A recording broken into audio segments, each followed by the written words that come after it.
Afternoon session of Bahrain, day number 2. We're immediately seeing the Alfa Romeo of Zhou sat at the end of the pit lane, and the light goes green. As if by magic, I go live as the light goes green. How are we doing? How have we enjoyed this morning's action? Are we ready for the next 4 hours and 15 minutes of thrilling Formula One action? How are you doing, guys? Hope you're doing very, very well. Please do smash the like button as soon as you can, guys. It really helps. Get involved in the chat. Get involved with the chat. And there we go. Zhou is a go. Oh, Zhou is a go. Zhou is a go. But there we go. Now, we're just hearing Julian Palmer thinks that we're going to see lots of race simulations this afternoon. We'll see. As we're looking at Fernando ready to go. This is going to be the end of his testing. If he is indeed jumping in this afternoon, this will be the end of his testing. And then we'll get a full day of Drugovich tomorrow.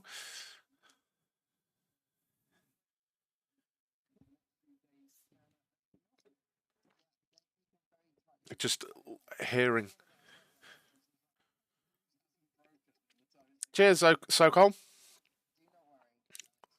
Listening to the update about Aston and the drivers. They're not revealing anything about Lance Stroll.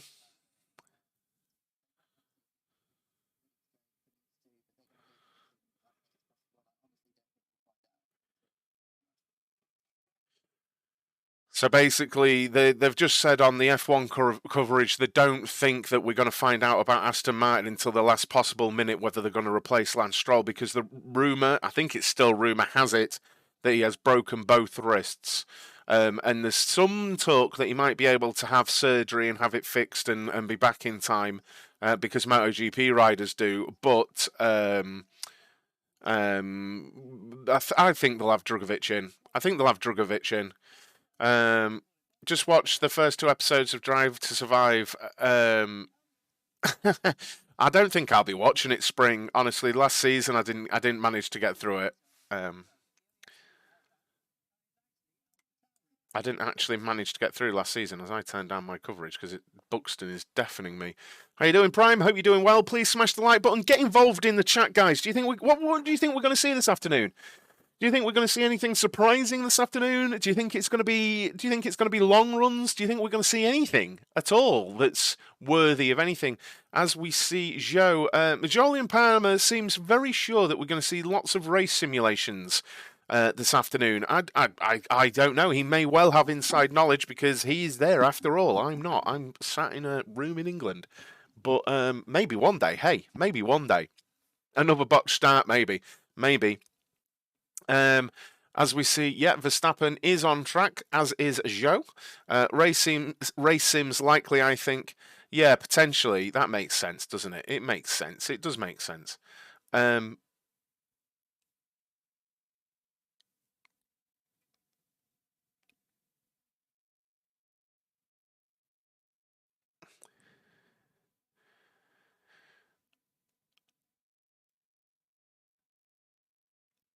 Wow, Haas, they're just saying, you know how they sit on the pit wall?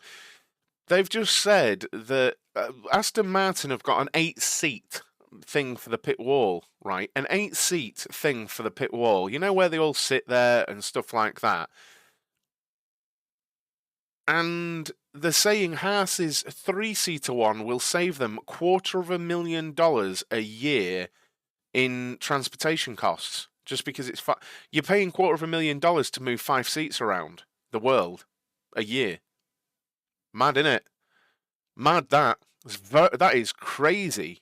I mean, obviously it's screens and stuff like that, but that is it's mad, isn't it? You know what? Can't knock that. Can't knock that. In the days of cost cap, that is £250,000. What's £250,000? What's that? A front wing?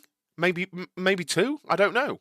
But it seems a good saving. seeing sort of sprays of Flovis on the left side of Max Verstappen's car as he gets into the car again. Did we hear why he wasn't in the car this morning? Or, I put it down to maybe he was a bit sore from yesterday and all the laps and stuff. I don't think I saw anything official about it. Maybe they just changed it round. I don't know. I just thought maybe he was just a bit sore and was just having a little bit of a recovery this morning, because he did do a lot of laps yesterday, but that isn't a knock on Max Verstappen at all. They're all elite athletes and they're all extremely fit, but maybe they just decided that he could have a bit of a chill sort of morning and recuperate a little bit. How much Merc saving is there? They're all in the garage. I don't know. What are T tires? T tires are like prototype tires. They're a prototype medium tire, I believe. Is what they are. Wickham, here we go again. That last hour went quick. Tell me about it. Watched a Fred Dibner documentary to pass the time. What a legend, Fred Dibner. Please do smash that like. Get involved with the conversation in the chat, guys. I was honestly absolutely buzzing before I went live. Seeing people were literally waiting for me to go live. I absolutely loved that. Yeah, I absolutely loved that. So thank you very much for being here, guys. I really appreciate it. I'm with you until the end of the session, and I'm doing every moment of testing tomorrow as well. So do make sure you've subscribed, as we see Verstappen set a 32.8 immediately on brand new test tyres there, which is one hell of a lap to just leave the pits and do. I'm not sure, did he do any test tyre stuff yesterday? Piastri's got in the car. Well, that's my thumbnail messed up because I did a big picture of Lando Norris, but there we are. Oscar Piastri's back in the car. Oops. Oops. Is Russell going to drive this session? I actually don't know. I don't know. I can't answer that, Alvin. I don't know yet. De Vries is in the car at AlphaTauri. Piastri's in the car at McLaren. Verstappen's in the car at Red Bull. Zhou is out in the Alfa Romeo. And that's all I know right now. If anyone knows, please do let me know in chat. Also, don't be afraid to tweet at the Sausage Curb. If anything cool appears or any good images appear, I'll be sure to show them on stream. If anything does come up that's fun. As we see Verstappen sort of cruising around quite slowly after turn 8 up towards 9 and 10. Hey Rich, did I miss anything in this morning's stream? Mercedes struggling a lot with Lewis Hamilton. The rear of the Mercedes looking horrific. I don't know how else I would term it. He had no grip whatsoever, low speed or high speed at the rear of that Mercedes. It looked honestly terrible. Didn't look good at all. Sergio Perez was on the track yesterday. Earlier on. It's Max Verstappen back in the car now. Perez was on this morning. Lewis Hamilton also had floor damage this morning. I wonder if they got that fixed over lunch. I don't know. Yuki Tsunoda did absolutely loads of laps before lunch. He's out of the car now, though. He did long runs. He did 2 25-lap hard tyre runs and an 18-lap medium tyre run.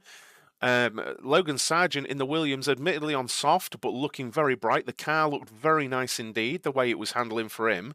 Even on softs. The Aston Martin looked really, really good for Fernando Alonso as well this morning. It looked a very racy car. The Alpine, I wanted to see, it looked a better time, and I know it's not about times, but I wanted to see him more on track. I'm not going to lie, I wanted to see them do more laps this morning with Ocon, but hopefully it's all in hand as we see Verstappen literally crawling round. He is going very, very slowly, but he's on those test tyres, so maybe Pirelli have literally asked him to do something, given him a prescribed run structure and just saying, can you please do this? And he went out, he did his out lap, a fast lap, and it looks like he's doing a double cool lap now.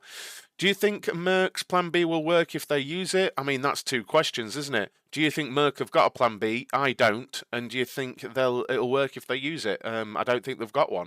As in, I don't think they're going to have new side pods. Now, they may have. I could be wrong. It's all opinion at this point, unless someone works for Mercedes in the chat and wants to tell us whether they've got a plan B or B spec situation going on. The rumours are they have, but that is all rumours are, and I don't like to deal in rumours that I personally don't see basis in. You know, Ted Kravitz saying something, you know, anyone can say something. I can say Red Bull have got a B spec. If this doesn't work, it's the same thing, you know. I believe Red Bull have got a plan B that they could go to a Ferrari spec. You know, like, it's saying words, isn't it? But you know, we shall see what Alex can do with that fast Williams. Yeah, I'd like to see it. Spring says, I don't think that they can have a plan B at this point. They need to commit to the car. I believe that as well. It seemed, I've kind of explained this, and I have done a video on this, so please do check it out on the channel. But simply put, I feel like with the way the cost caps are and the way development is and the lack of development in F1 these days, I feel like it would be very, very unlike Mercedes to change the methodology and what they're doing with their car mid-season. It just doesn't strike me as a Mercedes move. I feel like they would have scrapped stuff and done it for the beginning of the season if they were to do it and really concentrated on it. You know, and that's my personal feeling. We've just heard about Haas saving money on chairs on the pit wall. That's how tight things are. So for Mercedes to have an entirely different plan B kind of idea with the Aero, I'm not sold on it. I'm really not sold on it. Dan saying looks like Russell's in the car. Yes, the 63 is on that engine cover and it's going on the car. So I guess George Russell's in the car this afternoon. Good shout there, Dan. In past years with more money, maybe the cap literally doesn't allow for this stuff this early now. Yeah, look at that. Well, they've been yeah, it looks like it's spring. What they're saying, Spring, is that from sort of the European section of the season that they may have a plan B. Look, you know, they may well turn up in Spain or something with what is clearly a plan B, you know, and then, yeah, you can all say, told you so, that's fine. But my opinion, I don't think.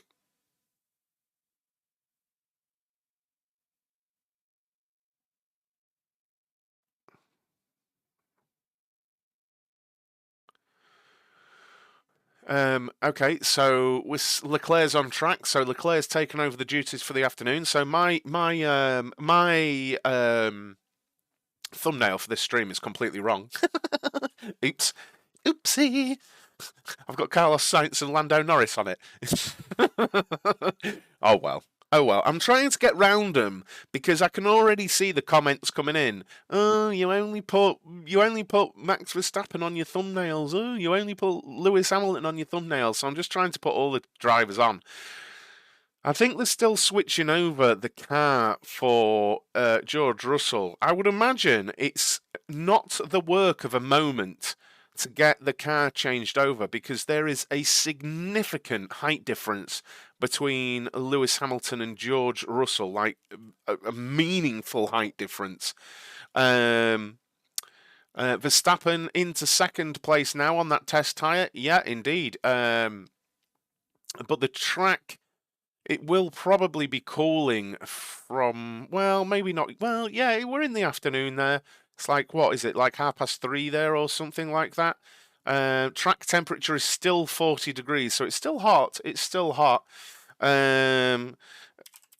Lewis and George. Look at this picture if I can find it, because the height difference is massive.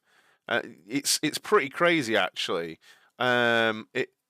It's mad. I found this from making thumbnails, but look at this. The work to get the car changed over for those two. Look at them both. It's mad.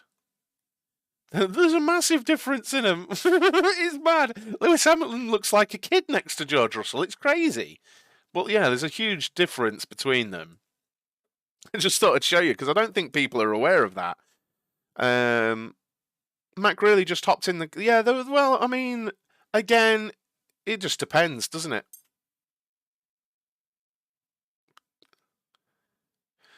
We're seeing Leclerc. It's just a bouncy picture. So yeah, there's a big difference between the two. Yeah, but again, you know, you could say the same. Sargent's only 300ths of a second slower. You know, it's one of them.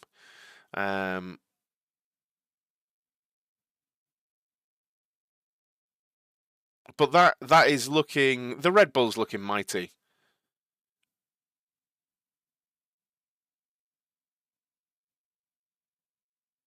The Red Bull's looking mighty for me.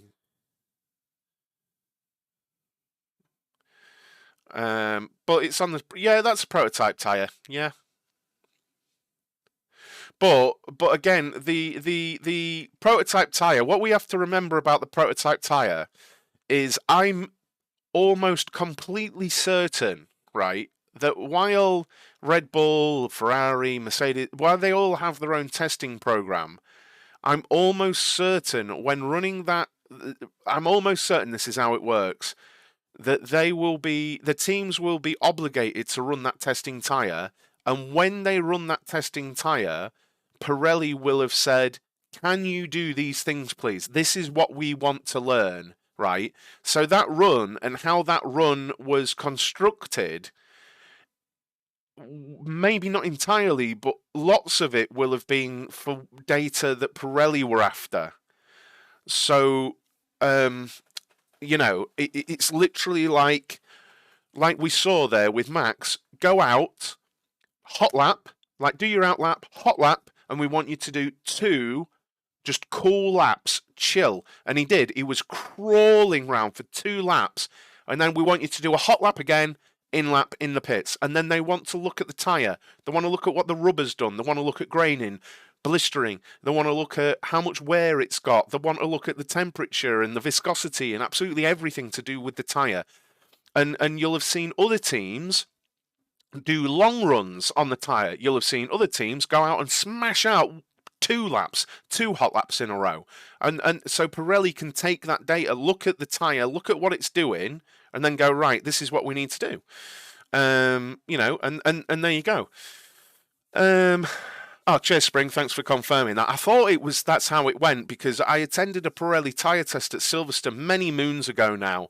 And they said similar there that while, if you remember, I can't remember what season it was, but it was when all of the tyres were exploding at Silverstone, and then they held a tyre test there as well.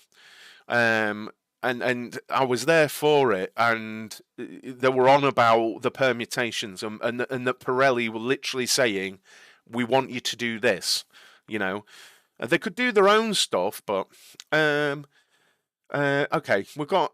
I would like to see Merck do a hot lap. We'll see. Just joined. Russell is in the car, Jordan. How you doing? Welcome back. I don't get how, with this budget cap, Red Bull still keep dominating. What are they doing? What I would say they are doing is being absolutely elite at their job. Honestly, and that's not to say other teams are bad. Everyone involved, they're amazing. But look, it comes down to so many things. It comes down to so many things: efficiency, procedures, design ethos, testing, drivers, and every engineer, mechanics, absolutely, just so many things. You know, it comes down to so many things. You know, very interesting camera there. Right, you could literally see the outwash off the end plate there, which I don't think commentary picked up on, and I can't show you. But off the front wing, you could literally see the heat, like the disparity in the outwash there off the front wing. Crazy. Um, um, Yeah, exactly. I won't say stuff about budget cap. Christian Horner has publicly said they can't be 100% sure they're under the budget cap because they got it wrong already, but they're basically 99% sure they are, but they got it wrong before, but he's very, very confident they're under it, which I think is honest. I think that's honest. Like, if you've got something wrong before, you can say, well, we've done everything we think we're meant to do to be under it. I can't guarantee it until everything's in, and that's true, isn't it? You can't. So I think it's a very safe statement as we see Leclerc through the second corner there, and he looked like Lewis Hamilton there with the rear doing what it wanted through turn 4. Is it going to oversteer again? Yeah, the rear of that Ferrari is not happy. What tyres is he running? Leclerc is on scrubbed mediums there. It's looking very loose at the rear. Maybe Ferrari just trying out some new stuff on the suspension settings there at the rear. Maybe a little less aero than they have been running just to give things a test. Are you going to be doing F1 Fantasy Team? Give me a moment and I will put that as the pinned comment. Give me a moment, good sir, because there is one, Gareth, and I want as many people to sign up for it as possible. So do give me a moment as I just ban some people from my Facebook group. Because, right then, just give me a moment.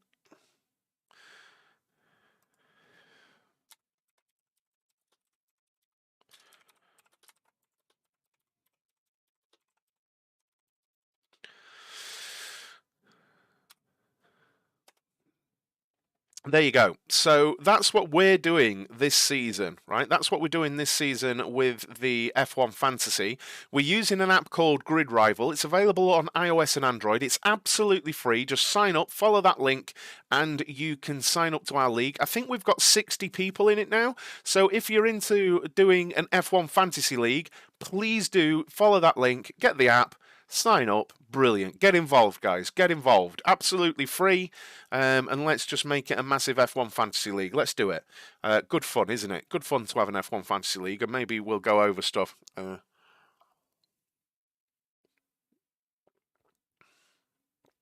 cup of tea's gone cold.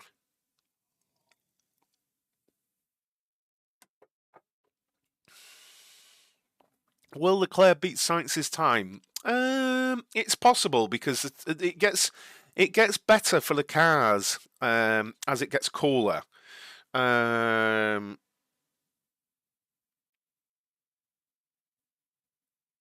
but you can't say anything about this season because we don't know. We don't know, do we? We don't know this season about the cost cap and stuff. Yeah. Good morning. How you doing, Rodolfo? Hope you're well. Welcome. The track seems boring. It's testing, so-called. It's what it's about. Alonso set his fast lap yesterday. Alonso did set a fast lap yesterday, but this lap is from today that you can see on the timing screens.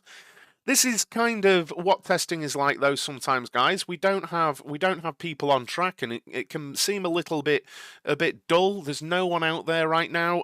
Maybe we've got the lull before we have a race run.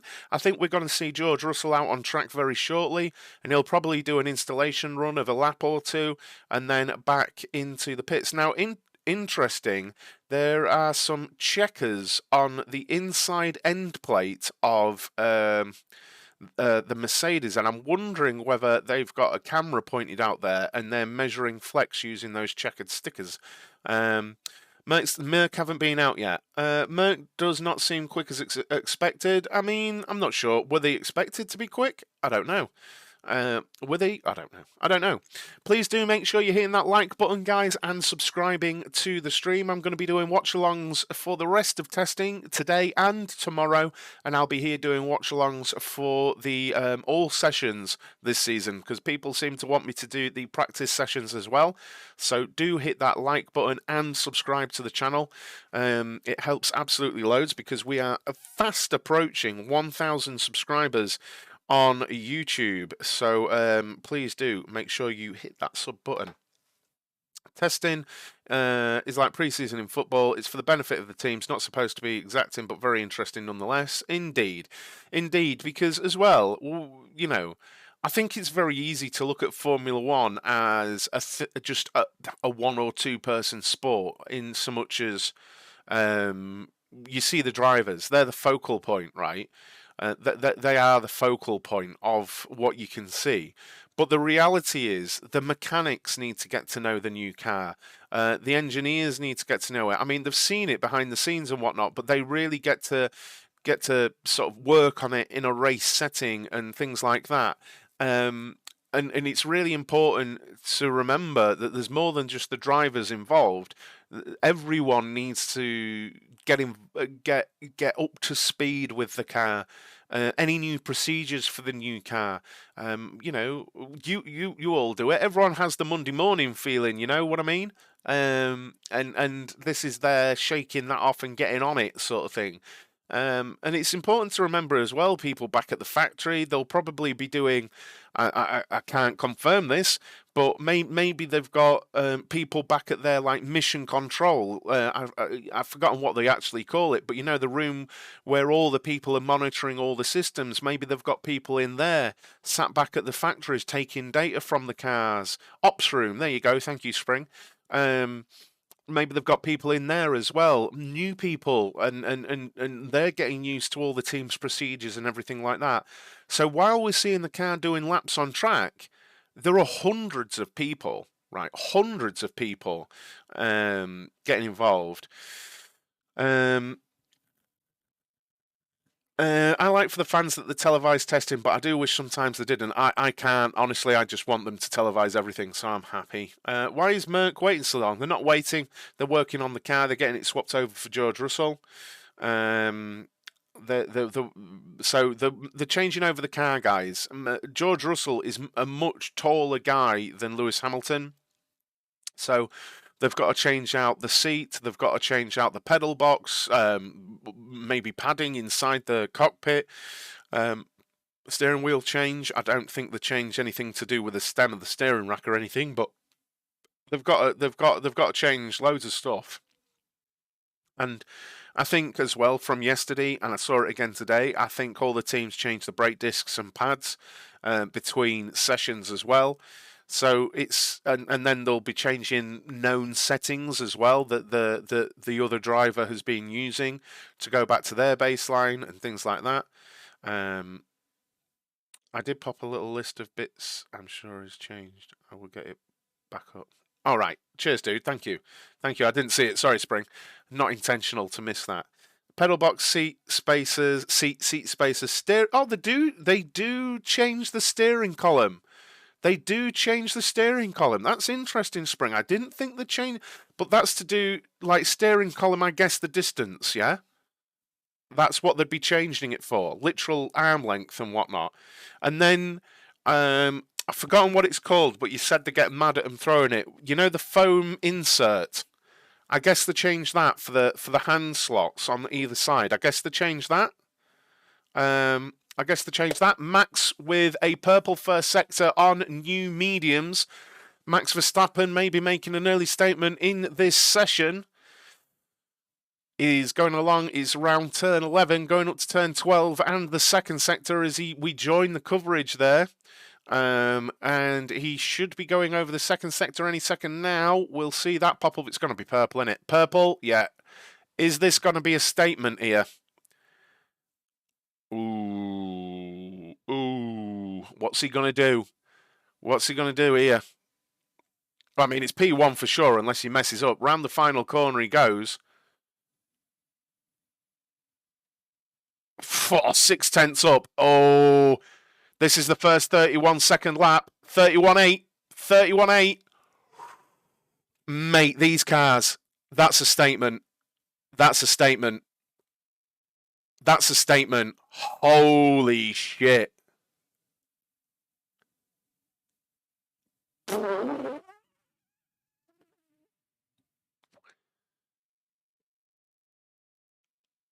Oh. I think that's a statement. I'm sorry. I think that's a statement. I know we can't look at times too much, but bloody hell. Don't really know what to say about that. When you consider last year's poll was a 30 was a 30 last season.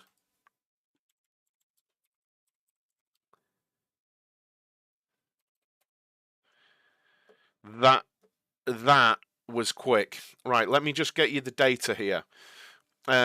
Qualifying last year, pole position was 130.5. What lap did we get? A 31.8. A 31.8, that would have been enough for fourth place on the grid. No, fourth place in Q1 last season. So that lap there was enough for fourth place in Q1 last season at Bahrain. 31.8 was enough for eighth place on the grid last season.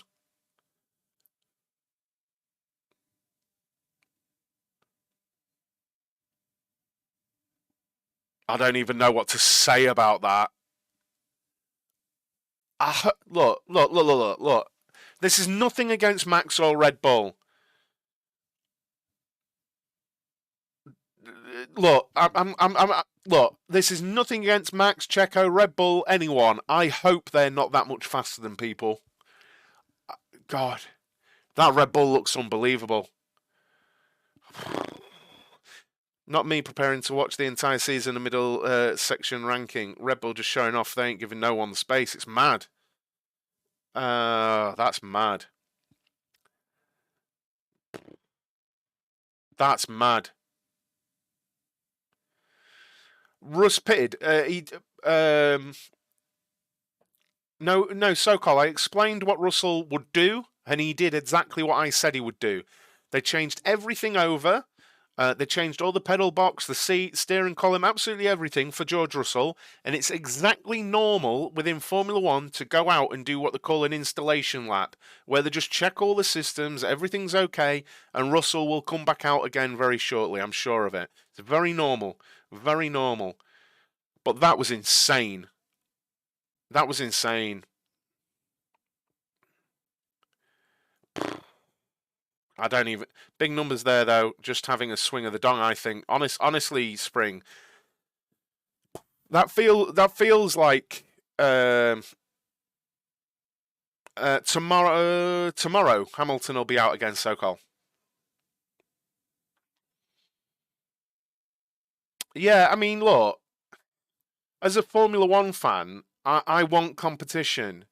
Look, it's testing. For all we know, Leclerc may do a lap later and be right there. Who knows? But how long does it usually take to change the seat and everything? Well, they had an hour's dinner break, right? And I don't know if they worked through the dinner break. I don't know if it's a curfew and they can't touch it. But I don't know. They went what 15, well, nearly half an hour, 25 minutes into this session, so an hour and a quarter, maybe. They won't work over dinner. They need the break. Okay, it took them about, mm, I'd guess about 30 minutes. I guess about 30 minutes to do all that. What's happening with Max's time? What do you mean? What's happening? What do you mean? I'd guess about half an hour because I don't think they'll have taken the full hour, but they will have gone for lunch and whatnot. Um,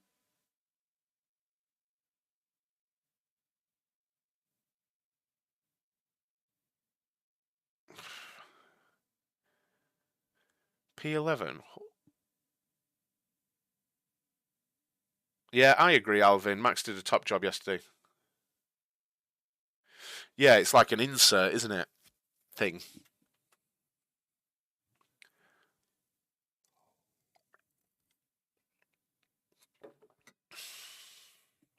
Max is P1, yes.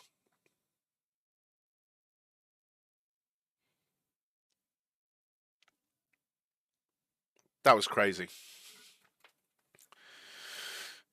Same, Wickham. Teams are sandbagging. No. Oh, I hate sandbagging. Look, I hate sandbagging. I hate the term sandbagging. I'm just going to say this all the time. I think the term sandbagging is a term created by lazy pundits and analysts. And I feel extremely strongly about that. To me, sandbagging is something said by analysts and pundits when they can't explain something that requires a depth of knowledge about Formula One. And sadly, it's become part of the Formula One vernacular. And it's a shame because it's lazy.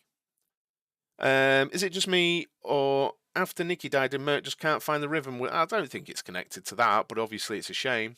It's a shame. It's a shame. Bro, we need competition, not dominance. I'm on board with that. How you doing, Jason? No. I'm here.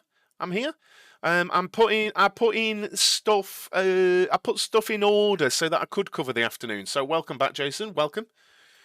Please do remember to like the stream. It helps absolutely loads. There's 119 people watching. Hit the like button. Every single like really helps boost the popularity of this stream and put it in front of more people. So hit that like button.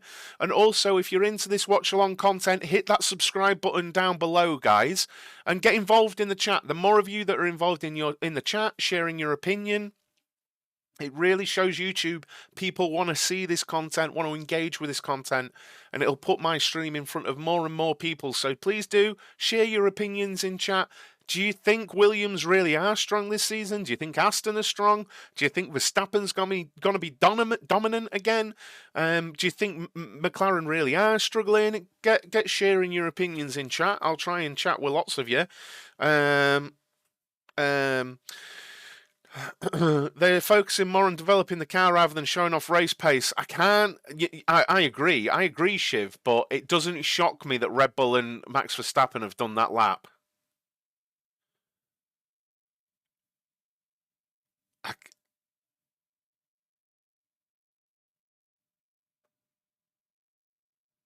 It's just showing the floor of the Red Bull. They're so intricate, it's mad. It's mad. Well, I mean, the truth of it is, Nicky didn't used to design the car, you know. Absolute legend, but he didn't sit down and draw the car, you know. How you doing, Koala? Hope you're well. Must be late on in over there. Must be late on over there. How you doing in Sydney? We'll love to bring you all to the factory and give you the insight I was able to give Rich. Some of the things, unfortunately, you never can understand until you're in it or near it. Yeah, indeed. 11:52 p.m. Well, welcome. Hope you've had a good day. Nicky made Lewis leave McLaren for Mercedes. Well, he didn't make him. I mean, he talked him into it. Aston seemed really strong. Fernando said after the launch that they won't be celebrating 4th or 5th place finishes, looking to win, and yesterday seems like a lap in... Yeah, I agree. Leclerc isn't even close on this lap. Yeah, but again, we don't know what's happening. Leclerc, while he is on new medium tyres, we don't know what they're doing. A lot of race runs are expected this afternoon. Oh, mate. This is going to be my thing in streaming TSKF1, isn't it? Sandbagging, it's just going to trigger me all the time. I can see it. Sandbagging's not a thing. I'm just going to annoy people by saying that because I truly don't believe sandbagging is a thing. Sandbagging isn't a thing. Sandbagging isn't a thing in Formula One. It already is. I don't know what that's in reply to. Sorry, buddy. I'm just saying words and replying to as many as I can. Yeah, they're expecting lots of race runs though, so we'll see if Leclerc continues and how many laps he does and things. Yeah, it's already a stream gimmick. It is, isn't it? It really is. It already is. Sandbagging isn't a thing though. I don't think I'm wrong with it. I really don't think I'm wrong with it. It's like it's like a football pundit saying a right back should be a right back. Like it's lazy, obvious analysis. How's Piastri getting along? He's done 10 laps. He's 5 laps into his run. We're expecting long runs this afternoon. Yeah, we're expecting long runs. Do you think Mercedes is hiding true speed? No. To confuse other teams? No. No. Are they hiding their true speed because they're sticking to their own testing plan? Possibly. I'll just remember Drive to Survive is up now. This is going to be a great weekend. It's only a great weekend if you're not watching it. If you watch it, it's probably going to be a terrible one. Right, all I know about Drive to Survive this season is that they didn't feature Sebastian Vettel's retirement, but it's all about Danny Rick not having a seat. And that shows everything that's wrong with Drive to Survive immediately. Piastri ain't going to get a good rookie season with how McLaren are right now. Yeah, I mean, that's worrying, isn't it? That is worrying. I think they're all turned down a little bit, Israel. Here's what I look for in as a fan and F1 team member: ability for cars to complete programs, issues that may occur, how effectively the teams are working, and how it develops into race one. Yeah, exactly, Spring. I look at laps completed. Like this morning, what was it? Tsunoda did 85 laps, and he did 3 long runs. Like, and to me, I knew that was invaluable data for AlphaTauri. They ran the hard tyres to 25 laps twice, and then ran medium tyres to 18 laps, which sounds like a race stint, each of them being a race stint, right? So it makes complete, that to me, that's successful testing. They'll have got so much data from doing that, an understanding of what the tyres are doing, how they're behaving on the car, and just so much, so much. Anyways, testing isn't an indicator of true speed, indeed. And even that with Verstappen, like tomorrow, I reckon tomorrow, a TSKF1 hot take, I reckon tomorrow, if not today, but tomorrow, we're going to see a lap faster than last season's quali. Tomorrow evening stream or afternoon stream, I think we're going to see a lap time faster than last year's quali, I feel. I rank how they probably told Max they wouldn't fake stuff show anymore, but then it instantly did fake stuff by pretending he was centre. Don't know. I don't even look at the times. Irrelevant at this point for a fan more than anything. Laps completed and tyres used paired. Yeah, exactly, Spring. Exactly. I mean, I'm concentrating on the laps because it keeps the chat moving and stuff. And it's nice. Like, I won't lie, seeing Sargent set that lap earlier was absolutely lovely. That was really good to see. Alonso setting fast laps, really nice to see for me as an Alonso fan. It's good to see. But I would, like me, God's honest truth, I want to see Aston Martin, McLaren, and Alpine doing a lot more laps. Honestly, is what I want to see. Especially Alpine. I want to see Alpine doing a lot more laps than they are. But we'll see. I don't speak German. Sorry, Jacob.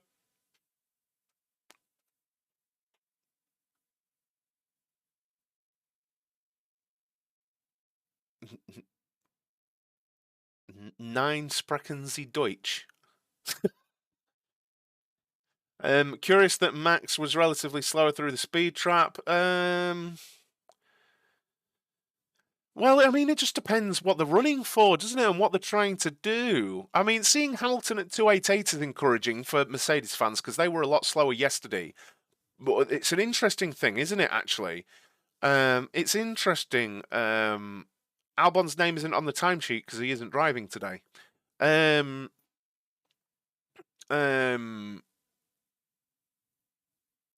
was I going to say?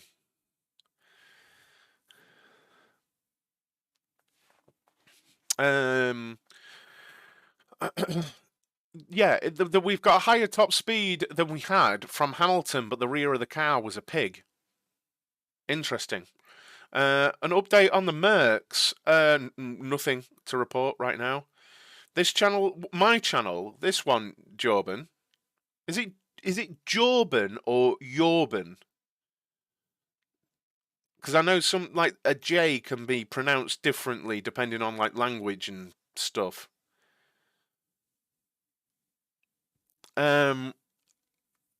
Yeah, Mercedes, there's nothing to report, really. Nothing to report at all, mate, at the moment.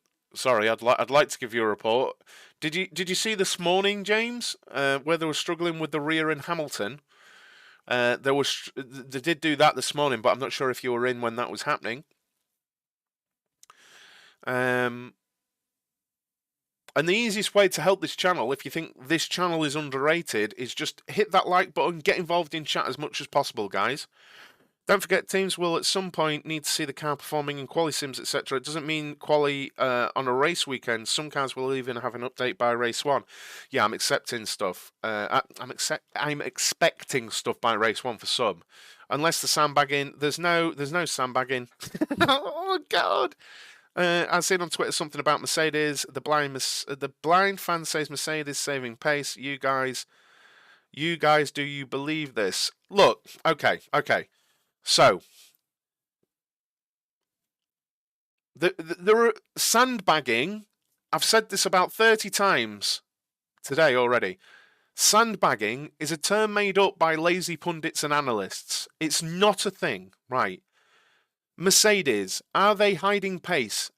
Yes, because they are sticking to their engineering and aerodynamic program of what they want to test. This is testing. Are they going out, turning the car to 100% on soft tyres, ready to go on a quali run? No.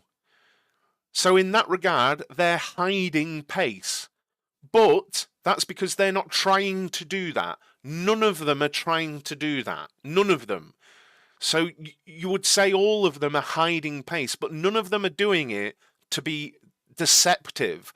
None of them are going, let's not show anyone how well we're doing. None of them are doing that.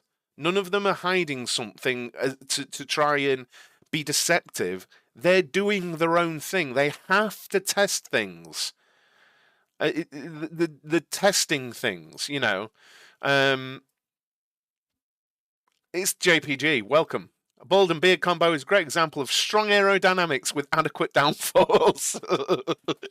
But there you go. Look, I'll always. Look, with me in Formula One, I'm so genuinely passionate about Formula One, right? Genuinely passionate about Formula One. Unless someone's got a really stupid take, like stupid or ignorant or offensive, then I'm always going to try my best to try and educate people.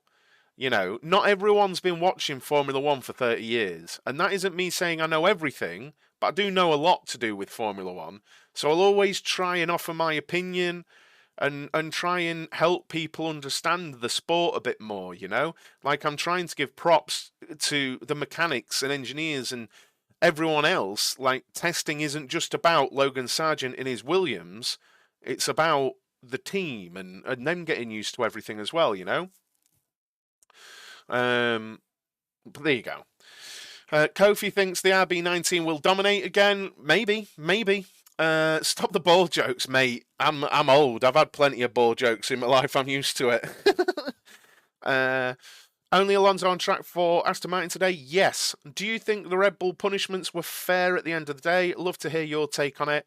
Okay, my take on it, forget Red Bull, right? Because I don't care about Red Bull at all in this. Right. My take on that whole situation, James, right? My whole take on that situation is if any team breaks cost cap rules, they should be punished severely. Whatever team. I don't care whether it's Mercedes, Red Bull, Alpine, Aston Martin, McLaren. Any team that breaks rules should be punished severely to stop anyone else doing it. Was their penalty fair? I think it was. I think their punishment was strict enough. I think it was strict enough that it was enough to appease the teams, not enough to annoy Red Bull that they'd leave, but strict enough to appease the other teams. There you go. That's my opinion. It's possible he's got 2 broken wrists, indeed. Nothing to do with testing, but just upgraded my sim ready for British GT Championship race at Snetterton on ACC tonight. Enjoy that, dude. Good luck. Has anyone figured out what the S-duct on the Ferrari does yet? Yes, it cleans the air down. Well, it goes up onto the side pod. It just cleans the air. It conditions the air, and it gives cleaner air into the side pod. Well, that's a poor effort, Shiv. Try harder, man. I've been doing streaming a long time. You've got to try harder than that. You've got to try harder than that. Seriously, now, come on. You can do better. Try again. Try again. I'll let that one slide, but you can do better than that, I'm sure. I'm sure you can do better. Come on, Alonso! Yay! Alonso fans! Yay!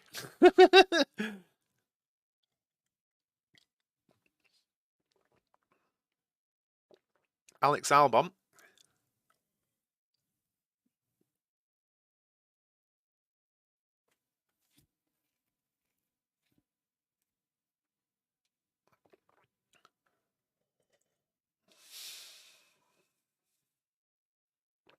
Chupa Chups and air fresheners. I think it did slightly. I think they did it slightly on purpose, but just enough to flick it off as an error. I don't know. I don't know, James. I don't know, mate. Did they do it on purpose? I don't know. It's done, isn't it? I think it's good, Craig.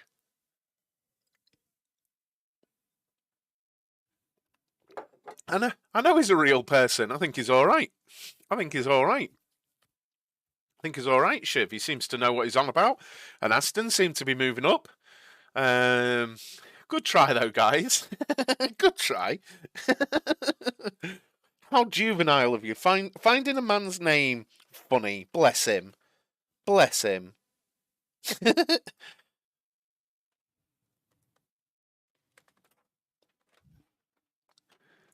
I can't believe in the time he was with us, I never got a chance to properly speak to Alonso, only see him whilst he was filming his welcome video. Mate, you know what? I'd have probably got fired if I was at Alpine when Alonso drove there. Yeah, I'd have got fired. Simple as that. I'd have got fired. Do you think Ferrari's strategy team will be on point this season? They've made some changes. We'll see. Is it Arnab? We'll see. They've made some changes. Someone was saying they fired someone yesterday and employed a new Indian person, but I don't know. I don't know on that. I've got no more data on that because I haven't been doing my news show. I've been covering the testing so much I haven't done my news show.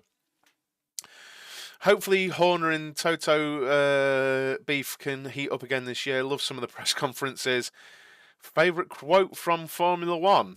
I don't really have one. I don't really have one. Right. Can we just clear this up? Right. I am almost certain that's not the quote. Right. I'm almost certain he never said, "No, Mikey, no." I am basically certain he said, "No, Michael, no." And because he's got such a strong accent, people get that wrong all the time, and it infuriates me. I'm sure it's like, "No, Michael, L. No, Michael, no." Actually, my favourite quote, and I will try and do the accent.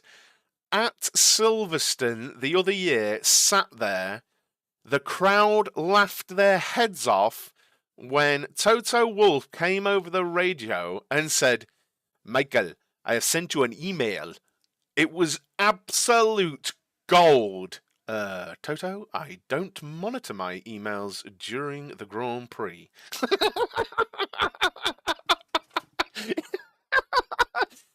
Michael, I have sent you an email. What a legend. I'm going to email him and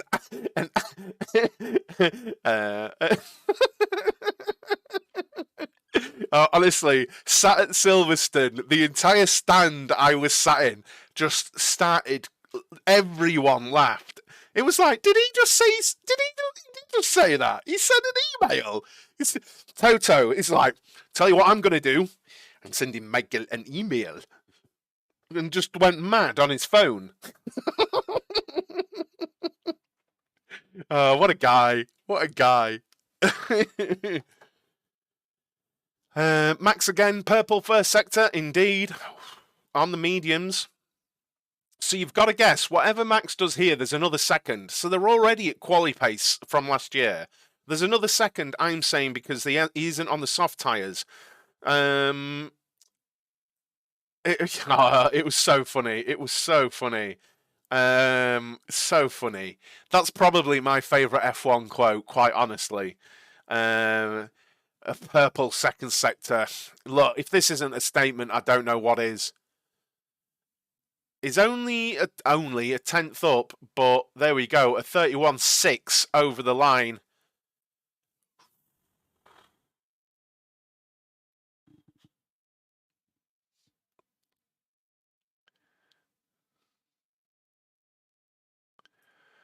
Oh my God. Oh no. Oh no. Guys, I don't know what to do. I don't know what to do. It's a good job I'm not a big streamer, innit? Imagine if I was a big streamer. Spring just don't do it. Don't do it, Rich. Don't do it anymore. Imagine me being a big streamer. Imagine me having 11,000 people in here. It'd be like, sandbagging? Ferrari sandbagging? Merc sandbagging? Sandbagging? Sandbagging? Who's a sandbag? Where do I put the sandbag?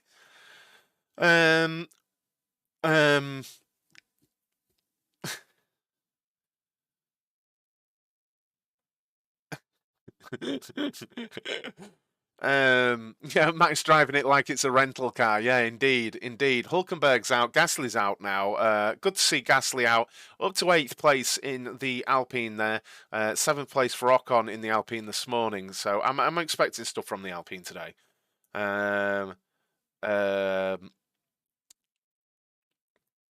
Please do hit that like button, guys. There's 113 people in here now and only 41 likes on the stream. Come on, hit that like. Guys, I think he's asking us for more sandbagging comments.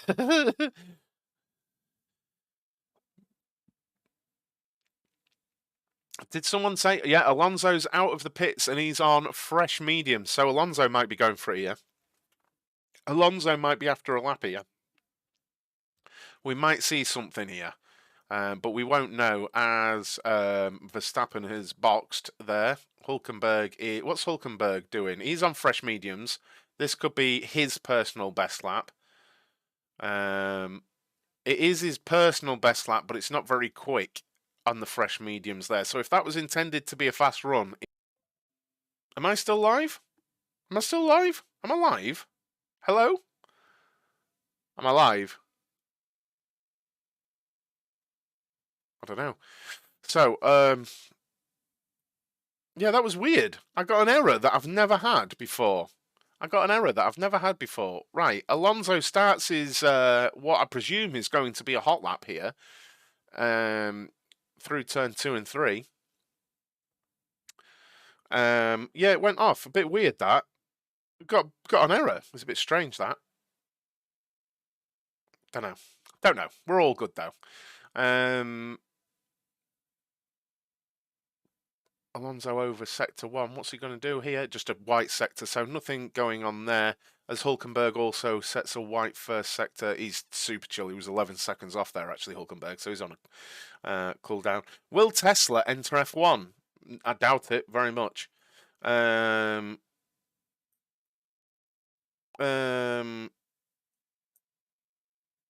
I reckon they've probably got another couple of seconds in them, Shiv.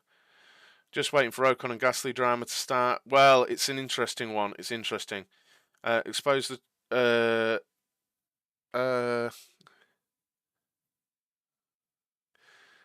Actually, do Sandbag, you ready for this? Is when it floods. Oh my God, spring. Just eating my lunch at work. Is Mercedes having a bad day? They did have a bad morning. I would go as far as to say they had a bad morning. They seemed to go in a direction with their setup that just didn't work, and the rear of the Mercedes was just horrific. It was literally all over the place for Lewis Hamilton this morning, and visibly, it was horrific. So we'll have to see what happens with Russell during the afternoon, but he's only done 6 laps so far, which is worrying for Mercedes fans, actually.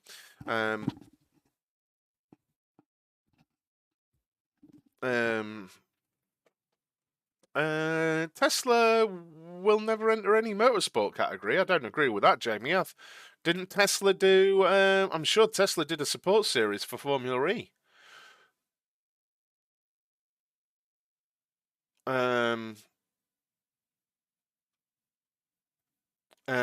We'll only see true colours in Q3, correct? I'm pretty sure Tesla had a support series with their 4x4 thing. I don't know what it is. Is it the Model X or something? I've forgotten what it is. But I'm sure they had a support series. No, that was Jaguar. Was it Jaguar with their... Was it I-Pace? Am I misremembering? It was one of them. It was one of them. I forget. There's so much going on. I forget. I totally forget. Someone... I need... Has anyone... I need a Jamie. Pull that up, Jamie. Heard many Jaguar with I-Pace, yeah. There was a thing about Tesla doing it though. Heard many are approaching Honda for 2026 engines. Yes, 4 teams apparently.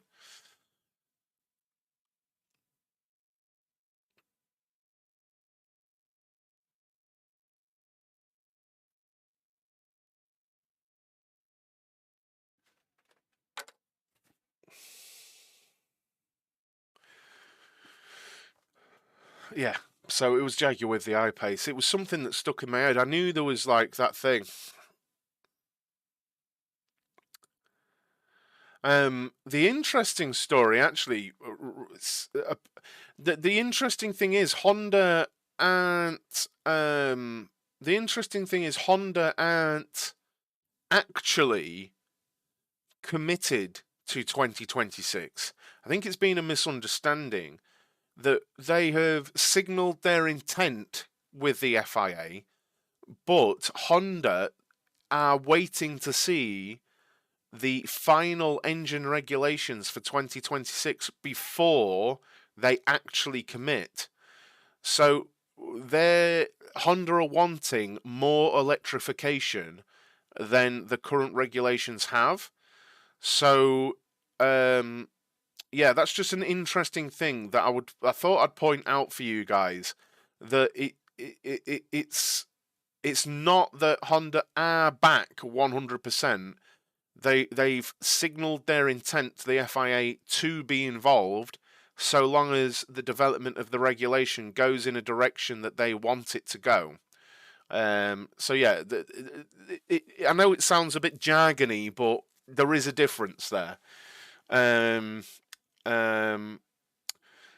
Senna, great driver, but especially over 1 lap, but could be dangerous. Schumacher, great driver, especially over the race distance, but real deal teammates could come. But was in a deal where teammates could not compete with him. Yeah, but I mean, I had this discussion this morning and it offended people, but Schumacher for me is the best ever. And it didn't matter whether his teammates could compete with him or not. He was just better than them. Would anyone really dispute it? Which of Schumacher's teammates were better than him? Barrichello, Eddie Irvine, who was better than him? You know, it's a pointless point because none of them could compete with him anyway. I don't get it. Honda said they were leaving Red Bull at the end of 2021, but then they returned last year. No, they never left, Alvin. Blake Fuller has used a Tesla for Pikes Peak in a Model 3. Elon has said is more focused on endeavour the car rather than racing. Nobody was better than him. Um,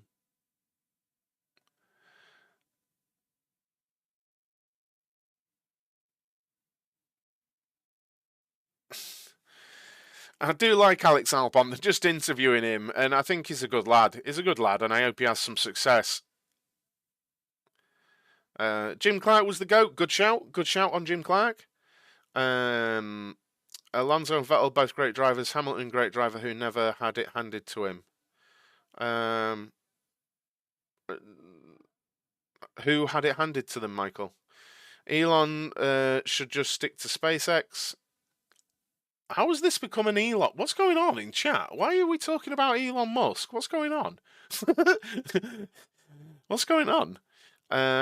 Yeah, top bloke, it seems. Yeah, I agree. He seems a good lad. I hope he does well. I don't think he's got the top end for the very sharp end of the grid, but I think he's a very fast driver. Thoughts about Piastri? I think he's a generational driver. I think he's a very special driver indeed. I think we're going to see stuff from him. James Hunt is an underrated champ. I don't know. I mean, he won a championship, but I don't know. Is he underrated? I don't know.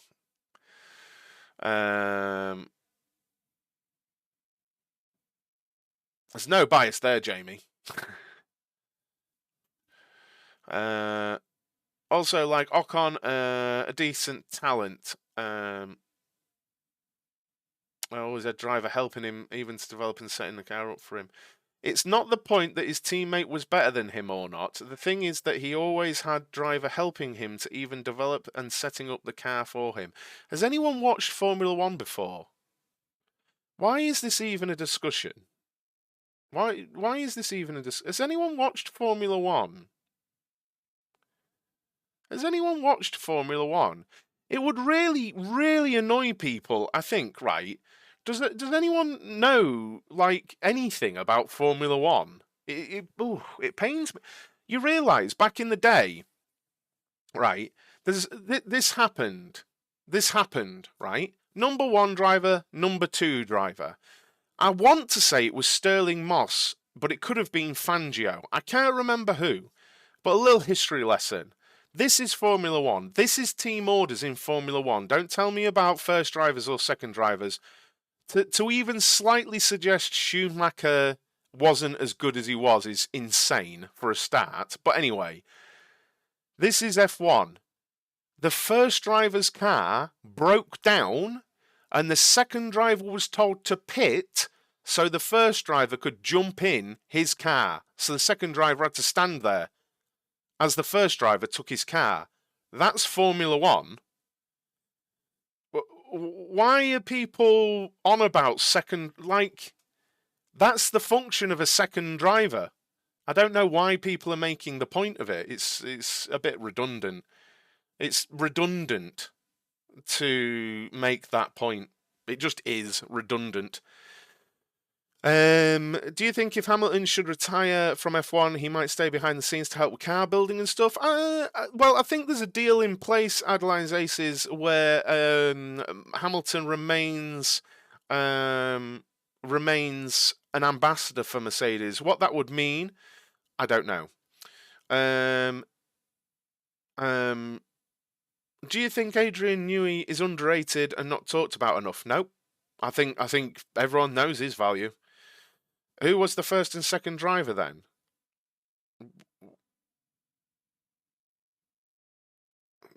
What's Arthur on about? On about Prost and Senna? So what? Wait.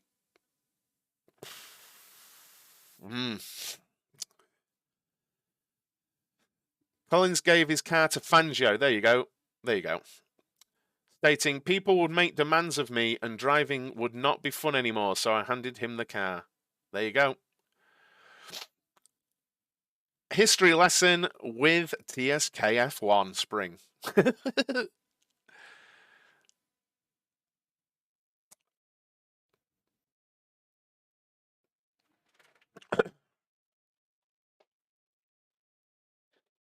Oh, shit.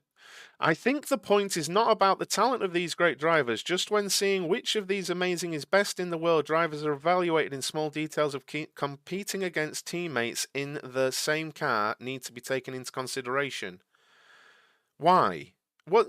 Oh God. What's wrong? What is this? I don't understand what's going on here. Are we really? Are we really saying? Are we really saying because Schumacher didn't have Mika Hakkinen as his teammate, Schumacher wasn't as good as people like me think? Are we really going down that line of insanity? Mika Hakkinen had David Coulthard, for Christ's sake. Bloody hell. Oh, God. Let's not... Oh, rubbish take. Come on. Oh. Ugh. Bloody hell. Ugh.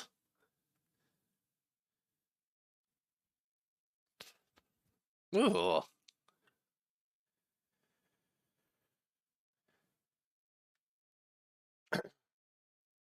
Sterling Moss was the best driver to have never won a championship. I'd agree with that, Jamie. Those who think Schumacher wasn't good enough, and the same ones who started watching F1 after Drive to Survive. Well, look, I think it's clutching. I think it's weirdly clutching at something against Schumacher. It's strange. Massa deserved more. Yeah, probably. Massa should have won a title, but it is what it is. But I don't know. I don't know. It's a very modern thing within Formula One to think of drivers being equal in a team. It is a very modern thing. It is a very modern thing. Because it never used to be even slightly a question, really. Except in extreme circumstances where you got a Prost and a Senna and a team messed up in doing that. Michael Schumacher was a Jensen, but what? Yeah, that's a bait comment. Michael Schumacher was a Jensen Button level driver. Only Europeans think he is the second coming of Jesus. Oh my lord. Classic loonies. Being a loony. GG's on that. That's a bait comment if ever I've seen it. Imagine. If that's a serious thing, I fear. I fear. But anyway, in the testing, Verstappen is still 8/10 ahead with 12 laps. Verstappen's 12 laps and he's 8/10 ahead. 70 laps were completed by Sainz this morning. Leclerc has now done 13 laps, who's just gone out on some scrubbed medium tyres. Alonso is doing, it looks like he might be on a long medium run now, with 9 laps completed on those tyres. And what else have we got going on? Piastri's 7 laps deep into a run on the mediums as well. Oh my God. Good afternoon, Rob. How you doing? It's back. It's back.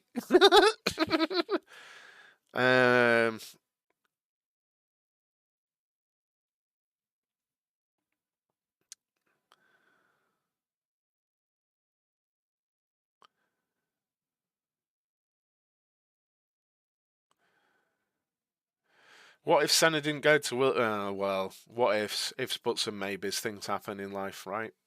And death.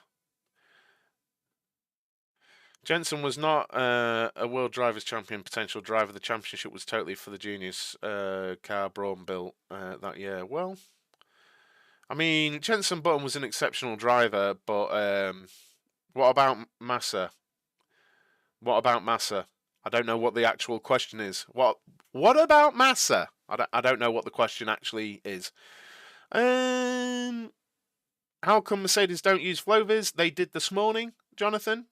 There was Flovis. They actually had UV. They had UV spray on the car this morning. But yeah, they do use Flovis. Why do you think Mercedes are off today? They've had trouble at the rear of the car. What about Pastor Maldonado? What about them? What about them?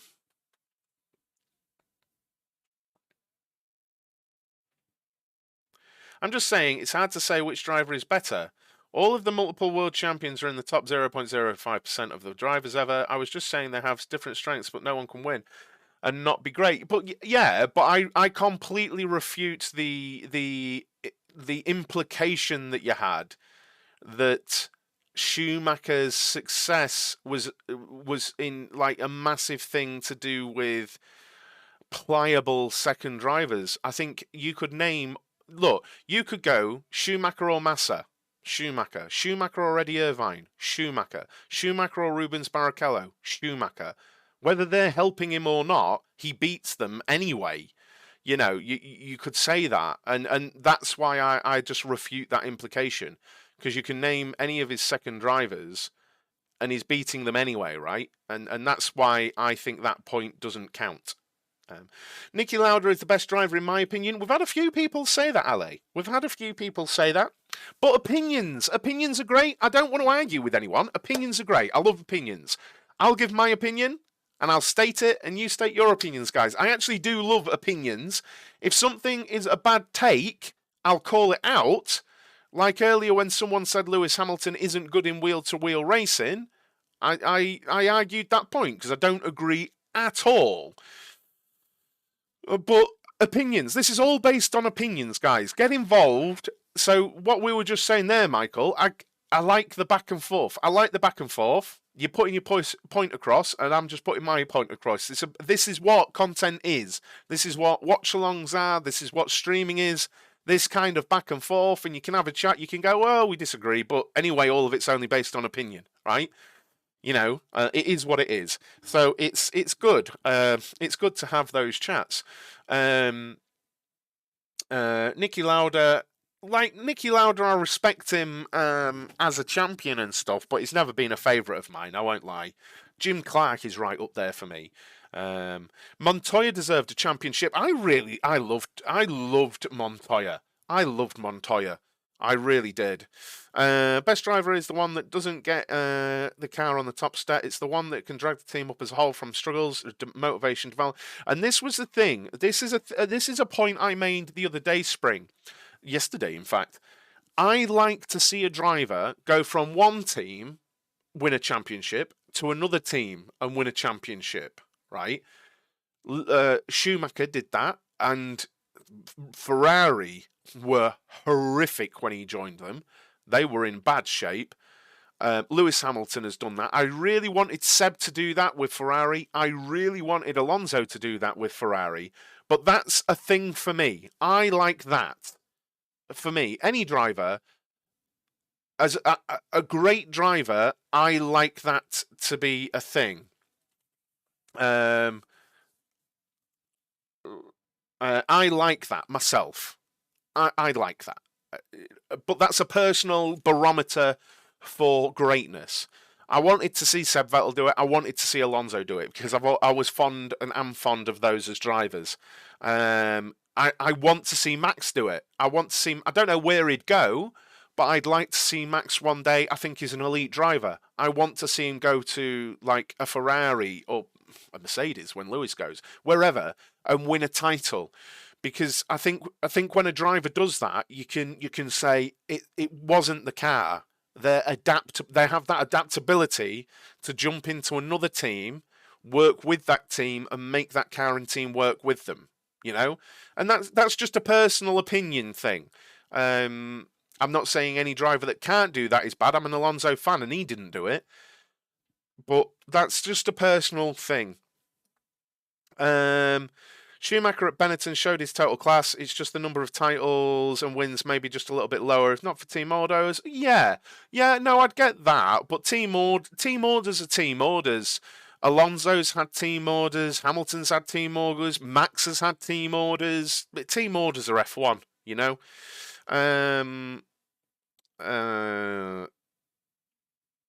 For me, Senna had to prove more because he had to race Prost as a teammate, and Schumacher never had to do it. That's why Senna is better.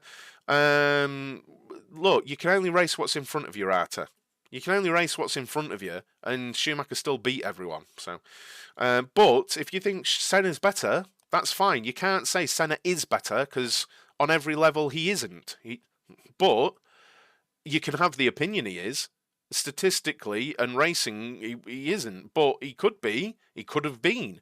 But unfortunately, what happened happened. But you can still hold the opinion that you rate Senna. I'm wearing a bloody Senna top. Like, I'm wearing a Senna top and I've got a poster of Schumacher up there. Like, it's a thing. Like, you can hold, you're allowed to have a different opinion. You're allowed to have a different opinion. I don't believe Senna was better than Schumacher. You can. That's fine. It's absolutely fine. In my opinion, one of the best drivers, Berger. Berger was a bit crazy though. Hamilton in a Ferrari last year, he would have done that again.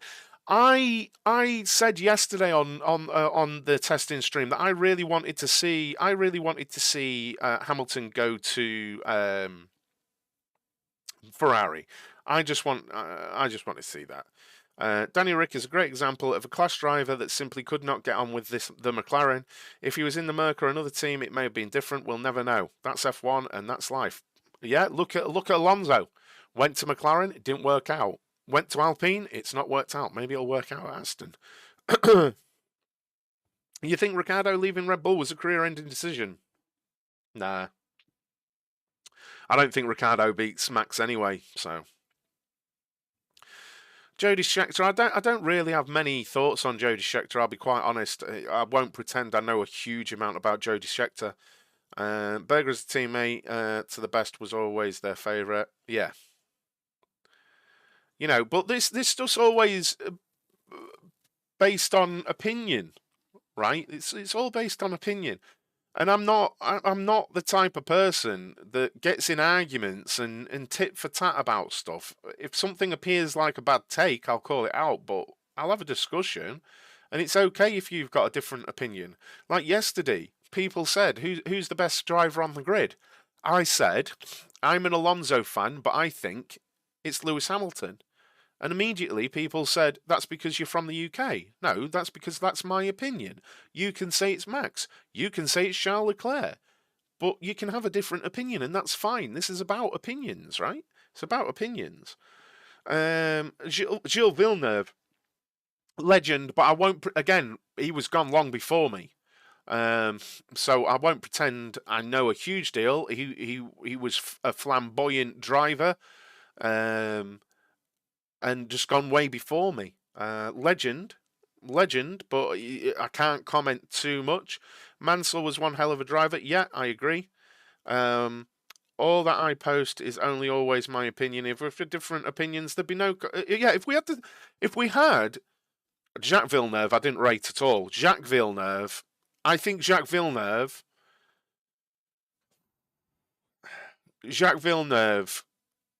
People probably won't like this, but I feel like Jacques Villeneuve literally was about the car.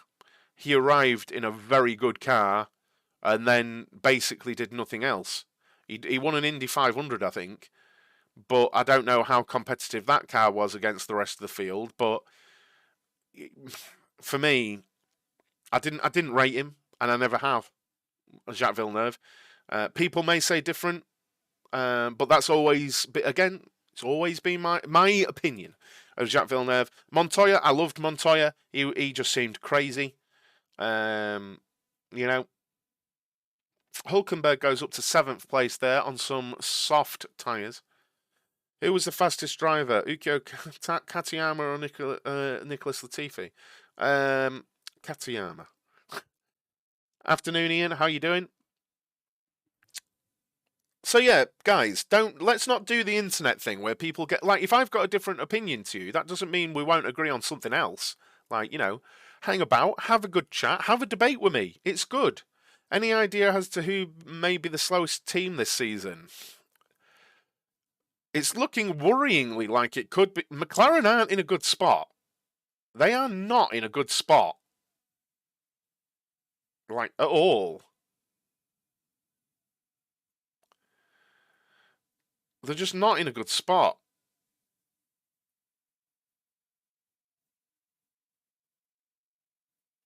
I think one of the best places to learn about history of people in F1 is Beyond the Grid podcast. Agreed. Beyond the Grid podcast is brilliant. McLaren will come back from this since they came back from it in 2022. I don't know. It's not looking good for McLaren. It isn't. At least with AlphaTauri, we're seeing something like a you know, I don't know, something like a program from AlphaTauri, but I don't know. It always seems like it seemed like McLaren have been doing spits and spots of stuff, rather than anything. I don't know. It's hard, man. I know laps at times don't matter, but I don't know. I don't know. What about Hakkinen? I could see him win more championship if he didn't walk away from the sport. Yeah, but he made the choice to walk away, Rodolfo. I liked Hakkinen, but yeah, Nelson Piquet. I have no opinion on Nelson Piquet. Sorry, mate. No opinion. So is Williams looking to be forward toward the front again, or midfield, or in the back again? I feel like Williams have taken a step. I don't think they're going to be up in third, but I feel like they've taken a step. Certainly. We're seeing Verstappen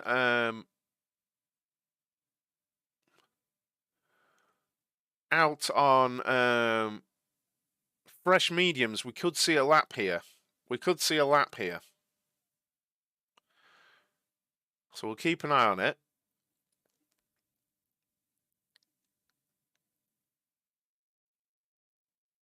Is he going to go for it?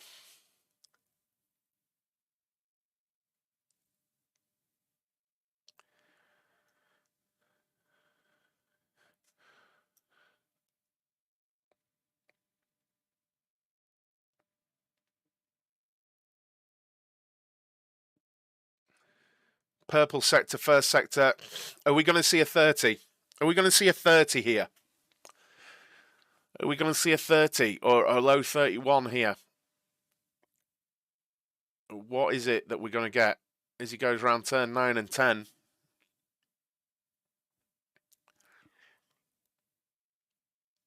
A bit of a lock-up through turn 8 there, and he's run a little wide. I wouldn't be surprised if he's down in sector 2.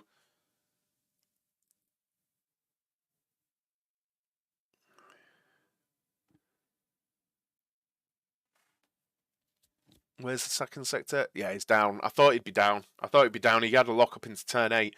Do you think Daniel Kvyat deserved a chance to stay with Red Bull in 2016 after the crash in Russia? I didn't rate Daniel Kvyat, honestly.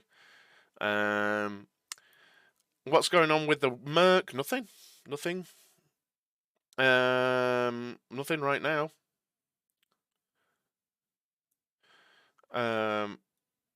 Red Bull are looking very, very strong, aren't they?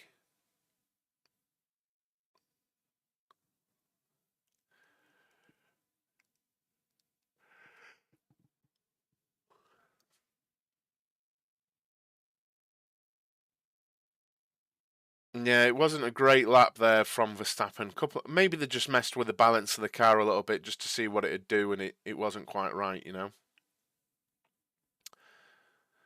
I don't think we can say anyone's going to dominate yet, because I don't think we've seen anything truly going for it from Ferrari yet. We've got right now Leclerc is out of fresh medium tyres, so we could be seeing a fast lap attempt from Leclerc right now. Please do remember to hit that like button on the stream, guys, and subscribe to the channel. We're at 941 subscribers. It'd be amazing to get to 1,000 today. Please hit that subscribe button if you're into this watch-along content. I really appreciate you hanging out. Thank you very, very much, guys.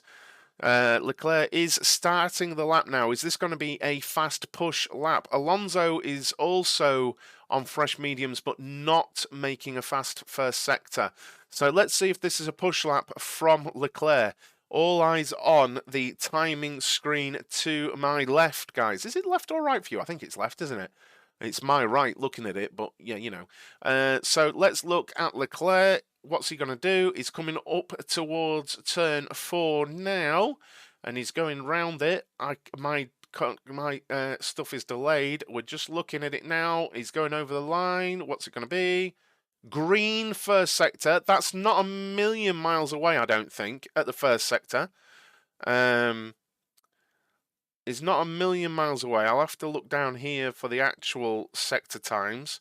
What's he at? It's just over a tenth off Verstappen right now. The second sector has been the one that I think the Red Bulls are nailing. I think they've got a really good balance on downforce and stuff. As Leclerc's going through 11 and 12 now, crossing the beam in the second sector. What we're going to see here, a white sector. So this isn't going to be enough. Oh, mate, I couldn't deal with more voices in my head. I'm just wondering if Piastri is perhaps regretful of leaving Alpine based on the McLaren performance so far. Early days yet, but just saying. It's not a bad shout. Oh, well, shall we put that to a poll? I don't think that's a bad poll subject.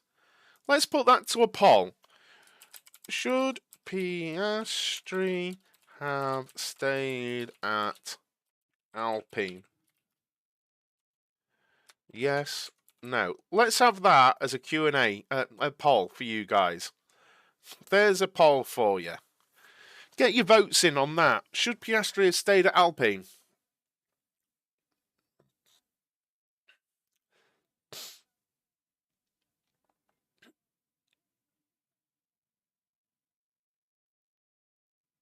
I would say Piastri has full trust in McLaren, whereas Alpine he would have to deal with extremely feisty teammate.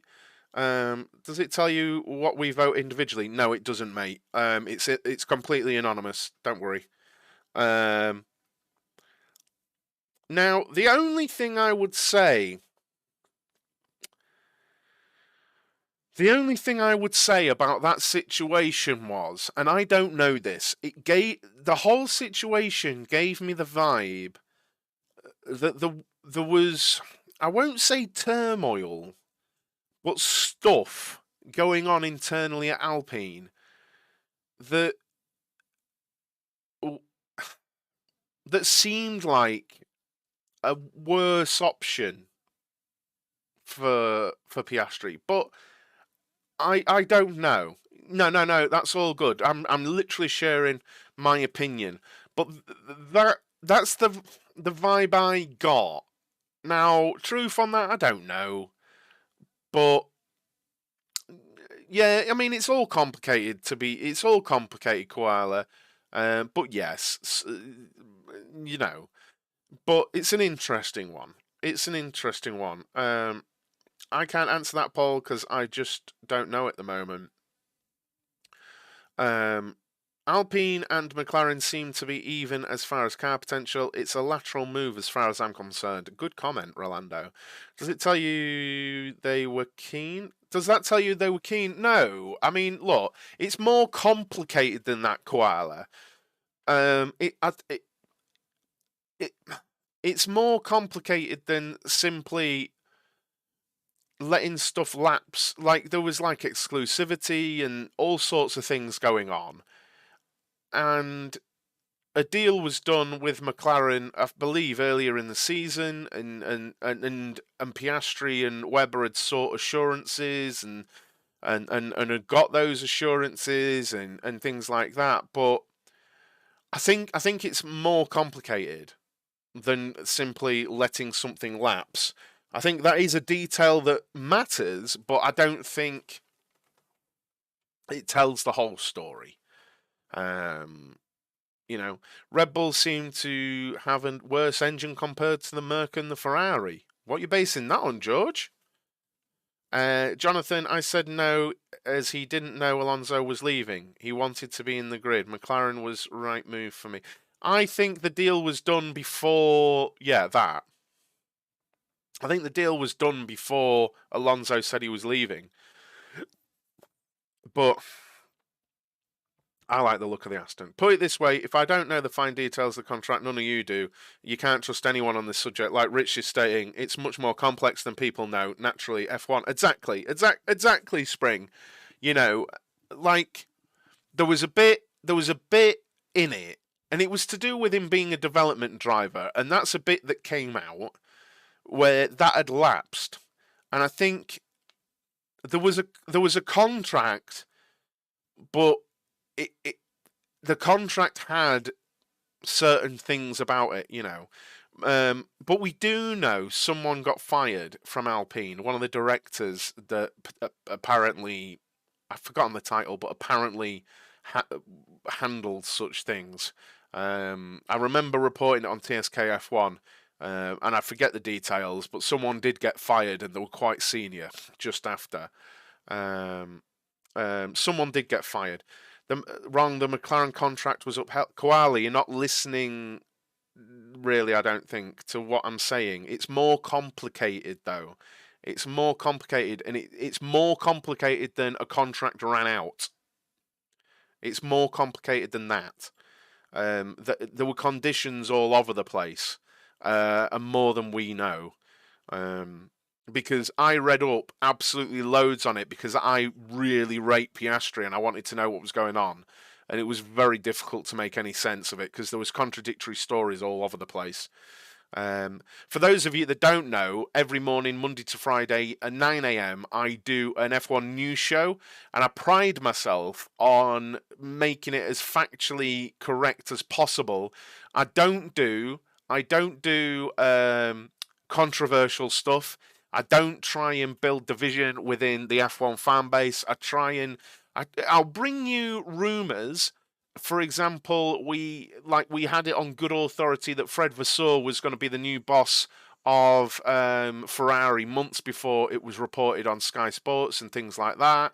And just other things, we've just been miles ahead. New engine suppliers coming to Formula One. I made a video months before that ever was announced and things, and I got that bang on. So please do get involved with the get involved with get involved with the news show. Why did they sack an employee? Well, this is the look. Contract law is very, very, very complicated, Koala. Right? You can have a contract in place with loopholes and grey areas. Contracts can be about what's not said as much as what they do say, right? And on that basis, it's very possible that Piastri, Webber, and whoever found a loophole within his contract to Alpine which enabled an exit. And Alpine, for whatever reason, overlooked a loophole, maybe. You know, and that would be enough to fire someone, but not to say a contract has lapsed. Maybe the contract was somewhat negligent. But this is all if buts and maybes, you know. But it's really not as simplistic as saying a contract lapsed. Um, you know, it's very complicated. Uh, It's very complicated. If Alpine and McLaren both gave Piastri the same thing in their contracts, meaning the contracts were identical, which would you say he would have chosen? Well, I mean, at the time, I think his head was turned by the potential of a race seat at McLaren. I think his head was turned by that possibility, right? Webber must be hoping it goes well for Piastri, or he will be known for hurting Australian drivers' careers. I don't think Webber. I think he wants it to go well for Piastri anyway. Not because of any particular personal gain. While he's his manager, I don't think he's like, oh, this needs to go. This needs to go well for my own reputation. I think Webber's a fairly straight up guy. As we're seeing the Aston Martin of Alonso continuing to lap, he's 7 laps deep in this stint, 88 laps now. Sargent 90 laps deep as well on his day. Zhou has done 17 laps on the medium tyres. That's great to see. Russell is back out. Don't know on what tyres though. So let's see what the vote has said there. Should Piastri have stayed at Alpine? 64% of you are saying no. Whereas Drugovic has stood on the pit wall. I'd say McLaren was the right choice, even if they look bad for the season. I think these things happen, don't they? These things happen where drivers make choices. Like in hindsight, look at McLaren. Alonso went to McLaren when they did the Honda partnership. I have no doubt in my mind that Alonso looked at that like a Mercedes moment for Lewis Hamilton and thought, you know what? I'm going to get in at the beginning here. I'm going to get in with McLaren and Honda, and this could be amazing, right? It wasn't. And then McLaren dropped Honda. Then what did Honda go and do with Red Bull? And these are just choices, and it's the same with Piastri and McLaren or Alpine. They have to make choices. You have to make choices. Sometimes they work out, like Lewis and Mercedes. Sometimes they don't work out, like Alonso and McLaren. It's one of those things, isn't it? What I meant was Webber was also influential in Ricciardo's move as well. Yeah, but Ricciardo has a track record of making probably poor choices himself. Cheers, dude. Thank you. Appreciate that. It's ages ago since it was a thing. I just remember something being on company's house and then what a statement. I'll have a look. Do you think Ferrari and Merc are hiding something? No. I don't think they're hiding again. Oh. Are they showing their outright pace? No. Does that mean they're hiding it to be deceitful? No. They're just testing, though Russell looks to be pushing. White first sector, but it's a 29.7. He could stay on it. How's the rear looking? We're on board with George Russell now. The rear's still looking a little bit nervous, I have to say. These are... I don't know what tyres these are. It's not giving me that data. I know the mediums, but I don't know if they're new. I think they're new looking at them. They don't look grained. But the rear does look much better. It does look much better than... earlier with Lewis, does the rear of this Mercedes. It looks much more stable. So maybe they've had a bit of a breakthrough with the setup on this, as Russell is a white second sector. So he's not totally on it here, Russell. It does look a tidy lap, though. How far off is he in the middle sector? 1.7 seconds. So these are probably scrubs, to be honest. These are probably scrubbed medium tyres. But it's good to see. It's good to see that they're going quickly there. Toto Wolf says they won't show their hand yet. Yeah, I mean, look again. They're all in testing mode. This is what I mean, right? This is sometimes what my stuff's informed on. It's a very Red Bull thing to show their hand, isn't it? It's a very Red Bull thing to go out there and do something and show it. Right? Hulkenberg is on a personal best lap, up to second on the softs there from Hulkenberg. Big lap there from Haas, 0.8 of a second down on the softs. Now, what does that mean? What does that mean? Does that mean... Well, it depends what the tyre deltas are this season. We have to say that Hulkenberg has dipped into the 32s. He has. On the softs, though. And he's still 0.8 off Verstappen. And usually what? What would you say the delta usually between soft and a medium is? 0.8 a second? No, I don't think so, Alvin. I really don't think so. What would you normally say the delta between soft and medium is? About 0.8 a second? Something like that, normally? A lap? I've got that in my head. So would you put Verstappen at 1.8 seconds ahead?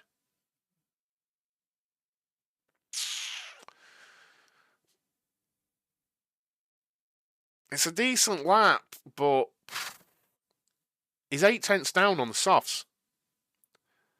And Verstappen was on mediums. No, I agree, Rolando. I think it's going to be 28s. I think Pole's going to be 28s. Looking at what we've got here and how fast they're improving. Like, I think I said Verstappen's time was enough for 8th place on the grid last season. I've got it up here, actually. Still. Qualifying, what was it? A 31.6. A 31.6 would have got him 7th place on the grid last season. So, 7th place, Verstappen's time is good enough for. A 32.4 would have gotten Hulkenberg 14th last season. So, yeah, no, I've got it up on my screen here. It's a 5.58 pole. I'm literally looking at it now. Back on YouTube, when are you starting an OnlyFans? I'm only on YouTube for TSKF1, Alan. Hello again. Have I missed much? Verstappen set a serious time.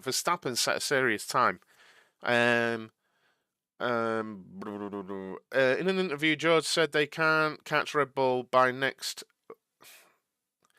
In an interview, George said they can't catch Red Bull by next, but they will eventually be there. It's almost looks like Merc and Ferrari kind of close to each other. Well, we'll see, won't we? We'll have to see. Who's going out again?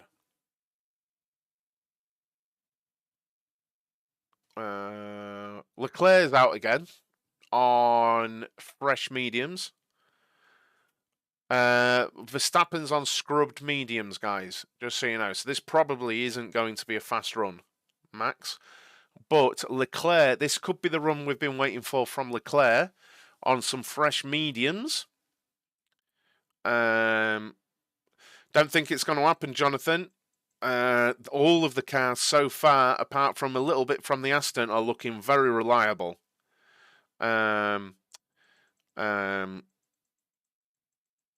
So this could be the lap. Hulkenberg has 3-lap-old sauce. His sauce were brand new when he set the time, Alvin. So Leclerc is coming around now, the final corner.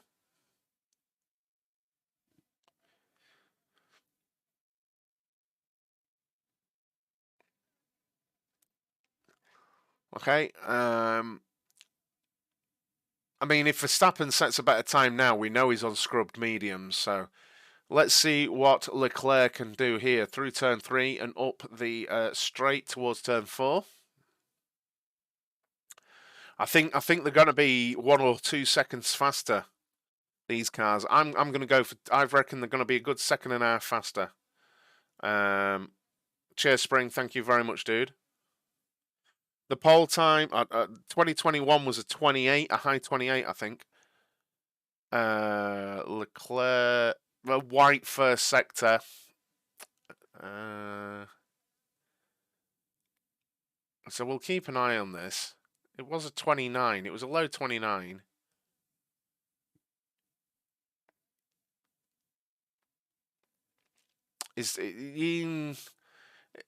Is sector 1 though? That's not the quickest he's had, you know. We'll watch him through sector 2, which should come up now. I don't think he's going to improve, Leclerc. I don't think he's going to get improved. I don't think he's going to improve. How far off is he?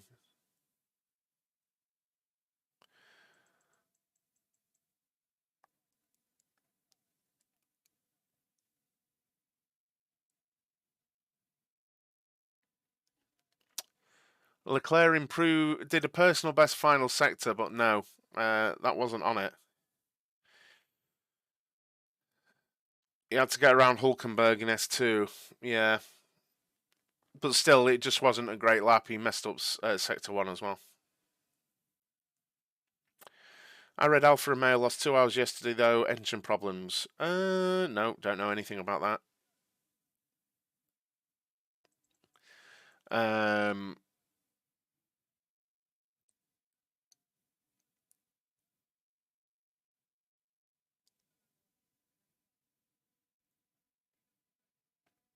2026. So I was going to speak about this. I was going to speak about the Honda McLaren thing.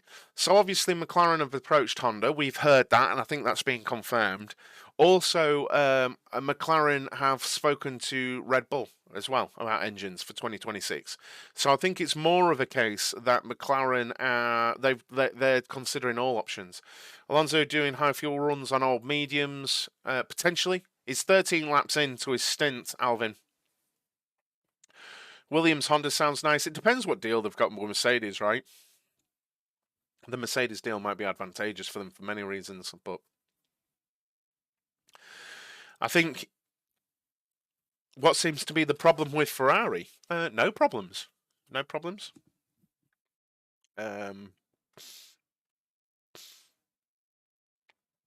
Yeah, I'm not looking at the Ferrari and going, oh, that's a problem. Nothing, Adrian. I'd like to give you more insight than that, but there is nothing there that I could say is an issue at all.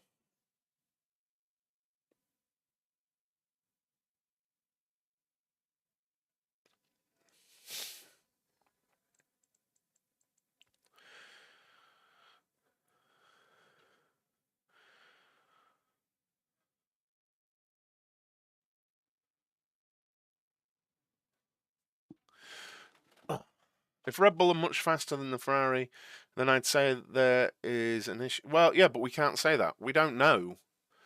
This is we don't know. This is the thing. There's no issue right now because we've got no idea.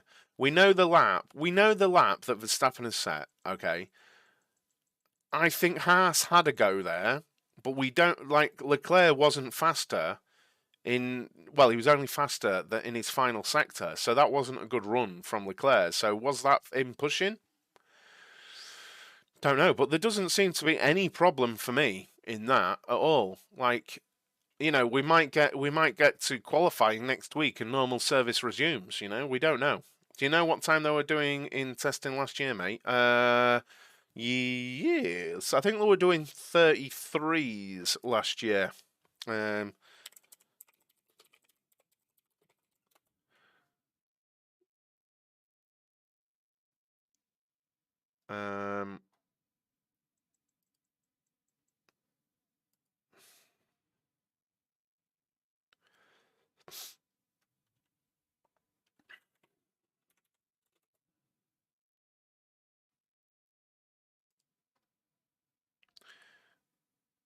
Let's go to day 2.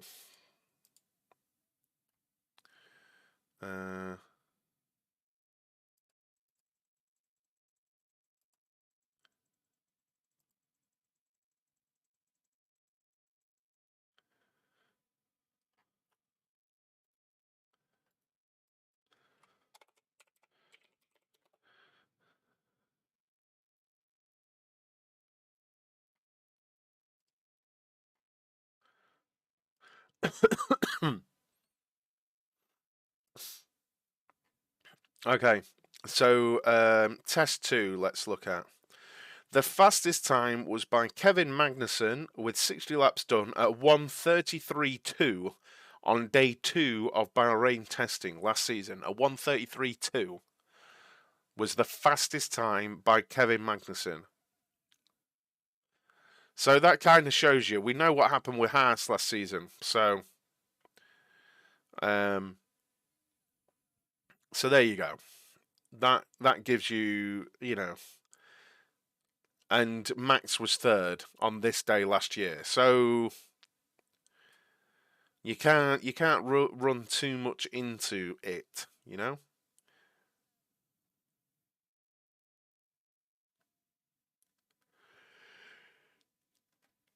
McLaren's still doing runs today. I mean, I guess.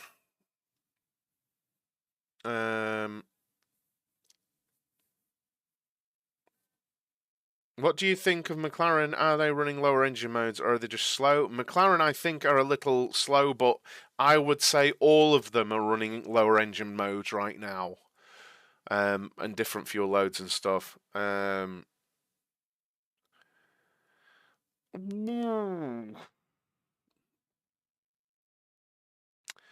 We probably can, Rolando, but again, it's testing, isn't it? It's difficult.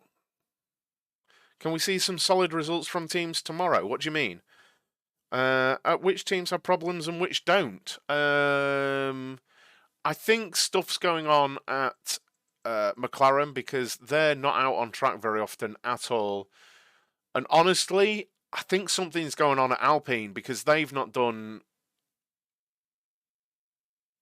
much running this afternoon either, I don't think. So, do I have any data regarding the speed trap? No. They might be out on the internet, but I have none right now, no.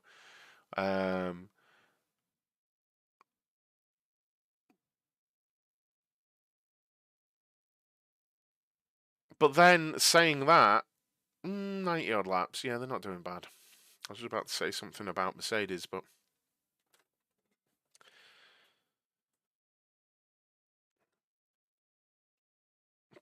Piastri is out. Oh, he's literally just leaving the pits on. We might see a quick run here or an attempt at a quick run here for Piastri. Guys, if you're enjoying this content, please don't forget to hit the like button. It really helps the stream because it shows YouTube that people are enjoying this content. If you're on a mobile device, on a tablet or on your phone, I think you have to close chat, but hit that like button. It really helps, and then reopen your chat. Also, please do hit that subscribe button down below, big red button, subscribe. It's absolutely free, but I will be here doing watch-alongs for the rest of this session, and I'll also be live tomorrow morning for testing and tomorrow afternoon for testing. And I'd love it if you guys would join me. We're really close to partnership here on YouTube, and it's something I'm working really hard to get to.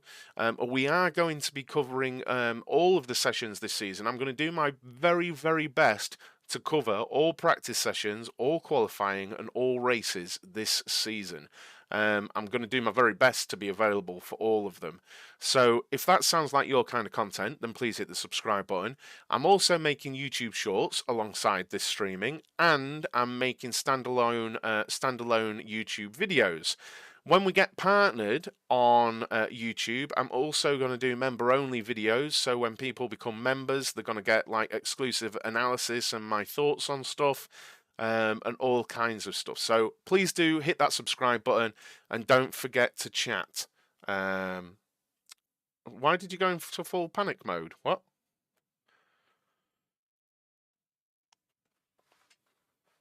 Do you think the problem Merc are having right now is rear end? Well, they've got the front end off it at the minute. They've got the brake cowling and everything off the front end. Thank you, Russ. Appreciate that.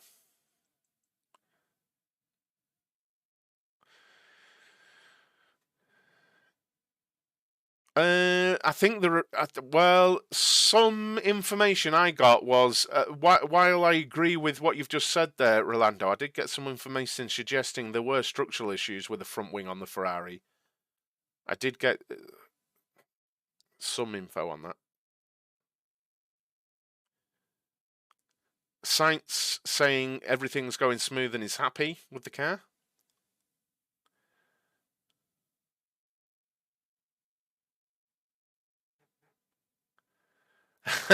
Spring, that's mad.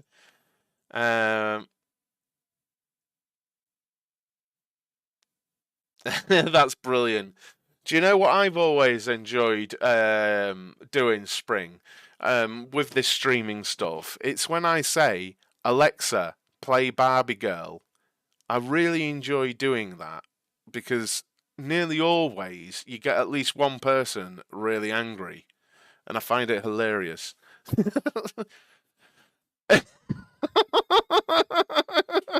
Dan.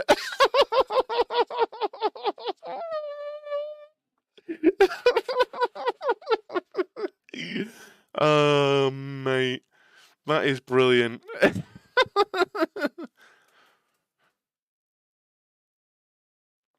Russell,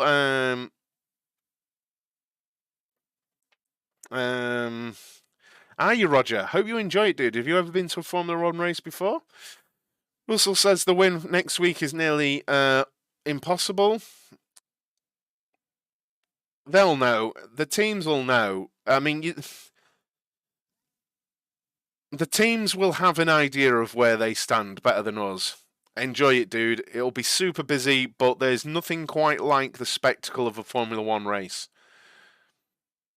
Enjoyed. Cheers, Danny. Really appreciate that, dude. Very nice of you. Well, yeah, but I remember watching a thing. I can't remember what team it was, Spring, and it was an analysis of engine notes. What team was it? It was mental, and they could tell absolutely loads with analysis of the engine notes. And it was crazy to me that they could infer so much data from the what the engine note was. Like they got so much from it. It was crazy. Um, um, it's crazy. It's crazy. They figured out so much from it. Um, that like they could literally say, yeah, Red Bull's turned down right now. Like they knew it was turned down. You know, there's a lot of intense conversation going on at the rear of that Mercedes. I think Mercedes aren't where they want to be. I'm not trying to be all doom and gloom, but I think possibly they've solved issues that they had last year, but now they just have different issues. You know, I don't know. For me, if that's true, it's a shame because I want to see Mercedes in the fight with Ferrari, Red Bull, whoever else. Gonna hit 1,000 subs today. I hope so, dude. Um, out. Why do people keep asking me to shout out? Such a weird thing. Rear stability is so hard to get right. If it's wrong, the fix is huge sometimes. Yeah, and honestly, early last season, right? I can't remember where I got it from, Spring, but I was reporting on this early last season that it was a suspension geometry problem, and it was my understanding this season that that they have totally changed the suspension geometry at the rear, and they seem to still be having issues. It's not good, is it? Um, um, I think that Merck solved the problems, but they now find pace. And now I think they've got issues, Jordan. I think they've got issues, dude. Looking forward to it, Spring. Yeah, it's a cool thing, Roger. It's a cool thing, dude. What are we at? Subscriber rise 948. We're 52 subs away, and we've got 2.25 hours. Can we do 50? I don't think we can. We haven't got as many people in today. We had like 300 people in yesterday.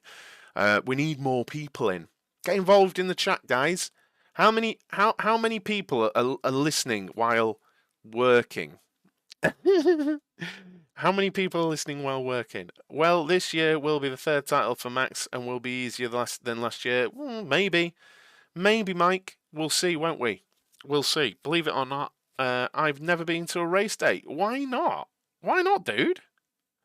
US is just waking up. Hopefully we get some Americans in. We did yesterday. We got quite a few Americans in yesterday, and it was really good. Having a good old chat. I'm sure there are other people doing watch-alongs, but I think I'm good. I think I'm all right. I think I'm doing all right. Playing F2 Korea. What days do I work? Isn't it like weekends or something? Yeah, but yours is the best. Cheers, Eric. I did go on one earlier, and it was just data and terrible music. I was like, oh, well, but it had loads of viewers. I was like, well, I need to take their viewers off them because there's nothing to this. It shocked me there was 700 people watching it. That like the stream wasn't offering anything. It was like this. It was honestly like this, but nobody talking. It confused me. How you doing, Robert? I'm really hoping the YouTube gods see favour in these streams and allow the channel to grow and this fledgling community to grow. I'll go to the GP in Spa. I look really forward to it. Enjoy. So race days are hard to book off. Fair play, but I'm not sure what to do about this year.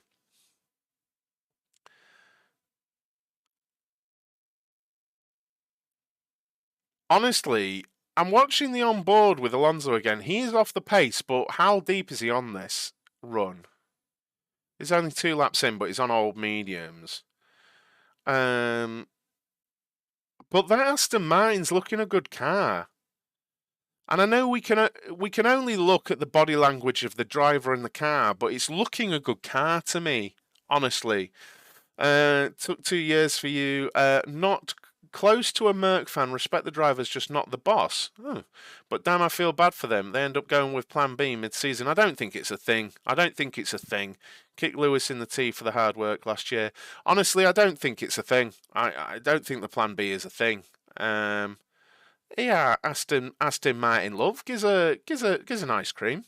Oh, they're all eating ice creams. I want an ice cream. I want to work for Aston Martin. An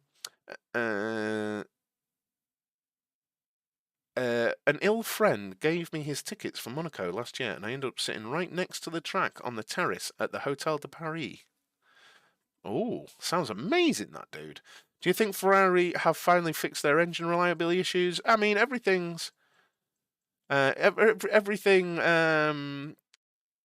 is pointing towards Ferrari being reliable right now. Bro, you said, and it turned on. That's the idea, Alejandro. That's the idea. Get loads of people and Barbie Girl playing in the room. I just find it funny. Loads of people annoyed at me.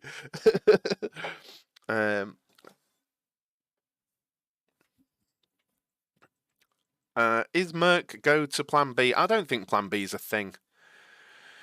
Look, they could prove me wrong. They could very easily prove me wrong, but I don't think it's a thing. As we see Logan Sargent go out on a brand new hard tyres, we could see a race simulation here, a long run here from Logan Sargent. What else have we got going on here? We've got Leclerc. Oh, he's in the pits.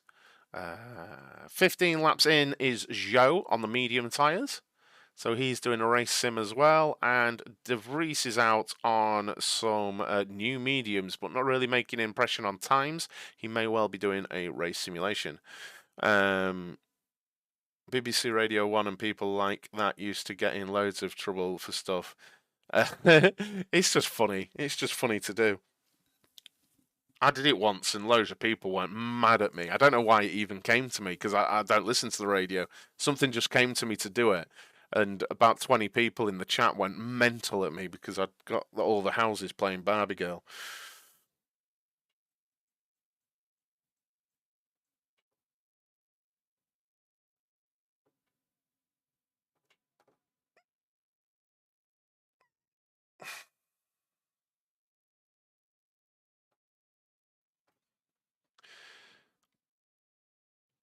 Yeah, I never even thought about doing that spring. I'm rooting for Alonso this year, but going for what you stated, you think they're blowing smoke.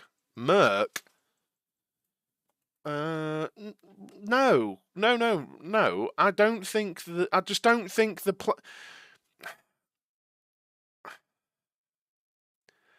It just. I could be wrong. It just doesn't seem a very Mercedes-like thing to scrap what they have. It just doesn't. You know, it just doesn't seem. Yeah, it just doesn't make sense for Mercedes to do that. I feel like they'd have already done it. I didn't think. I would have thought they would already have done it if they were going to do it. You know, I think they would have committed to it for this year's car already if it was going to be a thing. But I don't know. Of course, I have no idea. But can teams really afford a plan B with the cost cap? Well, this is the thing, Barry. You've got to think about the cost. You've got to think about the testing. They're going to have to be so sure, you know. I mean, look, that's just Ted Kravitz. You basically say, like, you know, but I just, like, we don't know what's wrong. Like, right now, the rear of the car isn't working. Is that anything to do with a zero pod? I don't know. Is it to do with the suspension geometry and stuff? Well, they've changed everything to do with the suspension this season. Maybe they just haven't got it dialed in yet. You know, it's difficult to say. It's very difficult to say.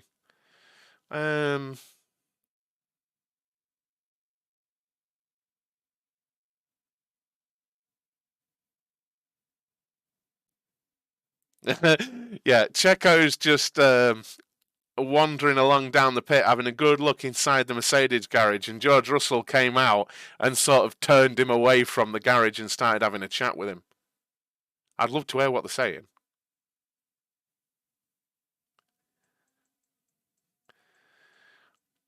I think they're saying the temperature's not helping on the track.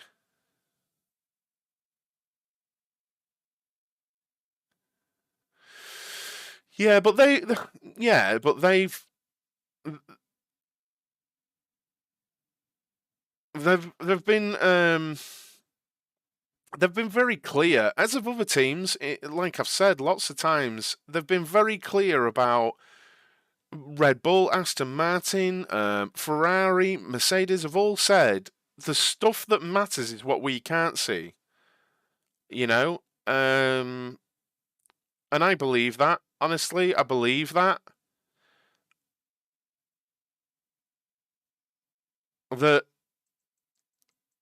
the underfloor and stuff is the stuff that matters, and obviously the side pods matter. The side pods clearly matter, but I think in the ratio of things, the floor and the underfloor, all of them have said it matters so much. Um, maybe Merck is not fighting for the championship this year. It's just the fans who does it. Don't know yet.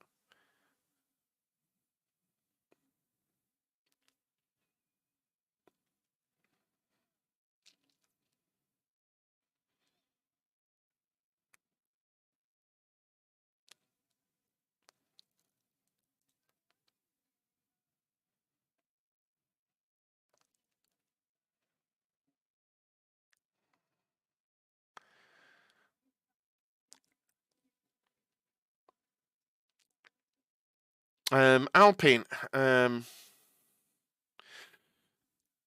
Yeah, exactly. Spring. Exactly. How you doing, Harry? How's Alpine doing? Quiet, man. Quiet. Look. I want to see far more from Alpine. They've been in the garage nearly all afternoon. I think is it Gasly that's in this afternoon? He's only done 25 laps.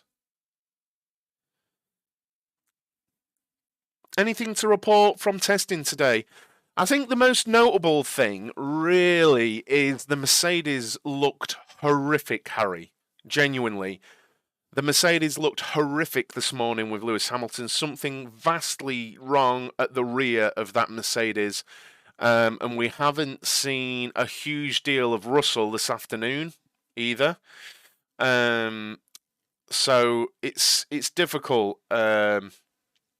The Aston, it looks a handy car to me. It does look a handy car, and the Williams isn't looking bad either as a car. So McLaren look like they may well be disappointing, but we are seeing Piastri on a double green run here. Now, is he going to pop the good time in here? He's about to come over the line. He's 13th. Are we actually going to see a time here from the McLaren? Up to 8th place in the McLaren now. That's a little better. I know it's not about times, but you want to see a bit of it, right? You want to see a bit of it, right? You want to see a bit of it. I wonder if they're trying to something. Basically, they just said they couldn't get balance, Harry. Toto said they couldn't get balance, and they were trying stuff with the rear. It was very hot, and they just couldn't find any balance. But honestly, it looked horrific, Harry. I'm not even. It looked badly. It just didn't look good at all. Like it was like there was one snap oversteer moment for Lewis out of the final corner, and it looked like it could have easily been in the wall.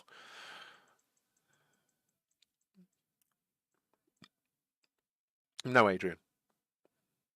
No bouncing.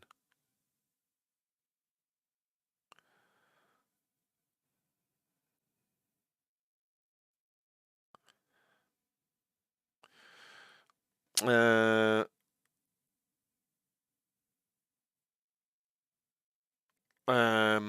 yeah, no one's bouncing. That was good from Oscar. It's good to see a little bit more pace. But yeah, I want to see. I want to see. I want to see Gasly out of the pits. I want to see them do a long run. Honestly, Alpine. I think they need to. Um, because they need the mileage. I feel like the same with McLaren. Alonso over the 100 lap mark now. Sargent over the 100 lap mark is good to see. That's actually encouraging from Aston Martin. They struggled a little bit yesterday morning for mileage, and Alonso is doing his bit now. You might say he might get to about maybe 130 laps today. We've got 2 hours left, so he might get to the 150 mark. We'll see. But I think he's going to do quite a lot of more laps. Biggest change I'm seeing. Yeah, lots less red flags. All the cars seem reliable, and that's good. Yeah, exactly. That is good to see. When asked about this, Russell and Toto, they said the rear is easier problem to solve than the porpoising. Good to know. Quick question: why do you keep saying white sector? Because I'm looking at the timing. There. Like if it goes white, it'll immediately go purple if it's quick. But look at it's there. It goes white, but it'll go purple if it's quick. So I'm just saying white because it's not purple. Pre-season testing in Jerez would be great, in my opinion. I thought it was green, yellow, purple. I mean, they go white though. Look over there. But you are right. You are right. Green, yellow, purple, generally. Green, PB, yellow, slow, purple, quick. I don't know what white is. Maybe it's the system catching up, or it's just that slow, it doesn't matter. But I'm just saying white because it definitely isn't a purple, and it goes green immediately if it's green. So, I'm trying to commentate it quickly. So,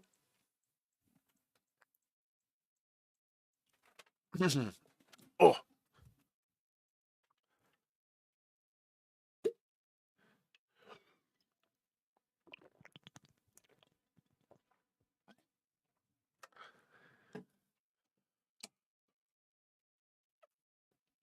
Oh, a little bit of a refreshment there. Blooming heck. This is a lot of streaming, you know. This is a lot of streaming. Let me tell you. Do we have anyone out on fresh tyres right now? No, we don't. Alonso 10 laps deep on used mediums there. Sargent 7 laps deep on some new hards. He could possibly go to like lap 25 on those.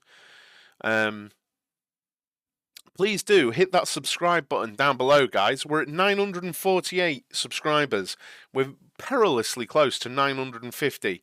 If you're enjoying this content and you want to see more of this content, I'm going to be live with the testing all day tomorrow as well. Please do hit that subscribe button down below. You're knackered, bud. No, it's just a lot, and it's just a lot of talking, isn't it? Being able, when there's not much happening on track and there's not much happening in chat, it's difficult to keep chatting and keep talking and finding something to talk about. Races, just think, races could be a lot busier than this. Because there's action, and qualifying can be busier than this because there's a lot of action. So please do subscribe, because that content will be even better. And we're over 950 subscribers now. Cheers, guys. I've got a question for you. Who do you think has the tidiest lid this year? Not counting Bottas, genius. Yeah. I'm all over Albon's. I haven't really looked. My stepdaughter did send me Leclerc's helmet, and that looked very good. It looked very clean. I don't mind Russell's as we see it on TV, actually. But Leclerc's look good. 4 hours of streaming is more tiring than a 12 and a half hour shift. Legit, casting is not easy. Yeah, and I'm doing 2 of them because I'm an idiot. Rich, do you have a favourite pundit? Love the channel and the content. Thank you very much, Andy. Favourite pundit these days? I quite like this guy that's on F1 TV now, Sam something. I've forgotten his last name, but I quite like him. He tends to be quite right. He's not on TV much. He does some F1 TV stuff, but my favourite analyst is Craig Scarborough. Sam Collins, that's it. My favourite is Craig Scarborough. He really knows what he's talking about. He is fantastic, brilliant. He's really, really good. Um, he's the type of person I would ask if he'd like to come on here and just have a chat with me at some point. I'd love to have a chat with him. It'd be brilliant. It'd be a bit of a nerd fest, but I'd love it. Um, but yeah, Scabs. If you've not heard of Scabs, honest, if you're into the nerdier side of F1, Craig Scarborough or Scabs, all over it, guys. Brilliant, brilliant analysis always. Yeah, I've seen him plenty. Seen him plenty. Peter Windsor. Look, I completely respect the guy, 100%, but sometimes he has horrifically biased views. Anthony Davidson, but I'll check Scabs. Scabs isn't a traditional presenter. I think he worked for some teams being some kind of aerodynamicist or designer. I'm not sure of his background, but he's much more technical. He's not like, he's not like, he's not an Ant Davidson presenter. I know Davidson was a driver. He isn't that type of guy. He's just, Alonso fast on the long runs. Is doing 38.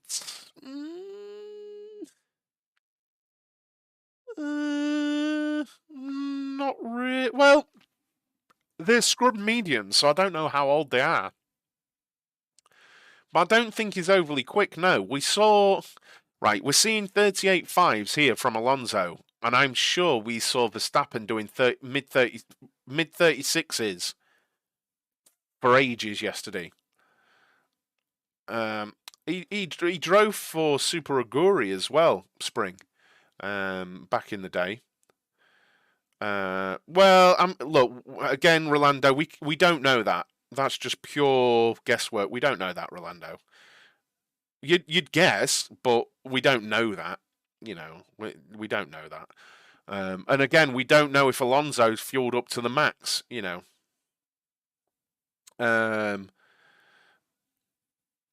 I try and stay unbiased.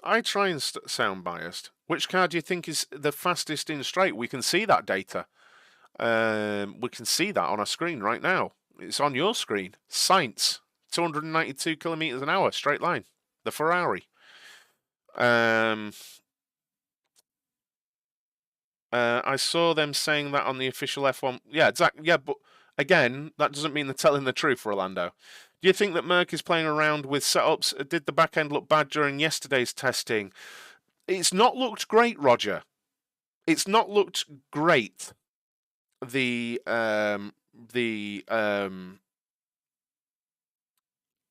Mercedes, it just hasn't looked great. Full stop.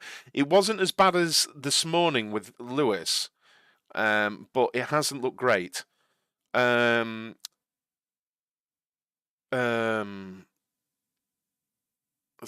you know where the speed trap is by chance? Well, the speed trap we see on the coverage is down towards turn 1, but I think the speed trap we're getting on these live timings might be at the start-finish line because it's a few kilometres an hour slower than we're seeing down at turn 1. Give Alonso the Red Bull and he'd dominate the field. Well, I think Alonso is knocking out the 38s, right? Is knocking out the 38s. I'm not disagreeing with you, by the way, Rolando. I'm just saying, just because something's said, like someone can say Verstappen was on absolutely low fuel for that time, but for all we know, he had a full tank.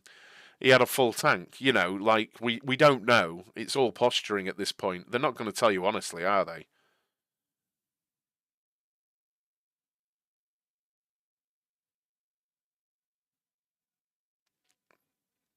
But yeah, Alonso's been fairly consistent in the 38s there. Sargent on the hard tyres is doing 39s as Alonso boxes. There is some serious works going on at the Merc front end based on lap by lap report from F1. Also, apologies. No, don't worry about it, Si. If you like your Merc, you like your Merc. Chat's chat. Get it all in. The chat, the more you guys chat to me, the more this stream will grow. Never be sorry. If you're a fan of a team, get it in. I don't care. I'm not hiding away from the fact I'm an Alonso fan. Good afternoon. Not been following too closely, but noticed some different last times from the Williams. How are they looking? They're looking like they've taken a step. I think it's a bit of it's a bit disingenuous because they did it on the soft tyres, right? So I don't think it's out and out pace. I doubt they do 36s on a full tank. Well, but we don't know. That's all I'm saying. That's all I'm saying, Rolando. It's a good analysis of it, but we don't know. That's my only point. What livery is looking good now? It's on track. Honestly, it sounds like I'm being biased, but I really like how the Aston looks. I think it just looks a good race car. Just the look of it, the aesthetics of it. I like the green. I like how the Mercedes looks. It looks a bit like a stealth bomber, but it also looks a tad anonymous. Honestly, now I've had time to see them on track. You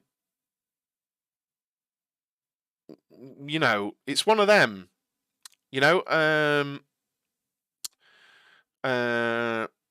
didn't know you were an Alonso fan. Well, sir, you just earned a sub for that. Your taste is impeccable.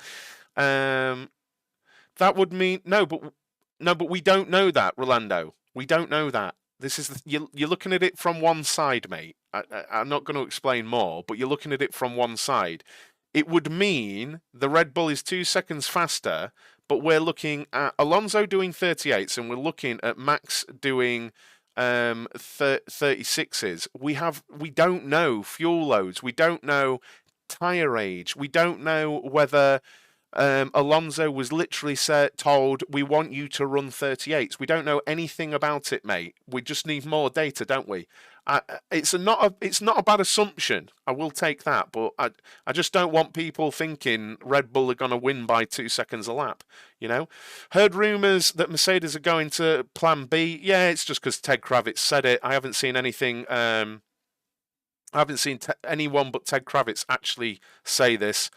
The only thing I've seen is Toto Wolff saying that they've got things in development. And a bit of a newsflash for you. Every team has stuff in development right now for their cars. And you may even see some stuff next week that's brand new at the circuit. So I hate to break that to anyone. They all have something. They all have a lot under development for their cars right now. How you doing, Gled? Hope you're doing well. Hope site was good, dude. Yeah.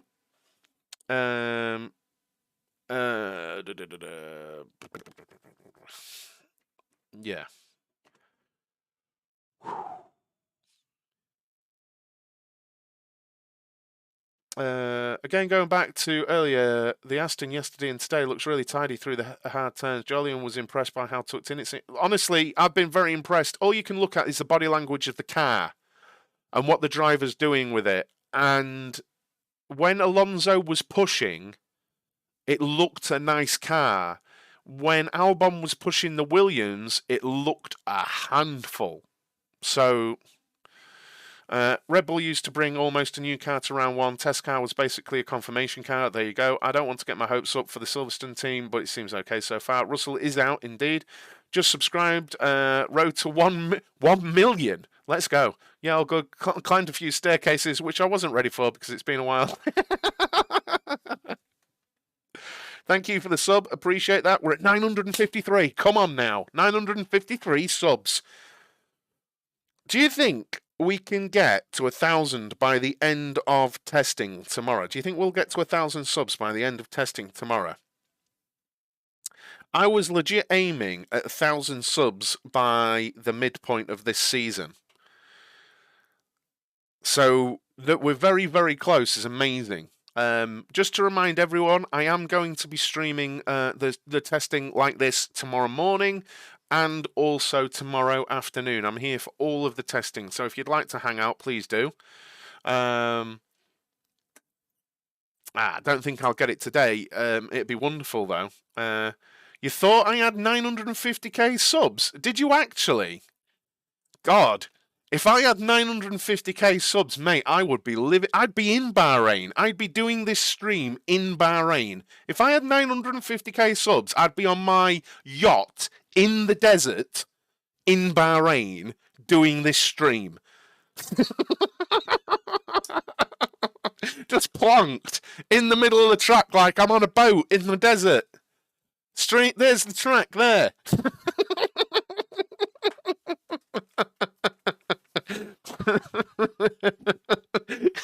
If it ever happens, I'll do it.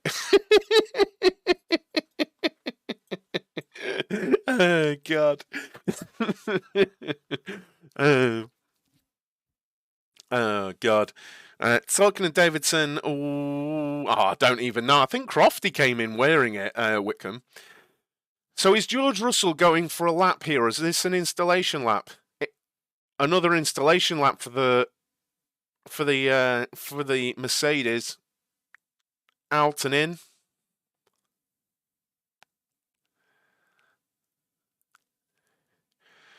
Mountain related. Do you think the team, and by that I mean Daddy Stroll, will try and pull the same strat on Alonso they did Seb last year? I don't even know what that means.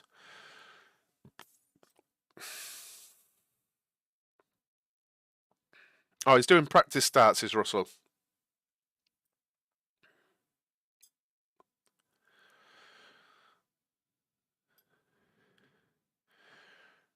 Still got an hour and 44 minutes to go in testing, guys. In today's testing, we've still got tomorrow to go. I find it crazy. We're up over 100 viewers with testing.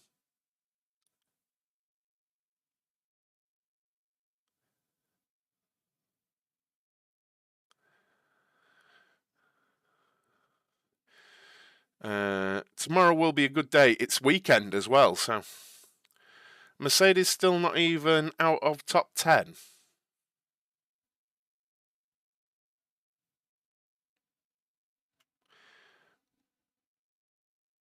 What? Okay. I can actually watch it tomorrow.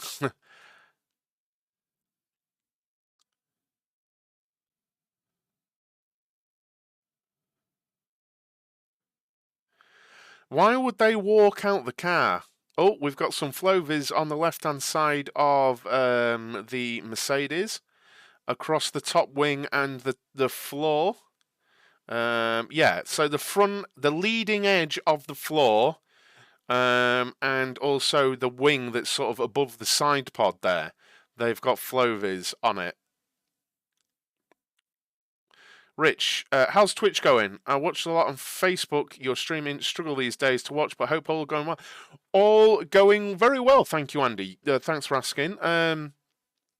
This is something that I'd really like to work, because it's diversifying what I do, right? I would love to be able to do this with pit lanes, right? Obviously, pit lanes is my day job. I won't lie. I'd love this to be my day job and pit lanes be the thing I do that complements this. And hopefully we can continue to grow here. I mean, we've got great viewer numbers, and I think we can grow. I think people are enjoying my take on things and what I'm doing here. I think generally people have been very, very nice. So Twitch is going great with the gaming, but I really would love to make all this content on Formula One, because making Formula One content, I mean, look, I love it. I love it. People can disagree with my takes on stuff and whatnot, but yeah, I'm really enjoying it here. Doing this. So they're clearly looking at the aero at the leading edge of the floor and side pod there. So it's like they're looking how it's working, and they're using UV Flovies.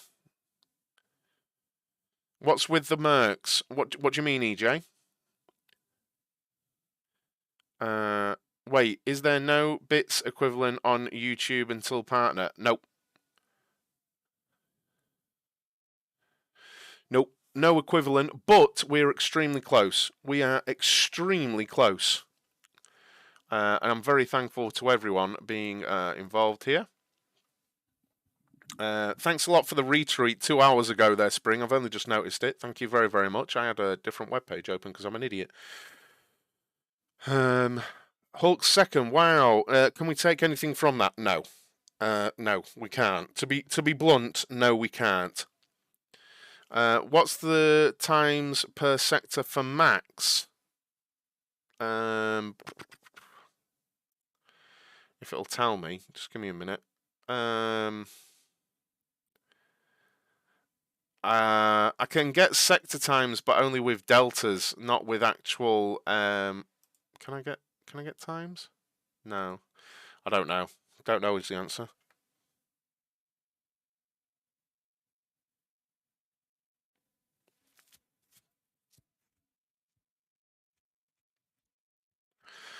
Yeah, I don't think we can take anything from the fact that Hulk's second.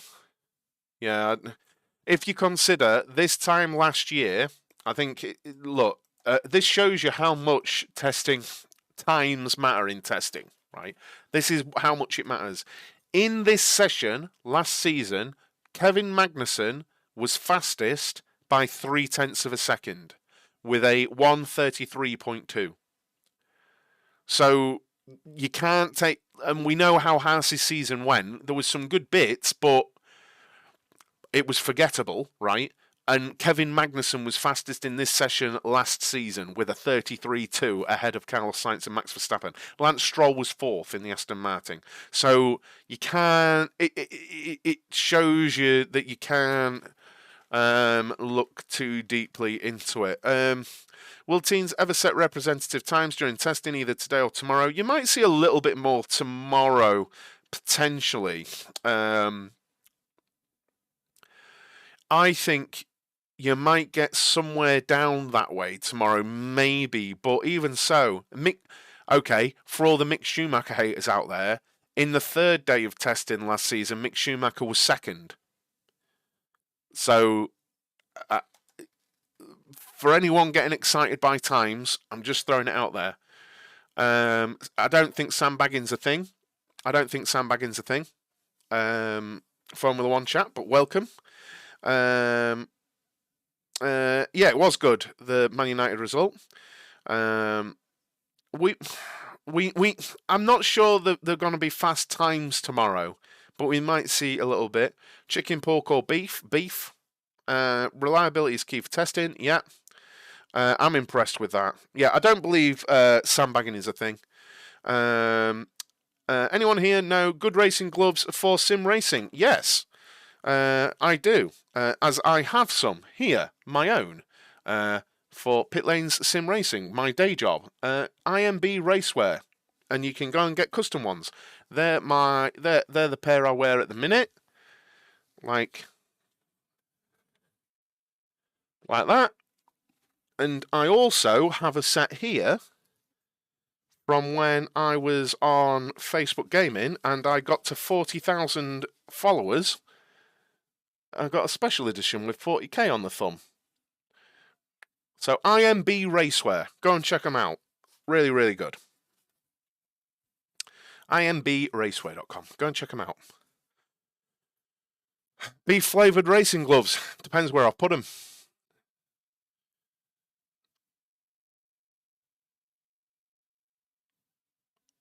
Gunter Steiner. Why is Gunter Steiner wearing sequins? What's going on? Have I missed something? What's going on?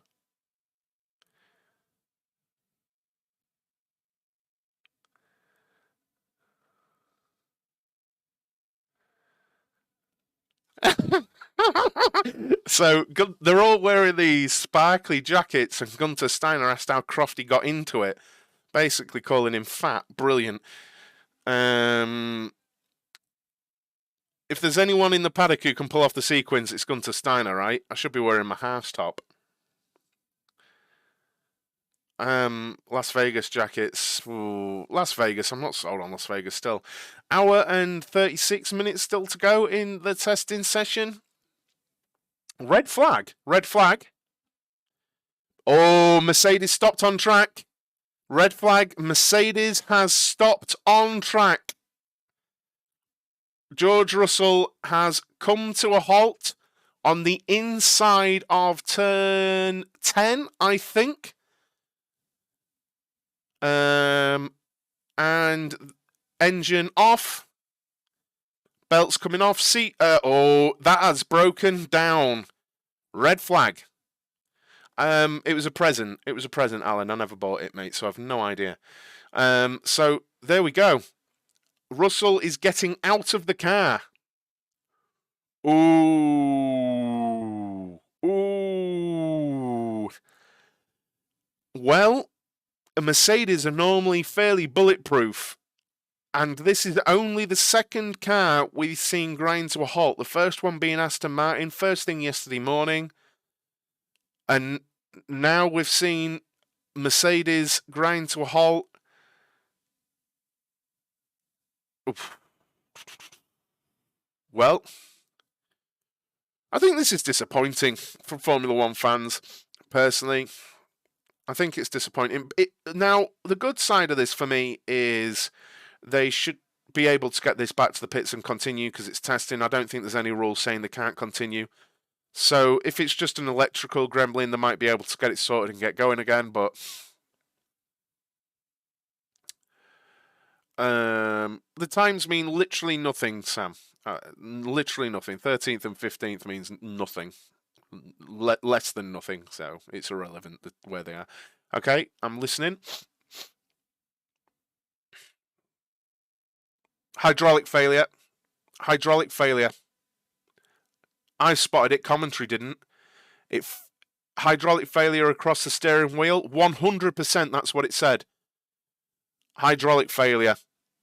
That's a biggie. That could be anything on a lot of systems. I don't think that's the fix of a moment once they get the car back. Unless it is...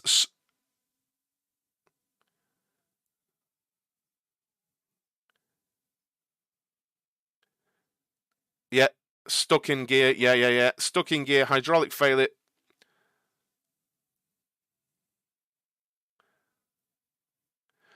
Yeah, hydraulic failure, not a good thing.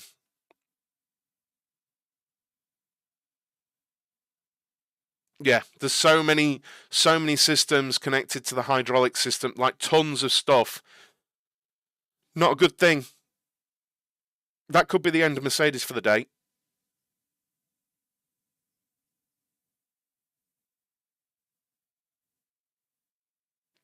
Hydraulics are biggie.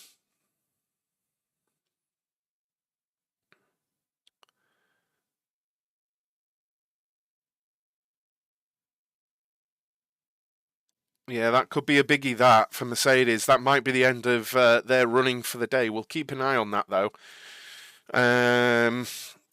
So, Formula One chat said, could be a big chance for Aston Martin and Alpine to score some big points if Mercedes have a slow start to the season. I think Aston have taken a step. I really do. Alpine, I want to see more from them. Gasly has done next to nothing this afternoon. This will help. No, well, it's not a delay, is it? Because the clock doesn't stop. I want to see more from Alpine. I want to see more laps. Yeah.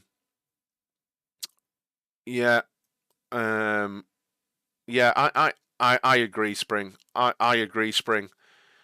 Of course, well, I think it's the end of the day for them. Honestly. Who believes this could be Hamilton's last year as driver if he has a bad season again like last? Well, he didn't have a bad season last year, did he? So if you're watching the coverage, just as he's going through turn 4, it says hydraulic failure on his wheel.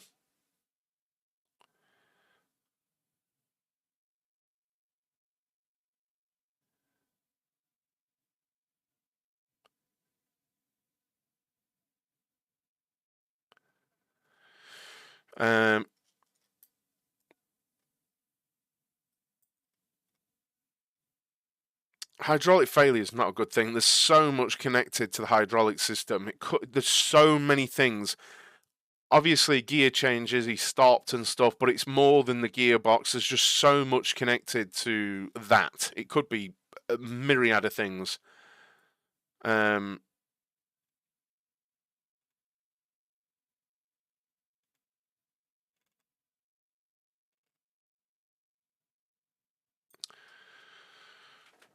Red flag because we've had George Russell have a hydraulic failure and stop on the inside of turn 10, the exit of turn 10. Who would you replace Hamilton with if he is to leave Mercedes at the end of the season? I shared my opinion on this. A lot of people think Norris. I think Mercedes would go George Russell, Mick Schumacher. My opinion. Well, Mercedes did, but Russell still managed to get a win. That's not what I'm saying, though. If they aren't in the hunt this year, yeah, but Sam, you've been around my streams for me to have explained to you about 100 times why it was that Russell got a win and Lewis Hamilton didn't. And it's well documented, but yeah. Second red flag of testing, though, I think is incredible at this stage. Honestly, does Mercedes have any drivers in their junior categories? They've got lots of drivers all over the place, but people will disagree with me because there's a whole agenda around Mick Schumacher, but I think they could do a lot worse than having George Russell and Mick Schumacher as a 1 and 2 pairing. Not people like to say Norris, but would Norris be available? I don't know. Would Norris want to be a number 2 driver because he would be to George Russell? I don't know. Norris isn't a simple deal to do for Mercedes. I think George would want to be a number 1. I think Norris would want to be a number 1 and deserves to be a number 1. And George would want to be and deserves to be a number 1. So De Vries, maybe.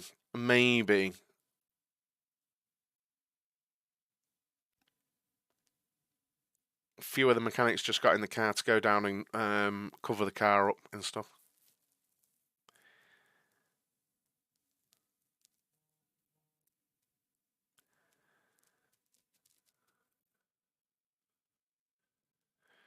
Wait, they've just said, I'm sure, that Alonso's taking tomorrow evening. I thought there was a limit on 1.5 sessions.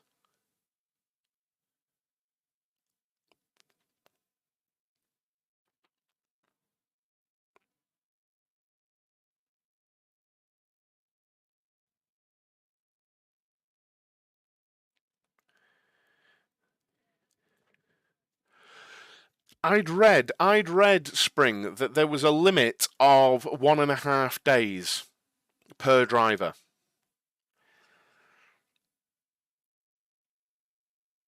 Could he take more with Stroll not running any laps? Maybe. I thought there was a limit.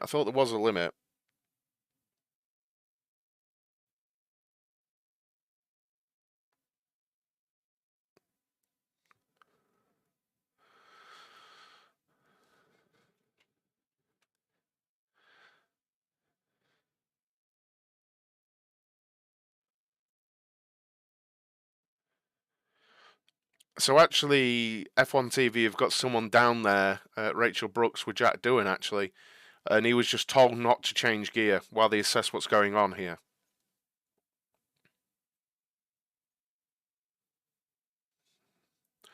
I like Jack Doohan. I think this season's an important season for him in F2. He's got to be a shout for the title in F2 this season, I think, Jack Doohan.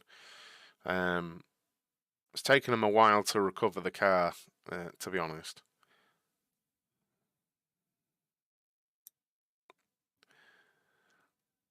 We're covering up the car now.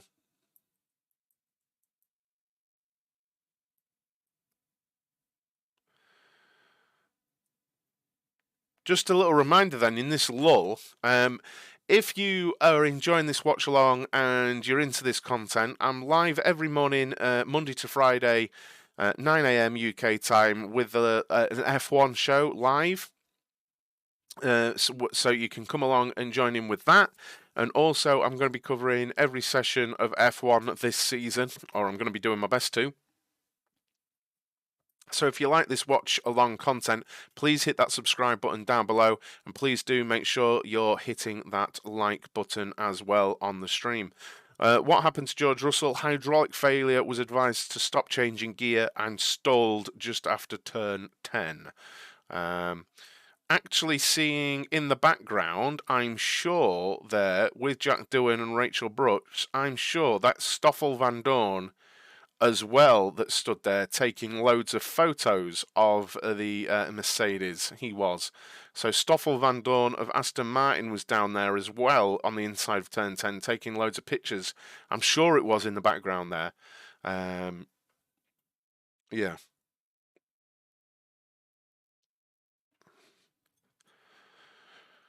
So we've got just under an hour and a half remaining. So does anyone have any questions or anything they'd like to share? What do they think the season's going to be like? I'll just advertise the Fantasy F1 League that we've got going on as well. It's the pinned comment in chat. It's been done on Grid Rival, an app called Grid Rival, where it's on iOS and Android, and it's absolutely free. Just download the app using the link in the chat, and you'll be able to get involved. Absolutely free. I'm just having a quick look to see how many people we've got. 62 people involved in the F1 League right now. So if you want to be involved in that, click on the link in the chat. Well, we've just got a lull in the practice. In the testing. And yeah, you can get involved, guys. It's absolutely free. Green Merkin coming, yeah, yeah. I think Red Bull are going to dominate, which hurts since I'm a Leclerc fan. There are literally reports that Leclerc isn't happy with the car. Yeah, but Sainz got out the car this afternoon. Why is Max stuck in the garage? It's a red flag. Sainz got out of the car from this morning and said it went very smoothly. It went very smoothly this morning. So, how many subs to partner requirement? We're very close, Spring. Very close. We're at 958. We need 42. We need 42 subs now.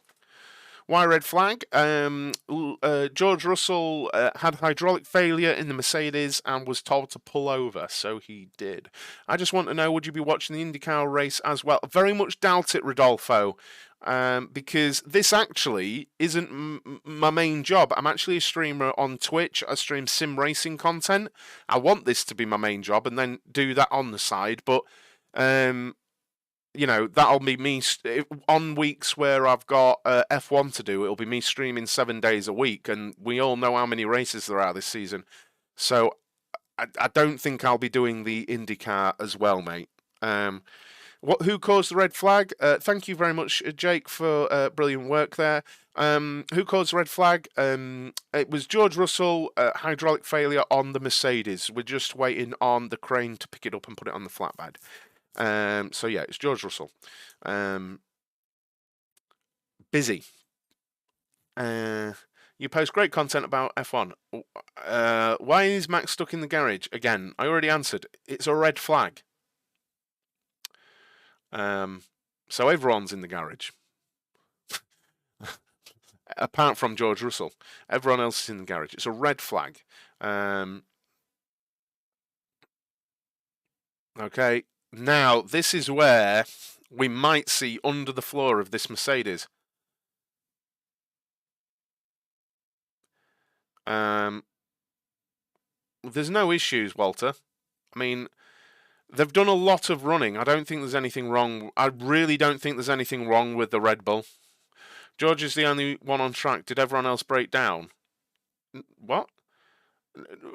I think it's people coming in and out, isn't it? There's a red flag, guys. George Russell has broken down out on track, so it's a red flag. Everyone's in the pits. It's a red flag. Oh, they've got basically a bag. Mercedes have basically got a car bag. They're completely. Oh, they dropped the back. Oh, they dropped the back of the car. I don't think they damaged it, but...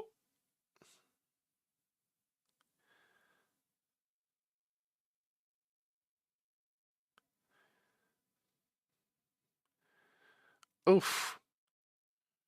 On the crane, it's sort of hanging there, and it just went like that. I don't think it caused any damage there, but It definitely touched down. I don't think it caused any damage at all. Oh! Oh, God, they're being well sketchy with this. I'm nothing to do with this, and even I'm finding what they're doing here extremely sketchy. Okay, they're spinning it round to put it on rearward onto the flatbed. And they've basically put the car in a bag now, so you can't see under the car. And it's just hanging in the air now. The flatbed's reversing under it.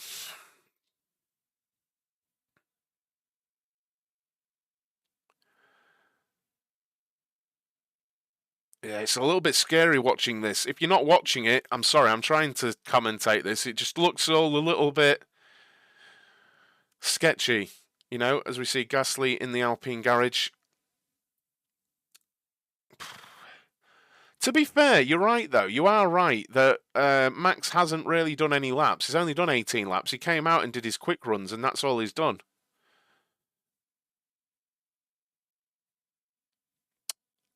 Why is it taking so long? I think it's generally because, Gled, that usually when they are doing this in race, they roll them out the way, don't they? They just roll them behind the barrier or whatever. Whereas here they're having to be extra careful, and you know, they're not just putting it behind. These want it back at the garage, so I think it's just that they're taking ages on it to make sure it's all on safe and whatnot.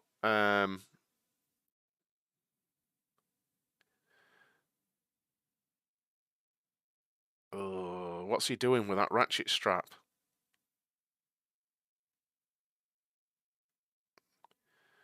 I wouldn't be ratcheting that down on top of the wheel brow, personally, because I feel like that's... No, is that on the tyre or is that on the wheel brow? You can't tell because it's in its bag. Is there any chance they start the race again today? Yes, sure. Great if Red Bull has no issues, but Max has done 18 laps versus... I don't believe there's any issues at all. Cheers a lot. Cheers a lot. English, I at good. I'm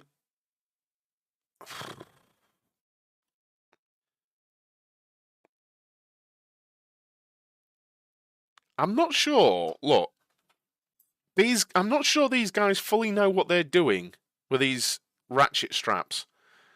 I wouldn't be all that confident these boys strapping down my brand new Formula One car. Personally, I'm not sure I'd be on board with it myself. Where can you watch the live feed? Depends where you are in the world.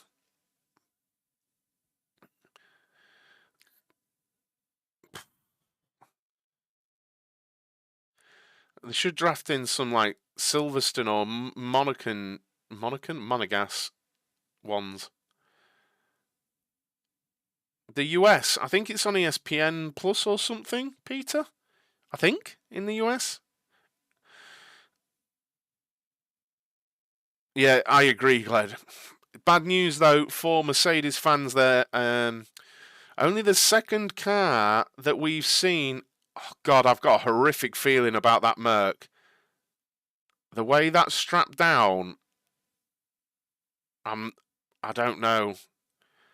Because the brakes won't be on or whatever, will they? I'm not happy with that. I'm really not happy with that at all. Because they just roll, right? They don't have a handbrake. They just roll.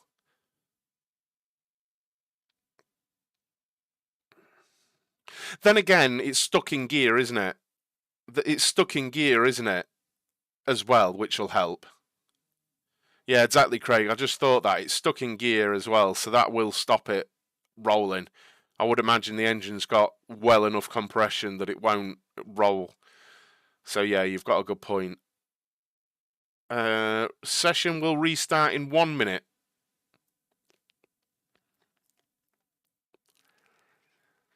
But we will see. Well, I don't think we're going to see Mercedes back out on track today. Why Russell stopped? He had a hydraulic failure. Same problem that Aston Martin yesterday? I don't believe so. No. Oh, thank you, Eric. I thought it was on ESPN Plus. I thought someone said it yesterday, Eric. I thought it was on ESPN, and they said they didn't have a subscription, so they came here to listen to me.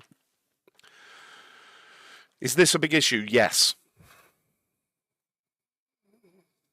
Yes, it is a big issue.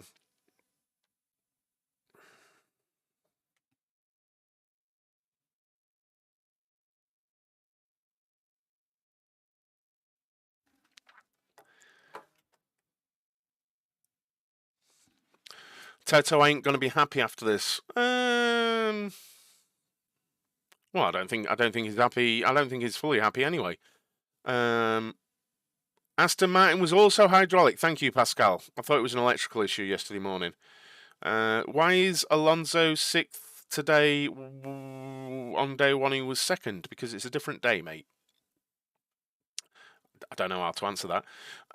Have a good rest of the stream, man. It's take care, man. Thank you for hanging out. Really appreciate it. Take care.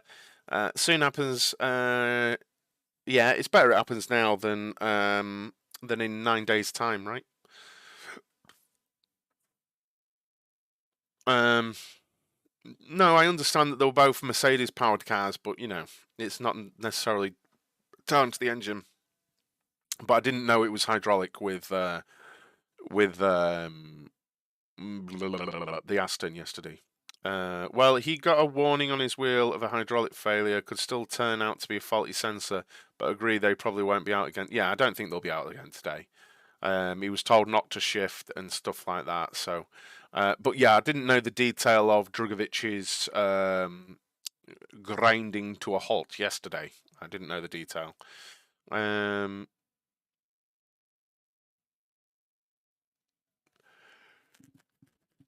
As the Mercedes makes it back to the garage. It's nice to see Piastri out on track on some scrubbed mediums. Nice to see many cars back out. We've got Sargent, Leclerc, Nick De Vries, Hulkenberg, and Zhou back out as well. Thank you for hanging out today, guys. We've been over 100 viewers nearly all day, which is incredible. Is Drugovic going to race at the Bahrain Grand Prix? I think so. Yes, I think so. I think so. Yes. I'm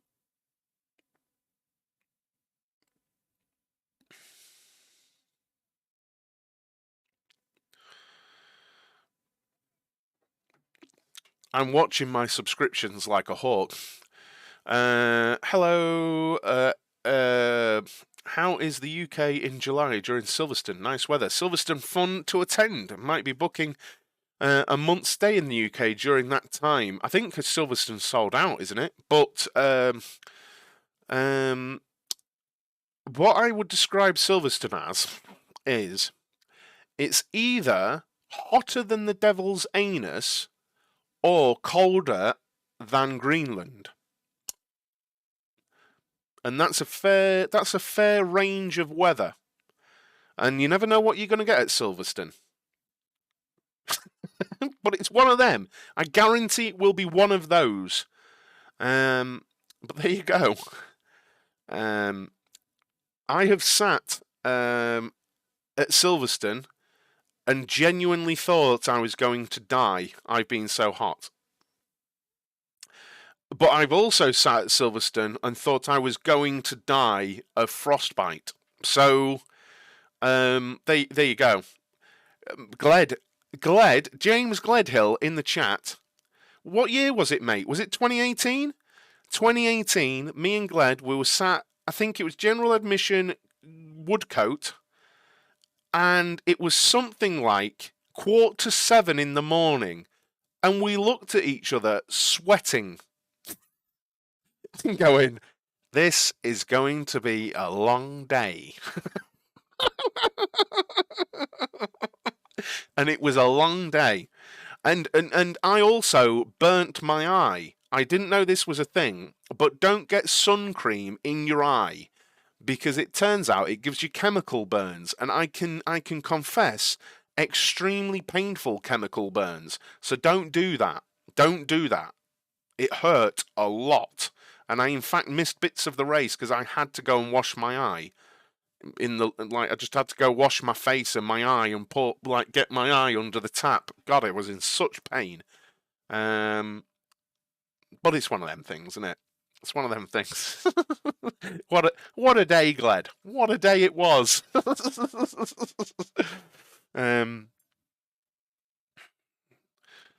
So then, we've got Gasly on fresh mediums. Great to see Gasly in the Alpine, out of the pits. Great to see. We've got Verstappen out as well, for all you Max fans as well. Sargent out again. Hulkenberg, Leclerc, Piastri. Like getting plaster mix in your eye. Oh, mate, it burnt so much, Sam. Honest, I was in so much pain. I was in so much pain, it was unreal.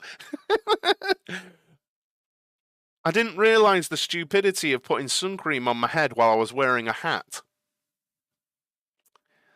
Yep. That's what happened, because I'm an idiot.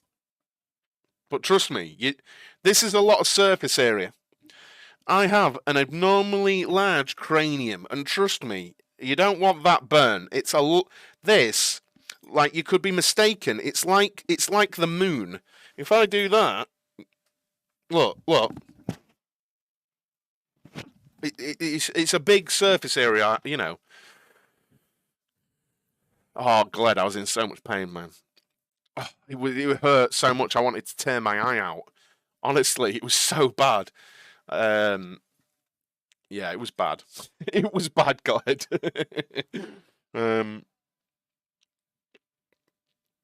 But it was so hot that day. What is your take on Ferrari's performance so far? Strong, reliable, and they seem to be going about the testing in a good and mature way. They've tested extremes of setup. That has been obvious. We've seen that. So yeah, I think Ferrari is strong. I think Ferrari is strong. I think Red Bull is strong. So yeah.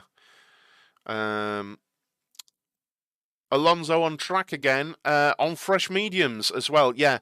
To be fair, this is a period of time in the next hour. We've got an hour and 10 minutes to go. This is a period of time where we may well see qualifying runs because it's evening, it's cooler. Let's keep an eye on the track temperature. I'm just waiting for it to come out. There's barely any wind at 1 kilometre an hour. The track temperature is 29 degrees. Earlier on today, we're at 43 degrees, so it's a lot cooler on the track surface. This is really, really good for the tyres. As we're looking along the order here, Alonso is now going through the first sector, keeping an eye on that. How's Gasly doing? He's actually not that quick through the first sector. Keeping an eye on Alonso as well here. Green first sector there for Alonso, some near 2 seconds faster than Gasly's first sector there. So that is interesting. I don't think we've got anyone else on new tyres that's out of the pits right now. So let's keep an eye on Alonso's time, even though I'm loving seeing the Alpine out on track. I am an Alonso fan, as I've said, a lot. So I'm just keeping an eye on it. A nice 29.4 there through the first sector.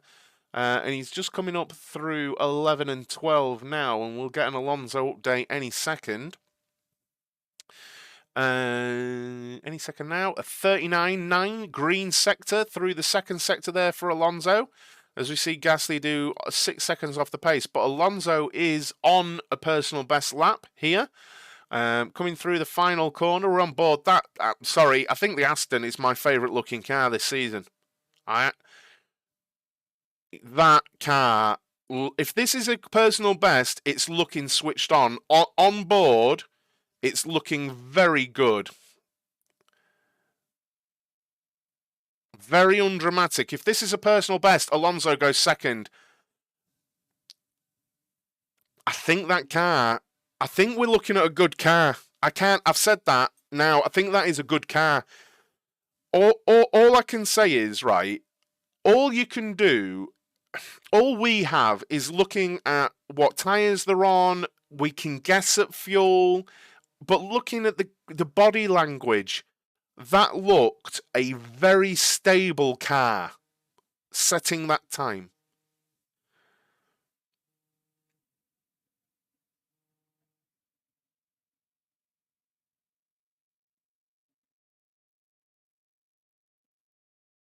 So I think that was a good lap. It looks a good car, does that?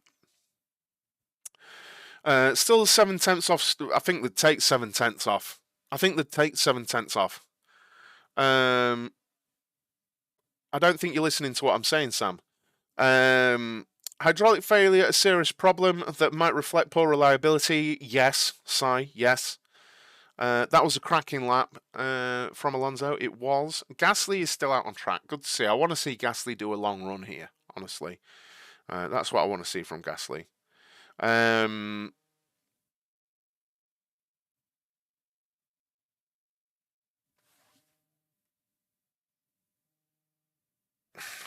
Right, 1 second, guys.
My lord, drama. Oh, my lord, drama. Oh, sorry about that. Sorry about that. Drama. Bloody hell. Never become a parent. Never become a parent.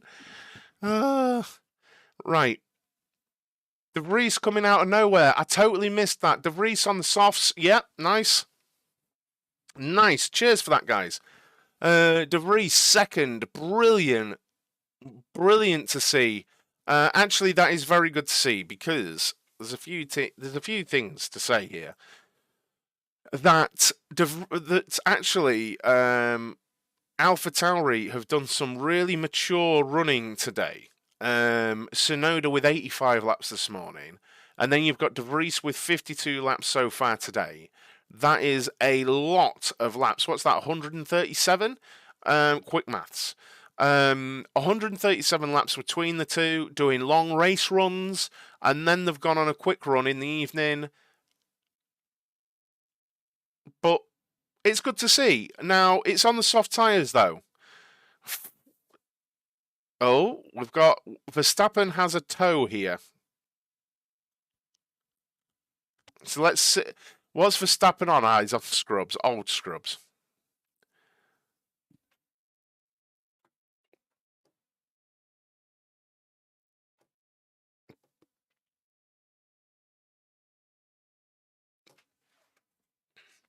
I know I'm annoying everyone with it, guys, but please do consider hitting that subscribe button. We are honestly so close to becoming partnered on YouTube. We're so close. If you're into watch-alongs, if you're into your F1 content, please hit that subscribe button down below. Please do. It helps absolutely loads, because if we can become partnered on YouTube, it opens up so many doors for content, and it monetizes the channel, to be frank. So thank you very, very much, guys. Sorry about that little intermission when I was calling. My daughter had decided to wander off from school to the corner shop and couldn't find her auntie who was picking her up so I could carry on streaming. So a bit of drama ringing between them, but it's sorted now. Everyone's safe and happy, so everything's all good. 960 subscribers. We're just 40 subscribers away. Now, who's watching tomorrow? Who's gonna be in here tomorrow morning, 7 a.m. UK time, bright and early for the resumption of testing? Who's gonna be involved? Anyone? Who's gonna be hanging around in chat tomorrow for the morning and evening streams? I'm gonna be here all day tomorrow. All day. Just hanging out with you guys. I'm gonna try. I think I've got a flask. I'm gonna have a flask of tea, and I'm gonna be here all day.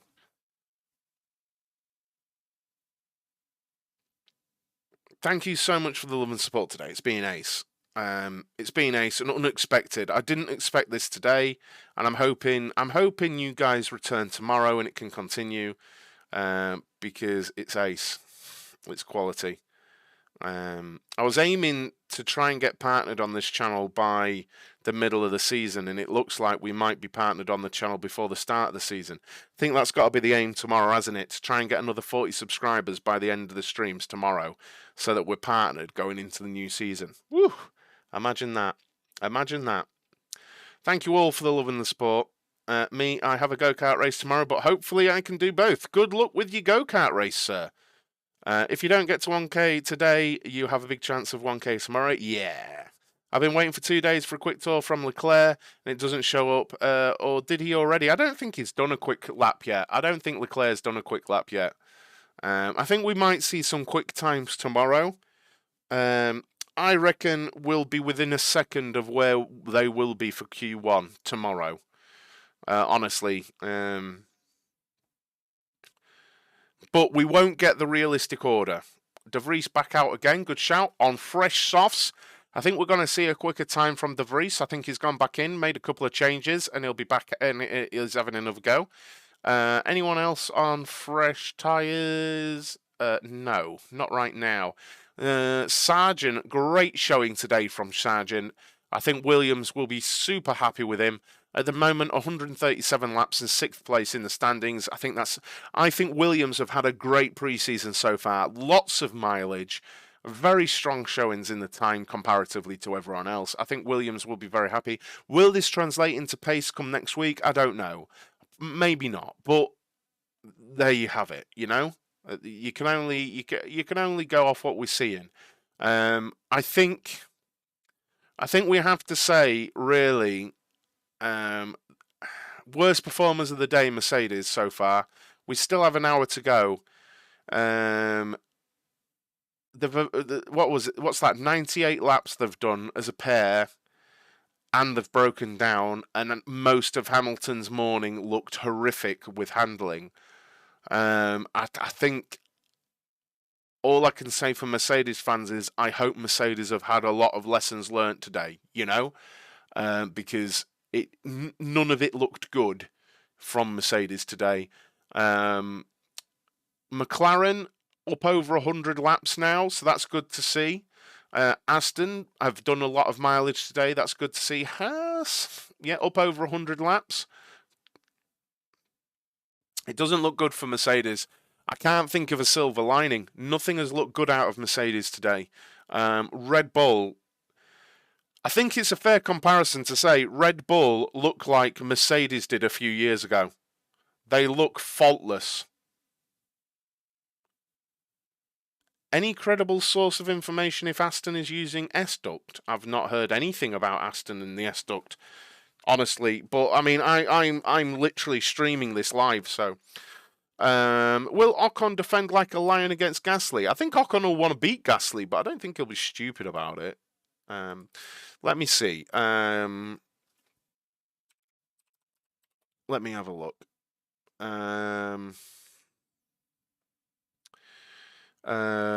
Nothing that I can see, only about Ferrari and the S-Duct. So, I don't think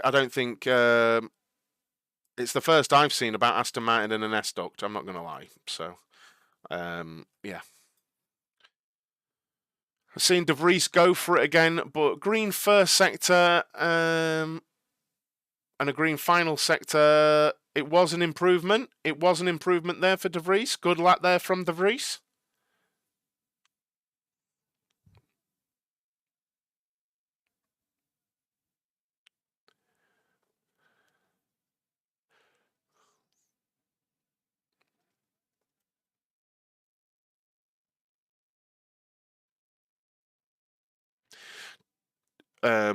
Just listening to Pat Simmons and Ted Kravitz talk about the RB19.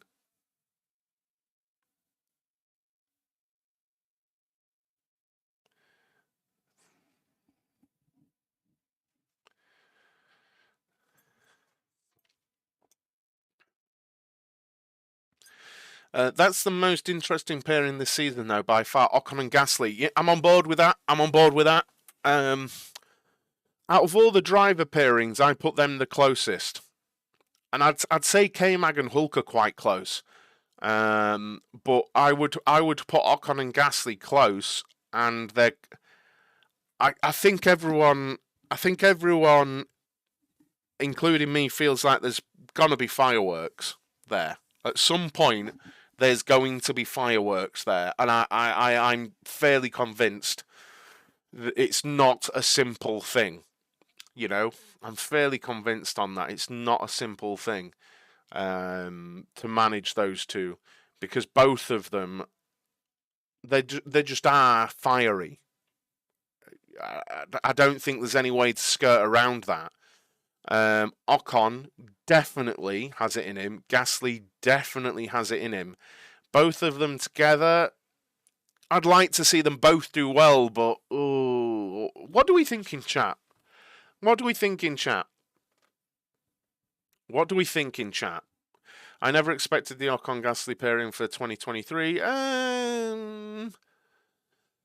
Very early on, I thought Danny Rick would go back to Alpine. I didn't think he'd burnt his bridges. And then I started to think about Gasly going there.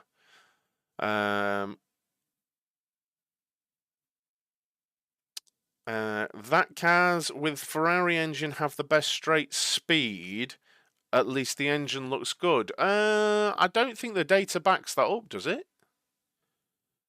Oh, it does. Yeah. 291, 292. It does, you're right. Yeah. It's very close, though, because the Aston Martin has a Mercedes engine, right? And that's going 290. So, you know, it's minimal. I don't know what the difference is at the end of the straight. I might have that data. Do I have that data? I don't think I do.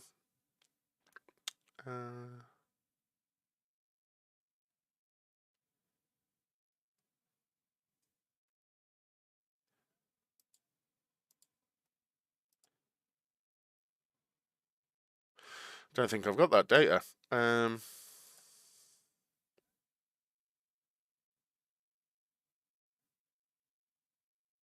Telemetry.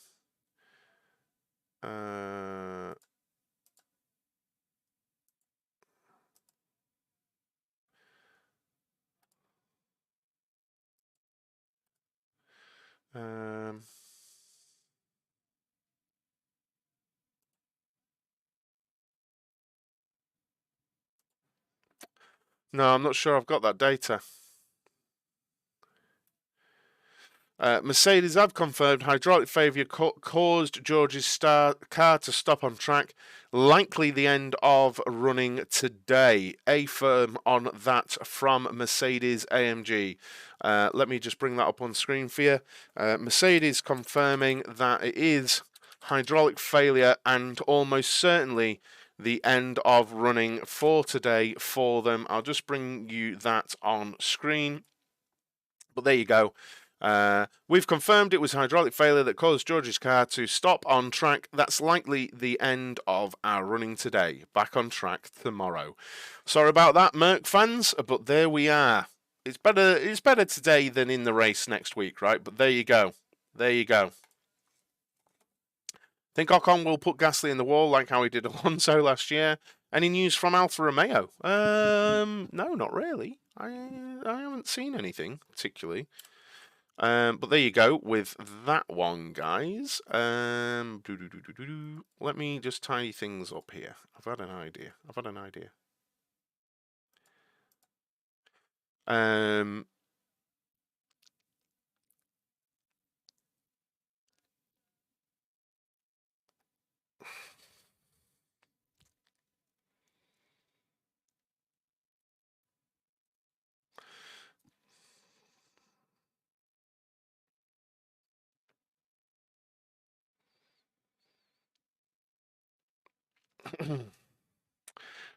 just having a little update myself on news here, just to see if I can find anything meaty for you guys.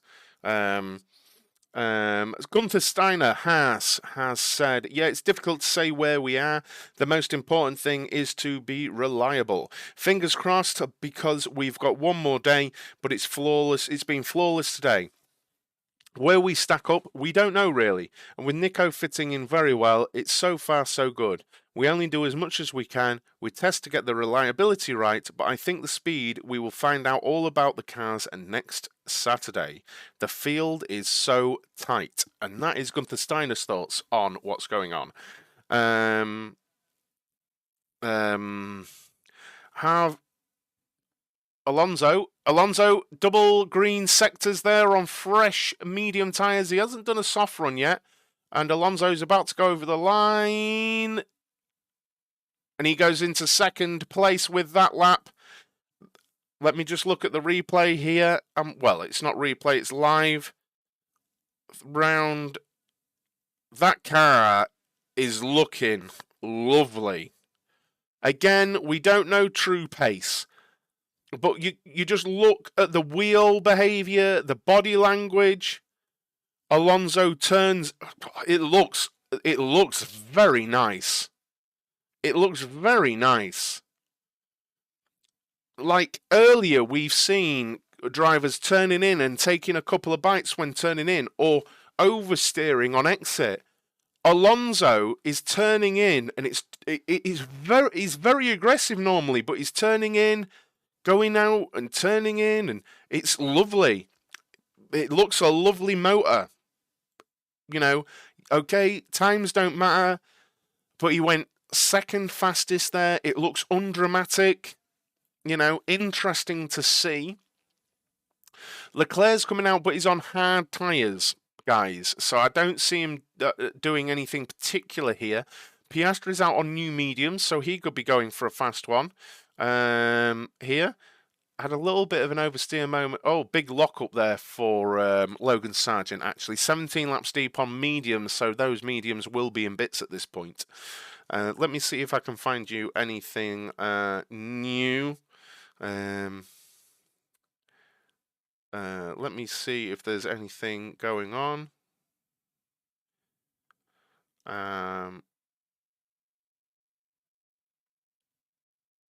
Yeah, there's nothing insane going on here that I can find. Okay. So Leclerc's starting his lap, Sargent's on old stuff, but here goes Piastri chasing Gasly up through sector 1.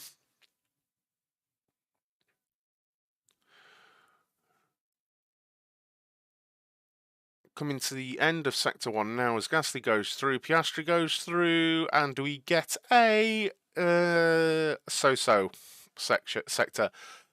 He's nearly 3/10 slower than Leclerc, who's on the hard tyres through sector 1. So he's not setting the world alight with that at all, is he? Let's be real about it. Piastri, Alonso's still out on track. Zhou in the Alfa Romeo. Someone was just asking about Alfa Romeo. Zhou has just left the pits on fresh, soft tyres. So that might be one to look for now. I had a feeling we might see this towards the end of this session. We've got just less than 45 minutes to go, I believe. Please do hit that like button, guys. We've been live now 3.5 hours. Please help us get to over 100 likes. Hit that like button, guys. Keep the stream busy. Get in chat. TCC, love to see Alonso pushing Max with his aggression this season. I don't think he's going to be that close, unfortunately. I don't think you're going to see Alonso fighting Max, but I think it'd be good to see Alonso sometimes in the hunt, right? I think it'd be good to see. As Zhou is halfway around the lap on his soft tyres. We should see a fast time here because Zhou was fast yesterday. I think we may see him jump into second place in the timings here. How many laps have the Zhou's done 123 laps today, as many as Alonso. Good showing there. Sargent with 144 laps today. Really good to see these teams putting in plenty of miles. Yeah, really good. Alpine get over. No, they're not quite over 100 laps yet. Zhou, where is he? He's coming around the start-finish straight now. Starting his lap. It'd be good to see. I think he should be setting green sectors. I don't think we'll see purples, but I think we'll see green sectors here.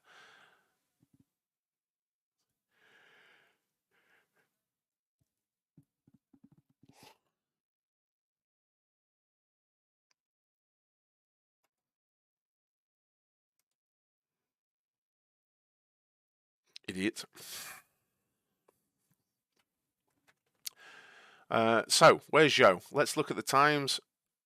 He's just going through the first sector now. Green sector, low, mid-29. That's actually quick, I think. I think that's actually quick from Zhou, which it should be. It should be a quick lap.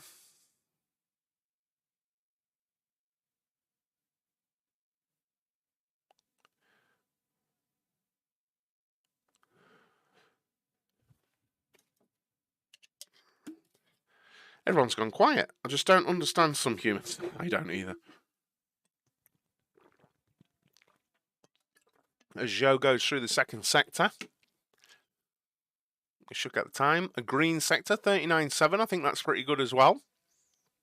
Coming down the second to last straight and towards the final corner is Zhou. It's coming round now. It's looking a good lap here from Zhou as he approaches the line. He's out of the final corner. Up to third place there with a 32.2 on the softs from Zhou. Very solid lap indeed. GG's on that, good sir. But I think that's interesting. Completing such a huge number of laps in this age isn't impressive. Sorry? I have to admit, I'm a Mercedes fan. I'm not feeling optimistic about it. If I was a Mercedes fan, I'd be worried. I would be worried because neither day has looked particularly positive. But normally you would see Mercedes pumping out laps all over the place, but Mercedes are not looking good at all. Yeah, you know, they're not looking good now. Yeah. So who do we support in chat, and what do we think? Are there any surprises? Has anyone surprised you so far, or has anyone disappointed you so far? Do you think you know what do you think of testing so far? I don't think we haven't had anything crazy going on, have we? You know, we haven't had a new DAS system or anything like that going on. But that for me. That Aston looks switched on. It looks a lovely car.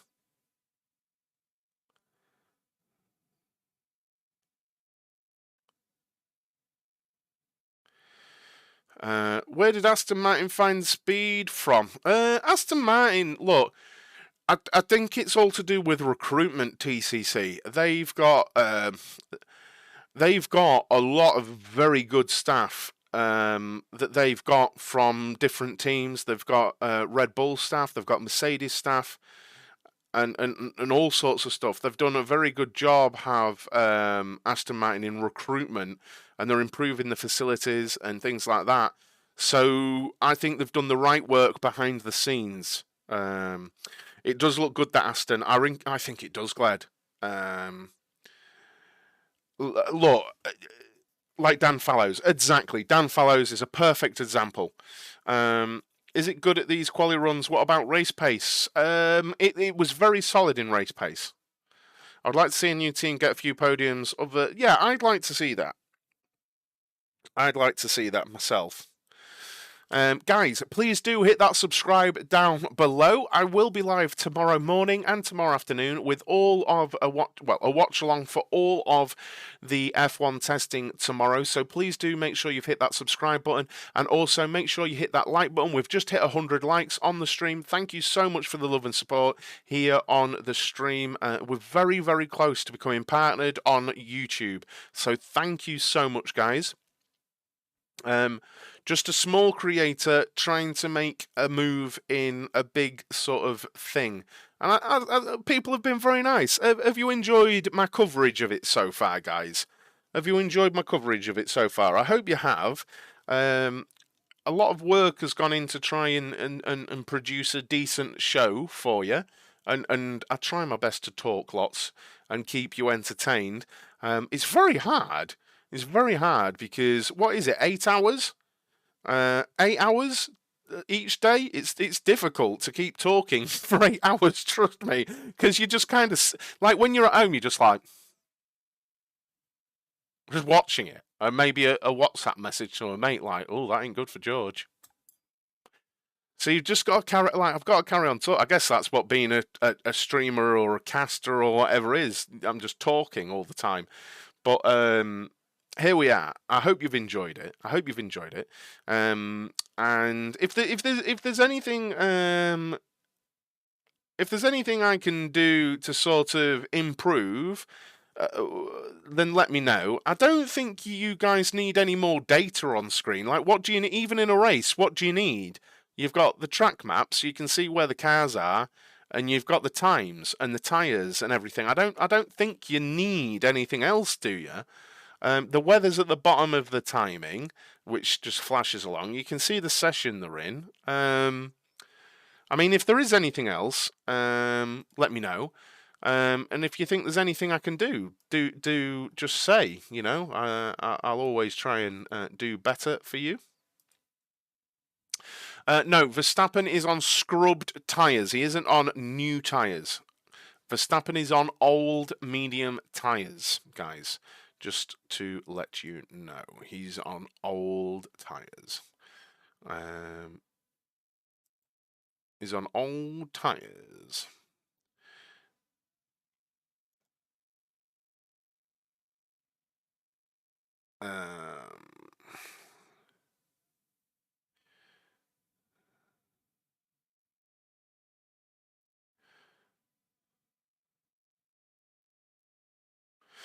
There's a theory going around that Red Bull are not out on track because they're simply saving mileage on the engine.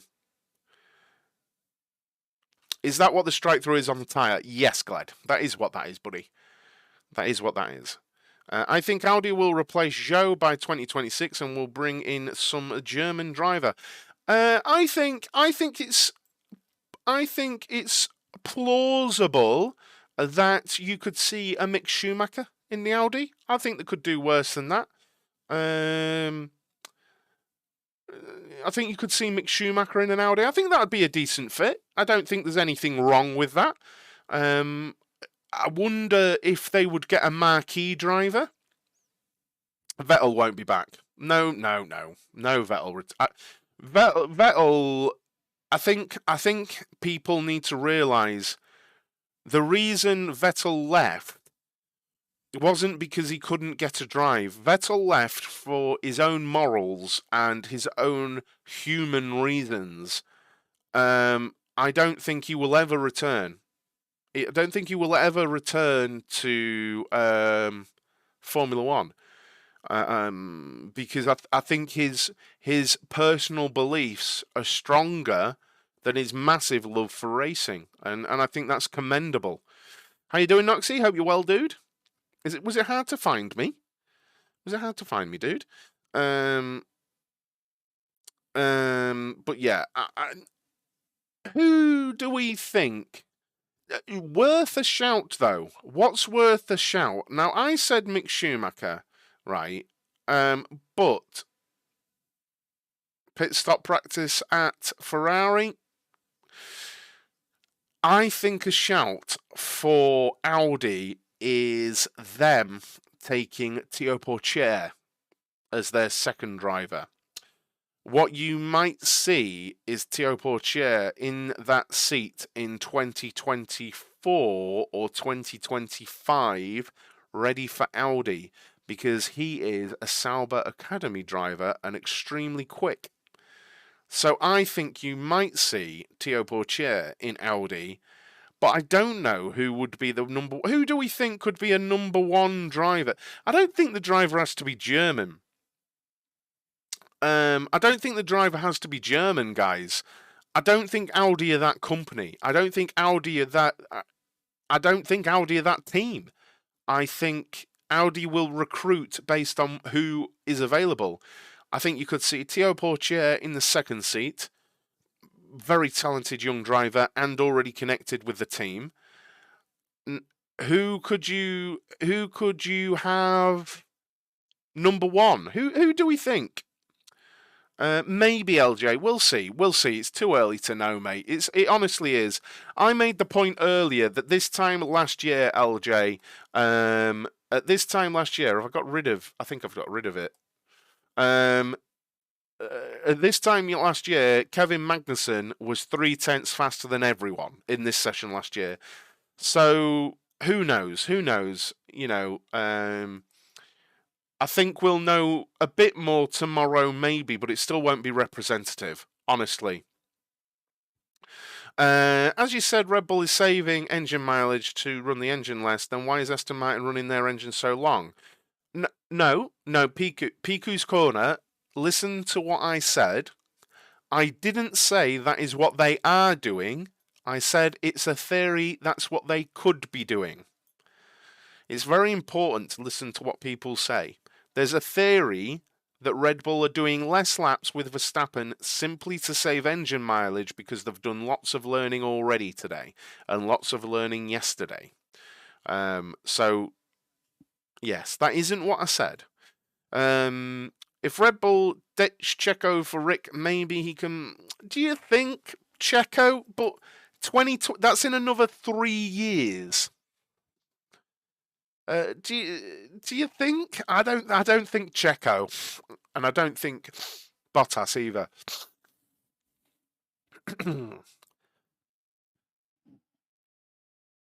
How you doing, Keith? Okay. Okay. Why Red Bull didn't continue their partnership with Honda for 2026? Even Honda has registered as engine supplier in 26. Right. So, there's 2 questions there, which I'll gladly educate people on. Right. Why Red Bull didn't continue their partnership with Honda?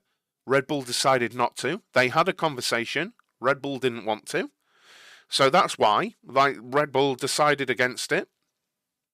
And now, even Honda has registered as an engine supplier in 2026. Not entirely true. Honda have registered their interest at being an engine supplier for 2026, okay? That doesn't mean they are going to supply engines for 2026. Honda are waiting for the 2026 engine regulations to be fully formed because the FIA have promised that the engine regulations would be moving to more electrification. So Honda are waiting to see if the engine regulations are indeed more green, as we see a purple middle sector for Zhou. So yeah, Honda aren't officially in. I just want to really, they're not. Honda have said this. They've said we want to. As Zhou goes fastest there by 0.04, 4 hundredths of a second. Zhou goes fastest by on the soft tyres. Good to see. Good to see. As also Alonso starts a lap on new medium tyres, but Zhou does indeed go fastest on brand new soft tyres. So there you go. P1 for Zhou. P1 for Zhou. 2 purple sectors. Great to see.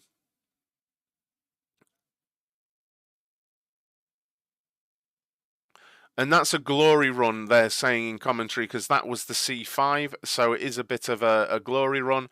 29.4 in the first sector for Alonso.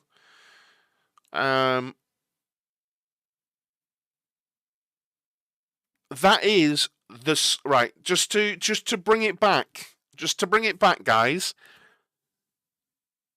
That C5 tyre is 2 compounds softer than they will have at the race next weekend. So, in Bahrain terms, that is a super sticky, fast tyre at this time of day. This tyre will not be used next week. So, again, pinch of salt on that one. Great to see, but not representative.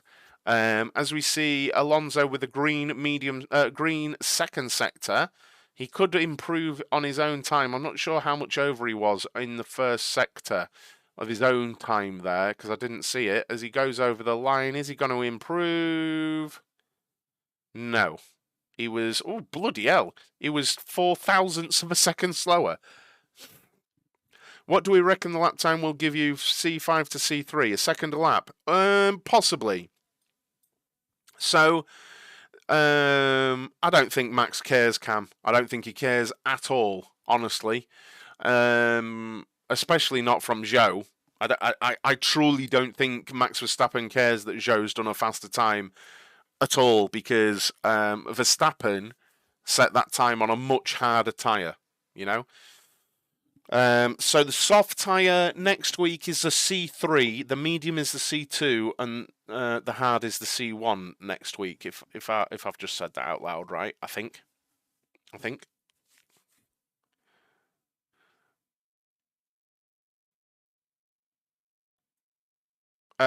They will do at some point, Alvin.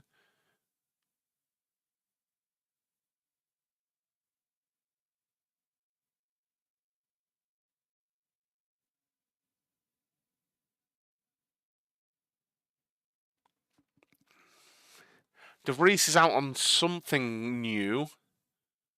Don't know what new, but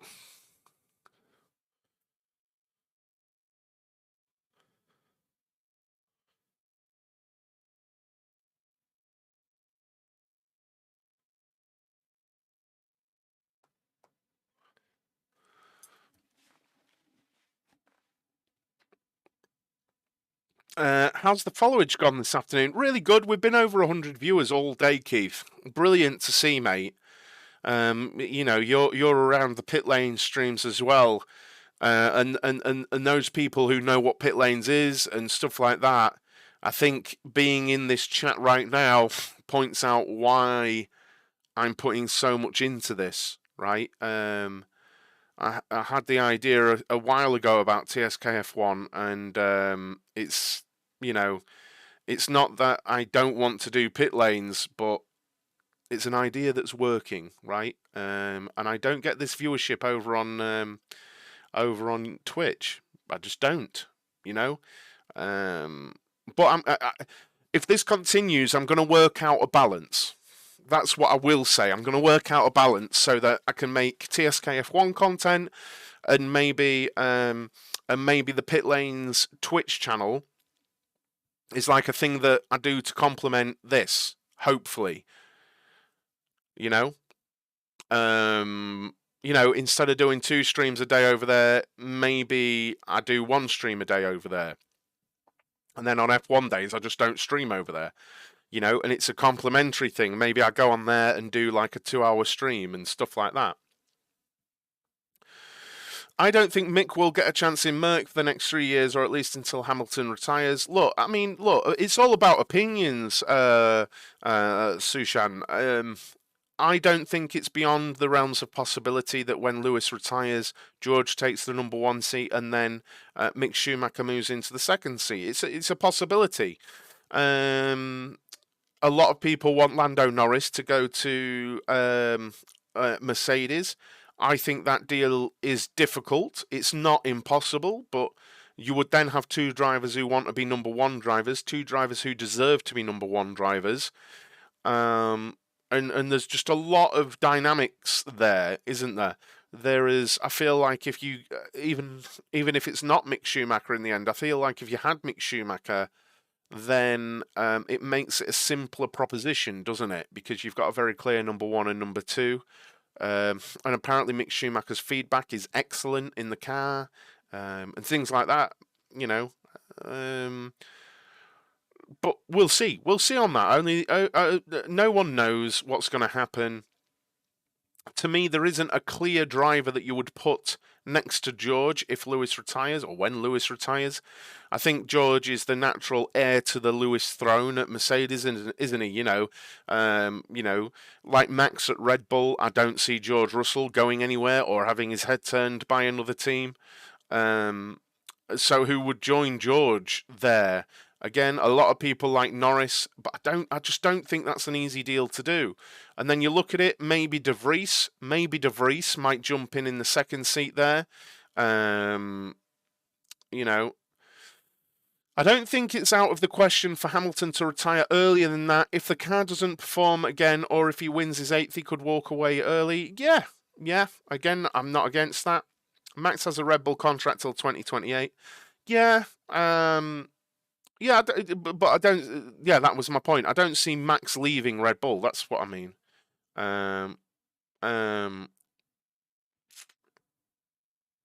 Slow sports news from Eagle King.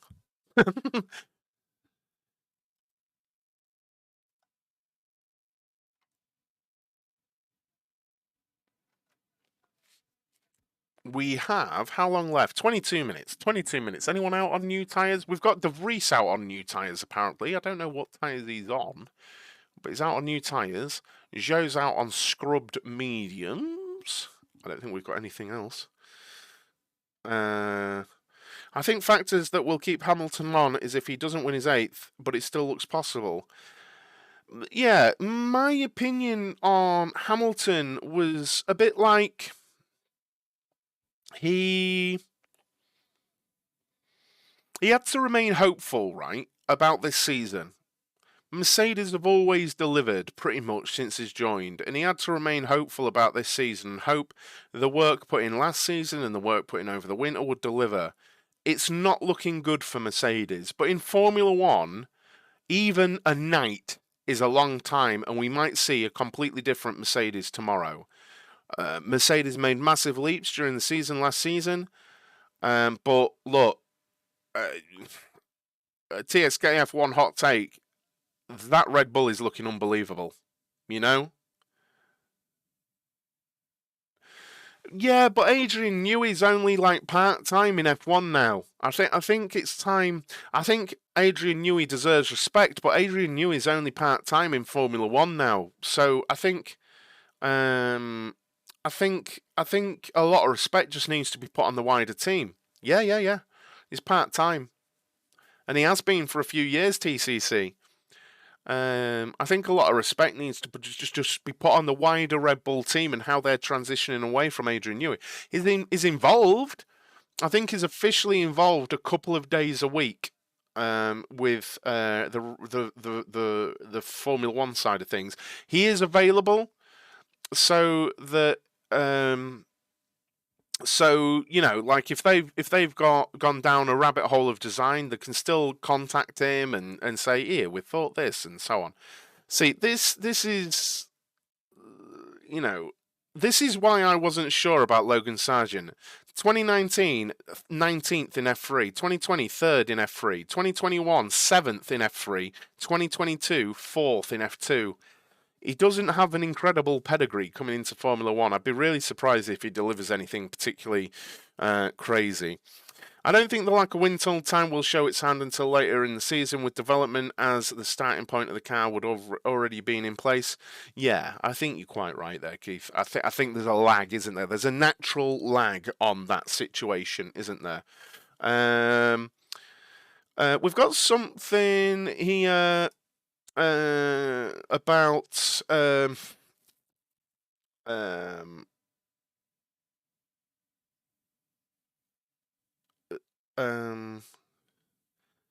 so they're saying Alfa Romeo did that lap because Zhou isn't in the car tomorrow, so that was his only chance at a low fuel run. So that's what they've done. That they reckon that was low fuel, new softs. That is right now with their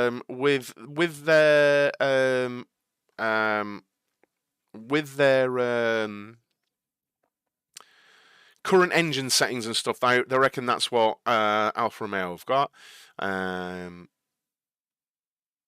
Alpine has an issue with the rear axle.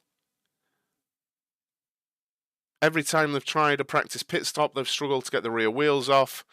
They're looking at the rear jack and the wheel guns, and now the investigations have turned to the rear axle.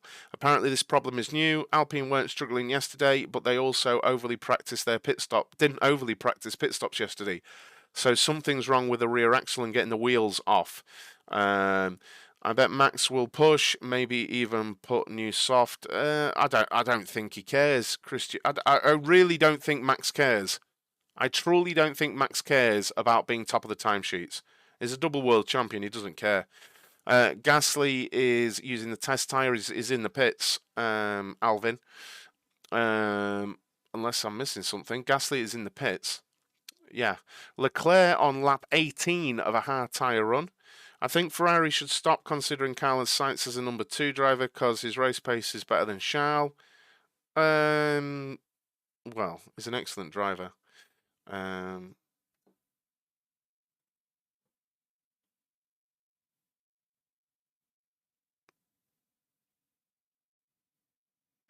So the medium tyres today, so the medium tyre times we're seeing are the soft tyres for next weekend, right? As we're seeing, oh, he's gone in the pits. My bad. I was reading something incorrectly there. We're not seeing anything crazy. Ain't no way someone said that. They must have not seen Singapore, where Sainz was drowning behind Leclerc. I think Sainz is criminally underrated. I think Sainz is an exceptional driver. I disagree. Sainz is fast.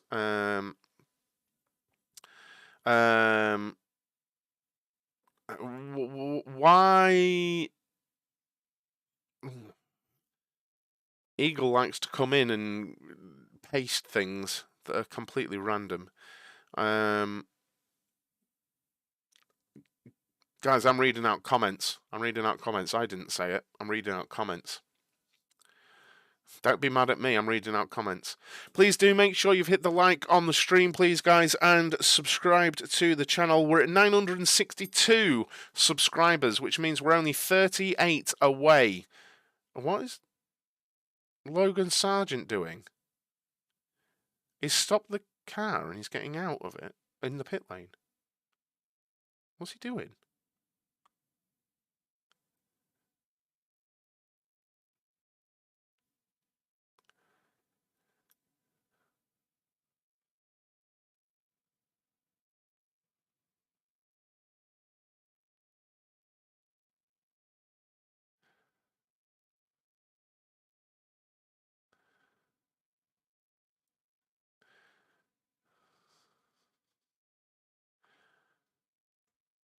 Yeah, I think they were just doing a drill there with Logan Sargent of how he's meant to safely exit the car.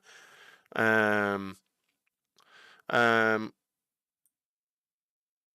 um, yeah, I think people underestimate Sainz big time. What are the lap times Max is putting up compared to Charles? Can't compare them, Phil. Can't compare them, mate. Sorry.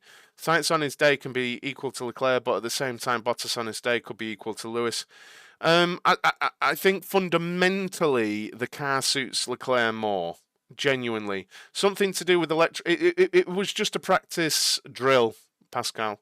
But saying Sainz is better, ludicrous. Well, I mean, I didn't say it. Verstappen has done a 13-lap stint.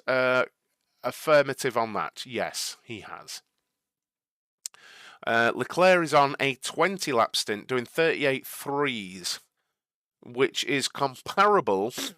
I can't remember whether Alonso 38 threes is comparable to the long run we saw earlier. VSC practice.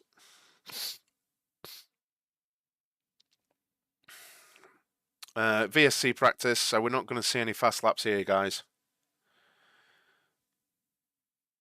Now,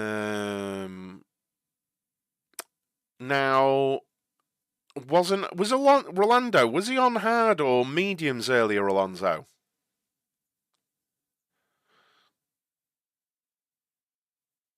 I can't remember.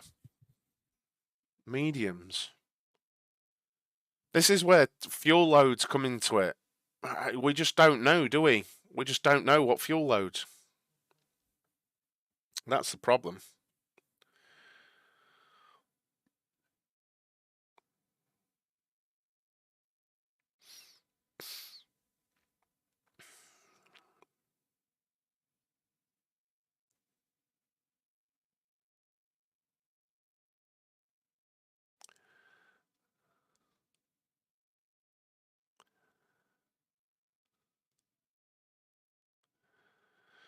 So they're wondering whether they're wondering whether the Williams has got an actual electrical error because now they've plugged in the laptop into it and they've all got the big rubber gloves on to stop electrocution and stuff like this.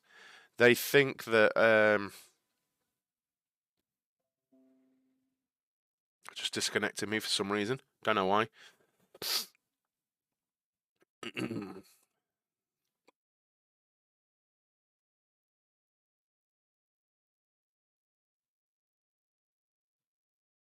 And Alfa Romeo has stopped. Zhou Guanyu has stopped at the end of the pit lane.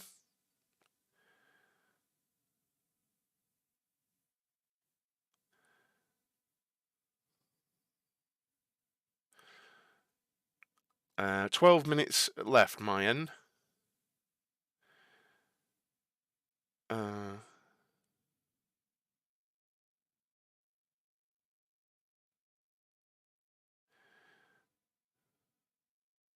I don't think there's no way. I wouldn't dismiss it. I wouldn't dismiss it. I think there's plenty of potential for Leclerc to mess things up. He has done before. You know, and it's just an opinion. It's just an opinion. I certainly don't think there's no way. Yeah, there's probably a red flag test.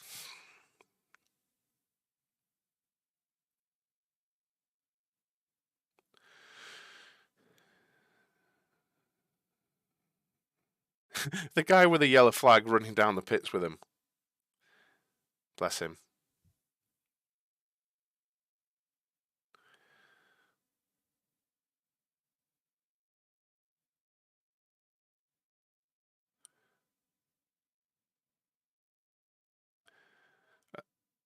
Apparently there was a battery issue at Williams.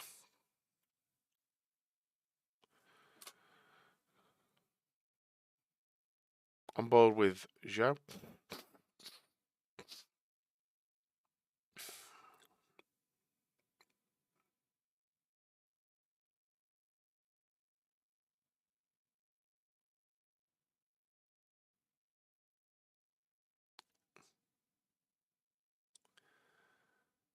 Ooh!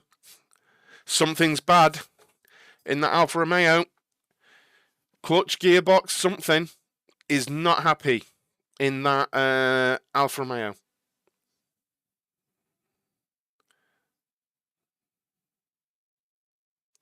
There's something wrong with a clutch or gearbox in that Alfa Romeo. It's not happy. That's the end of their running. I mean, it's 10 minutes to go anyway. Fair point, but F1 is more about outright. Yeah.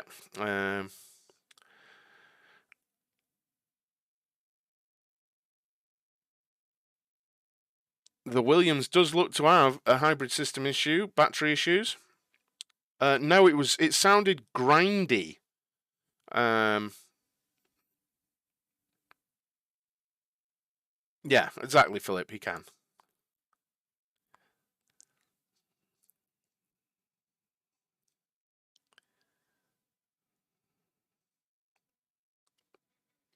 So Crofty's just sharing that they have to sign off procedures if they get a failure in the ERS system. So Williams might be getting that sign off right now.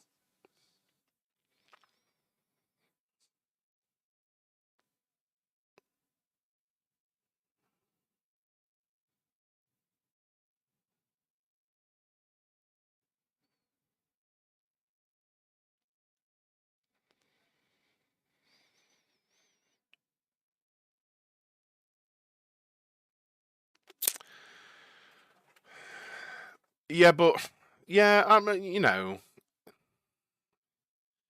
I truly don't think you've seen Sainz being Sainz yet at Ferrari. I really don't. I think the car suits. I think the car suits Leclerc more. And I think Leclerc has had some better luck as well in the Ferrari and just stuff. I'm not saying that Sainz is better. I just honestly don't think you've seen the best of him yet.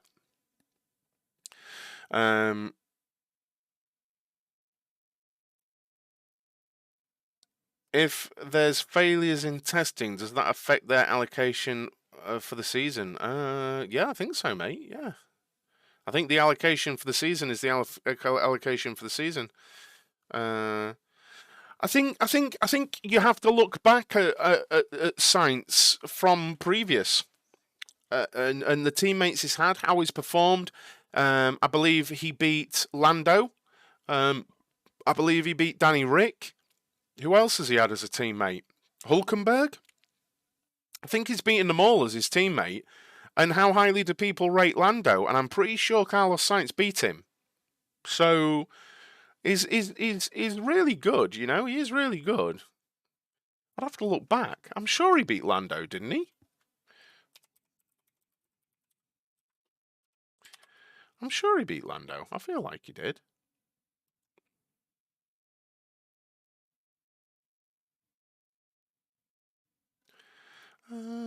Let me have a look.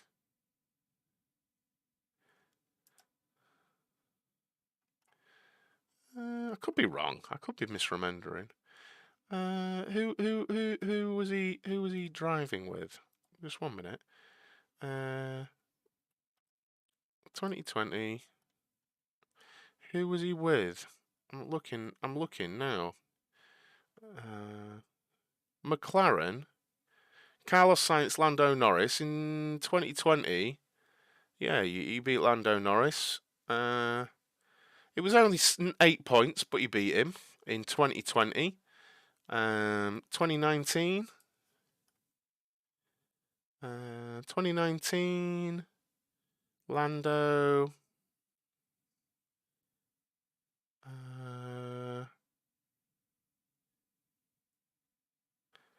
96 points to 49. He was miles ahead.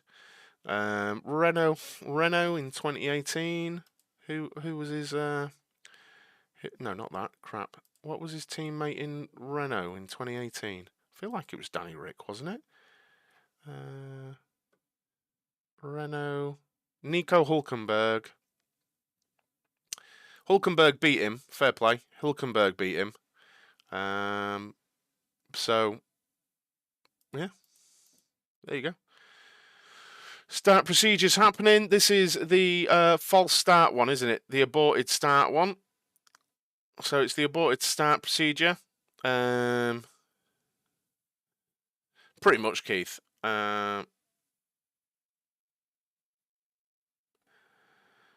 but I'd argue he makes enough mistakes as well, to be honest. Got him. I'd say Leclerc makes more personal mistakes, but in the moments that matter. So we just had the aborted start thing. I think Leclerc is better, but I'm just, it's just a conversation.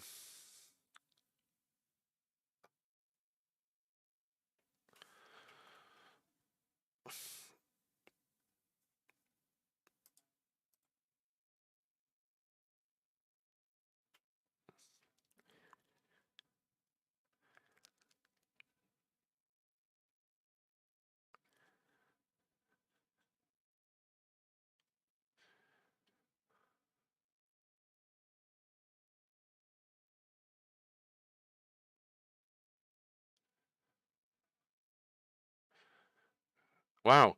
So Williams, I think it was a dress rehearsal, but in the dress rehearsal, they actually found an issue with the ERS system. He thinks Hammy is the best driver on the grid. Who does JS? It is a bit mad that Zhou's the fastest, but they are saying that was a low fuel run, right?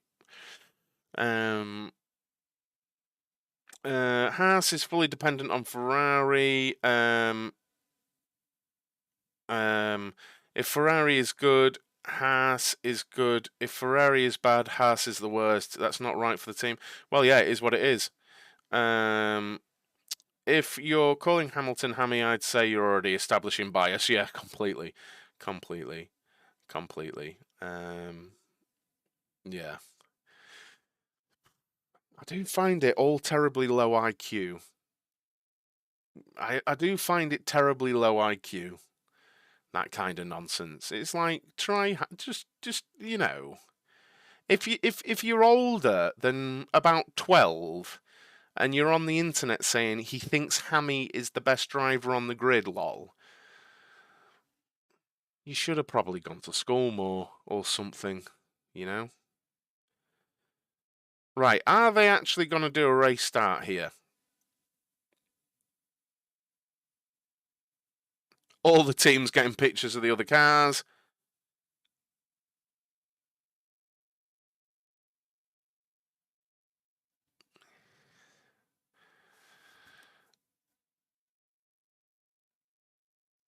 There we go. They all did some starts. 2.5 minutes to go. I never understood why fans change drivers' names to fit their narrative. Things like cost happen and crash happen. Honestly, yesterday morning when they were saying Hulkenbach, and I was honestly nearly physically sick on stream.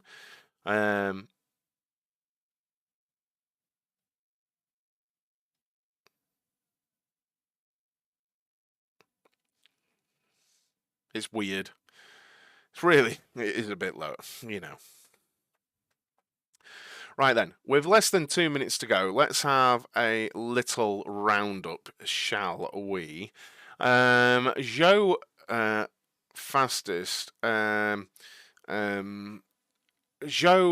fastest on the soft tyre low fuel run. Verstappen with 133 laps.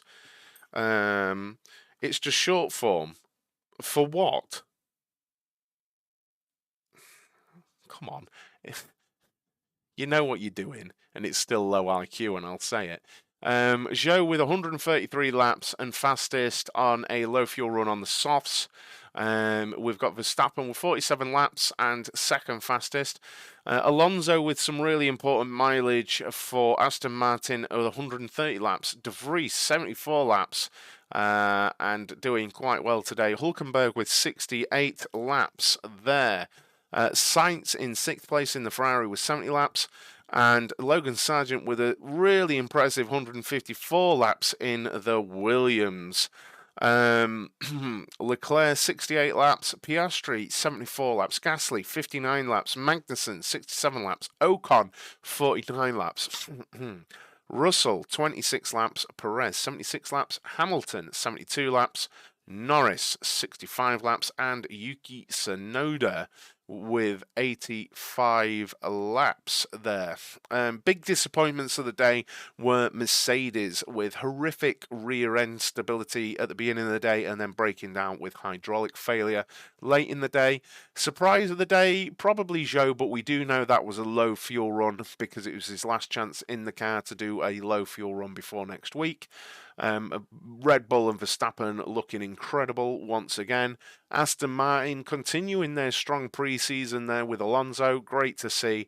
And De Vries in the AlphaTauri after a very solid morning of runs with Tsunoda, also putting in a good performance there. Logan Sargent notable with that many laps, really good to see. Really, really good to see. My favourite low IQ nickname is Cal Crashloads. It's not too wrong though, is it? We live in a polarized world, meaning in order to support your own, you must have hate and throw shade at the challenger. Yeah, it's weird.